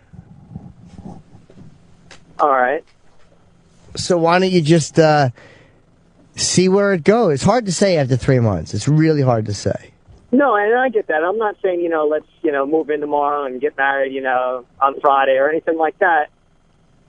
But, we do talk about things and, I get it. I get it. Okay. Well, sorry. Thanks, Jim. Don't be sorry. Thanks for the call, man. Thank you, buddy. That's all right. Jay and PA, your fiance wants you to convert to Islam and you're agnostic. Hello? Yeah, hey, Jimmy, how you doing? Hey. We got a huge fan playing in Lancaster, PA a few weeks ago. But situation I'm in, my fiance and I, love her to death. She's great. Been together a while. But she comes from a Muslim background. She does the bare minimum. Like, she does Ramadan, but, we have good times on the weekend. She's very laid back. In that sense, it's not even brought up 99.9% of the time. You wouldn't even know. But her father is very, culturally, with Islam. She wants me to. We're getting married in June. She wants me to convert to Islam, see a sheikh, and just say a couple sentences. She waters it down. I don't know if I'm and she says, "Dad will bless the marriage that way." I'm wondering if I should do it and just whatever makes her happy, or am I setting myself up down the road? And I have friends that I'm very agnostic. I have friends that have had Catholic weddings that I know don't care. But it's just the Islam thing just has that negative stigma, Stigma. to it. I don't know why you should have to. I think she should accept who you are. I've got a real dislike of this whole convert shit. If you want to get married, you should go in as you are, and she should go in as she is. If you both mutually respect each other, then you'll have that. If you have kids, you'll have to make a decision. Personally, I would absolutely not do it. If she's she's an adult. So instead of, going to some fantasy book and you're pretending you believe, it's utter nonsense, all of it. So why not just be true to yourself? Yeah. And that's kind of how I feel. I just didn't know, if it doesn't mean much to make that, because she wants Dad to bless the marriage. That's her big thing. Well, how about Dad blesses the marriage because you're a good guy? Exactly. So, okay, well, yeah, I mean, I appreciate that. That's the biggest thing. That's the religious thing to it. And you know, I said, I don't care if we do raise the children, you know, Muslim, whatever they need for morals, you can do that. If that's what it takes for good morals, then that's what you want to preach that way. But that's not how I become a good person, you know. So, all right, Jimmy, I appreciate it. Good luck, man. Thank you. Hey, Tim in Pittsburgh. My thoughts on 12-step programs. They don't seem to work. What's up, Tim? Hey, Jim, how you doing? Hi. Hey, question. I'm an alcoholic.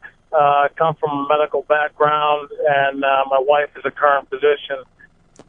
Statistics have shown that 90% of these programs have a failure rate of 90%.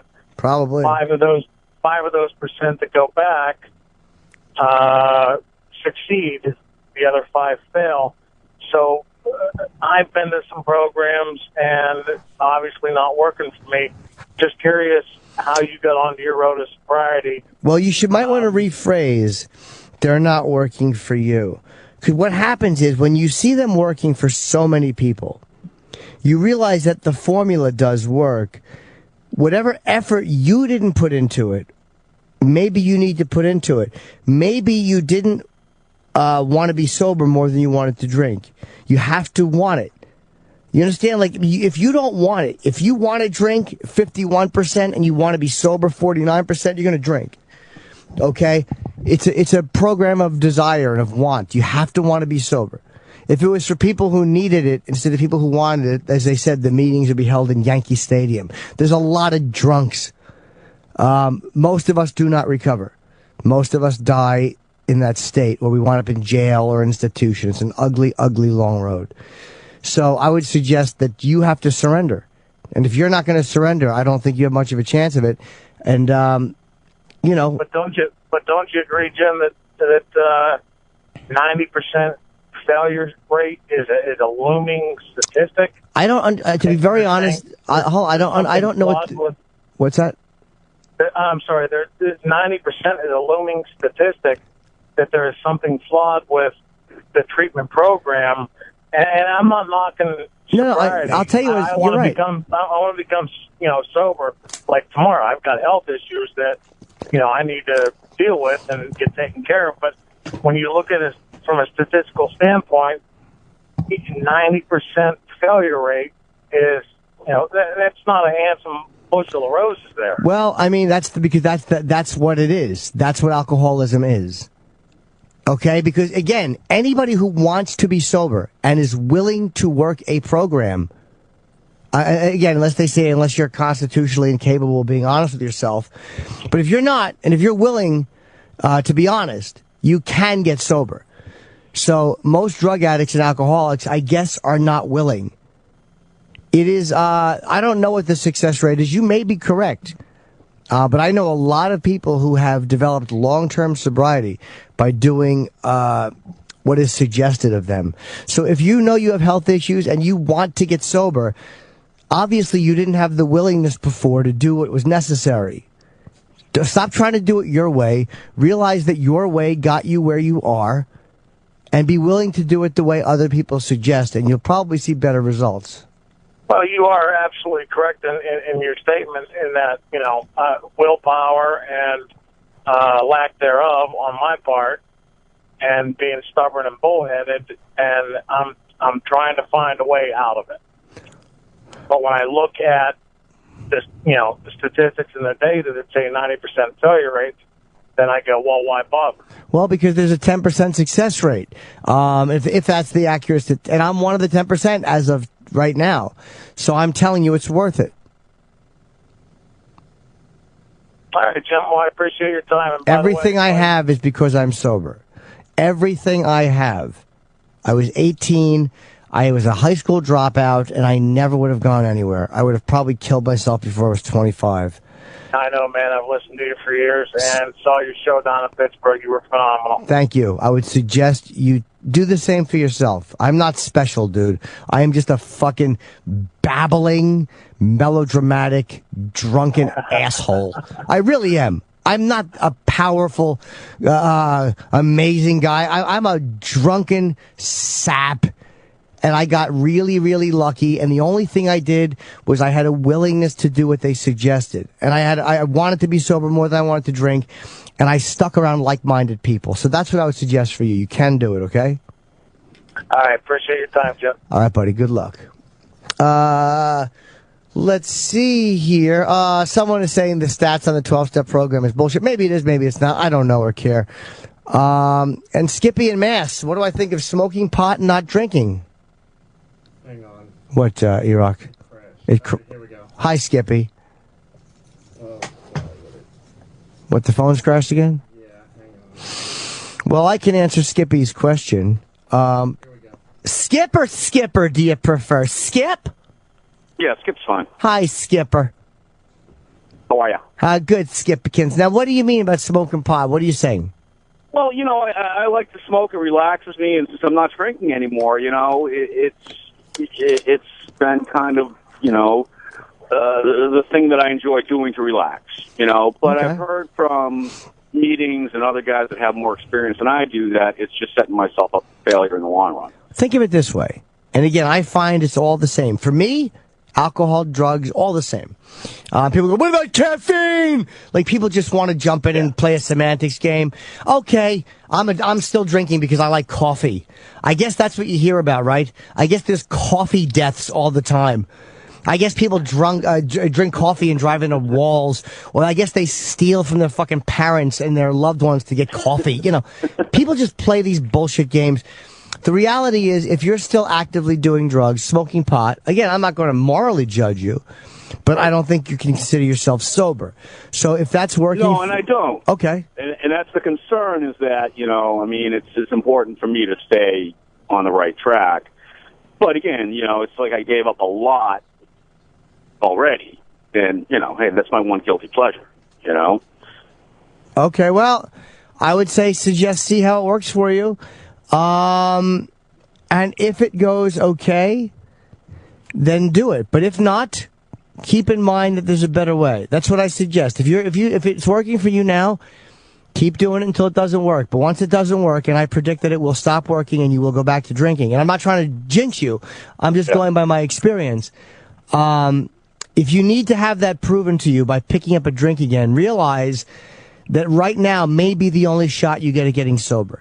Like, this window you have right now where you're not drinking may be the only window you get in your life, and you may blow it by smoking the pot. Is it really worth it? Like, you know, I'm not saying smoking pot's terrible. Hey, if I could smoke it, I probably would, but I can't, dude. I know where it will lead me. So maybe you don't know where it will lead you yet. Hopefully you will put it down before it proves itself to you and leads you back to drinking. That's my suggestion. My suggestion is, first and foremost, to just stop already. You know you got a problem. Stop trying to find the one little goodie you can still do. But if you have to, just remember that drinking is around the corner, and I hope you get out of it, okay? All right, brother. Thanks, Jimmy. All right, I'm not trying to doom you either. I'm just going by my experience, all right, buddy? No, man, I love you. You guys give great advice. I appreciate it, bro. Thank you. And, you know, because a lot of times people say, well, Steven Singer smokes pot. And he does. He smokes a lot of pot in his jewelry store. That's why it's popular. You walk in, he blows smoke in your face. He's an animal. And the reason you're going to hate him, besides that, the reasons they come in many colors this holiday season. Many colors of diamonds. That's right. Steven Singer has a brand new collection of colored diamonds starting at just $249. Choose from sky blue diamonds, green diamonds, yellow diamonds, black diamonds, and more. No matter which color size you pick, you'll come out the hero. You have to get the woman in your life a gift, and you want it to be a great gift. The more you procrastinate in buying her a holiday present, the guiltier you're going to feel. The guiltier you feel, the bigger the present you're going to buy. So here's some advice. Check out Steven's new selection of colored diamonds. These really are different. They're gifts like the blue diamond circle necklace or the sunshine yellow diamond circle necklace. They start at just $249. We really do love Steven Singer. We don't like the fact that he blows pot smoke in your face, but we do love the products. See, this guy's honestly, he takes a lot of pride in his work, not in his appearance. He's a slovenly, sloppy man. Go to see the entire collection of colored diamonds online at IHateStevenSinger.com. It's always fast and free shipping. Take my advice for real and get the woman in your life a great gift. Steven Singer Jewelers, the other corner of 8th and Walnut. Maybe you don't have a computer. Maybe some large man robs you, and they rub their genitals on your mouth in the middle of the night, and they stole your computer. On 1-888-I-HATE-STEVEN-SINGER, or online, IHateStevenSinger.com. But really, his colored diamond collection is beautiful, and he takes great care to put out really solid products. And thank you guys for calling in, and I'll be back with you next week, and good luck to you. As Dr. Laura says, I did show my pussy on the internet. Jim Norton is now done dealing with your bullshit. He'll be back next Wednesday at 10 a.m. Eastern, 7 Pacific. But you can listen to episodes of The Jim Norton Show whenever you want. Go to SiriusXM.com/on-demand for details.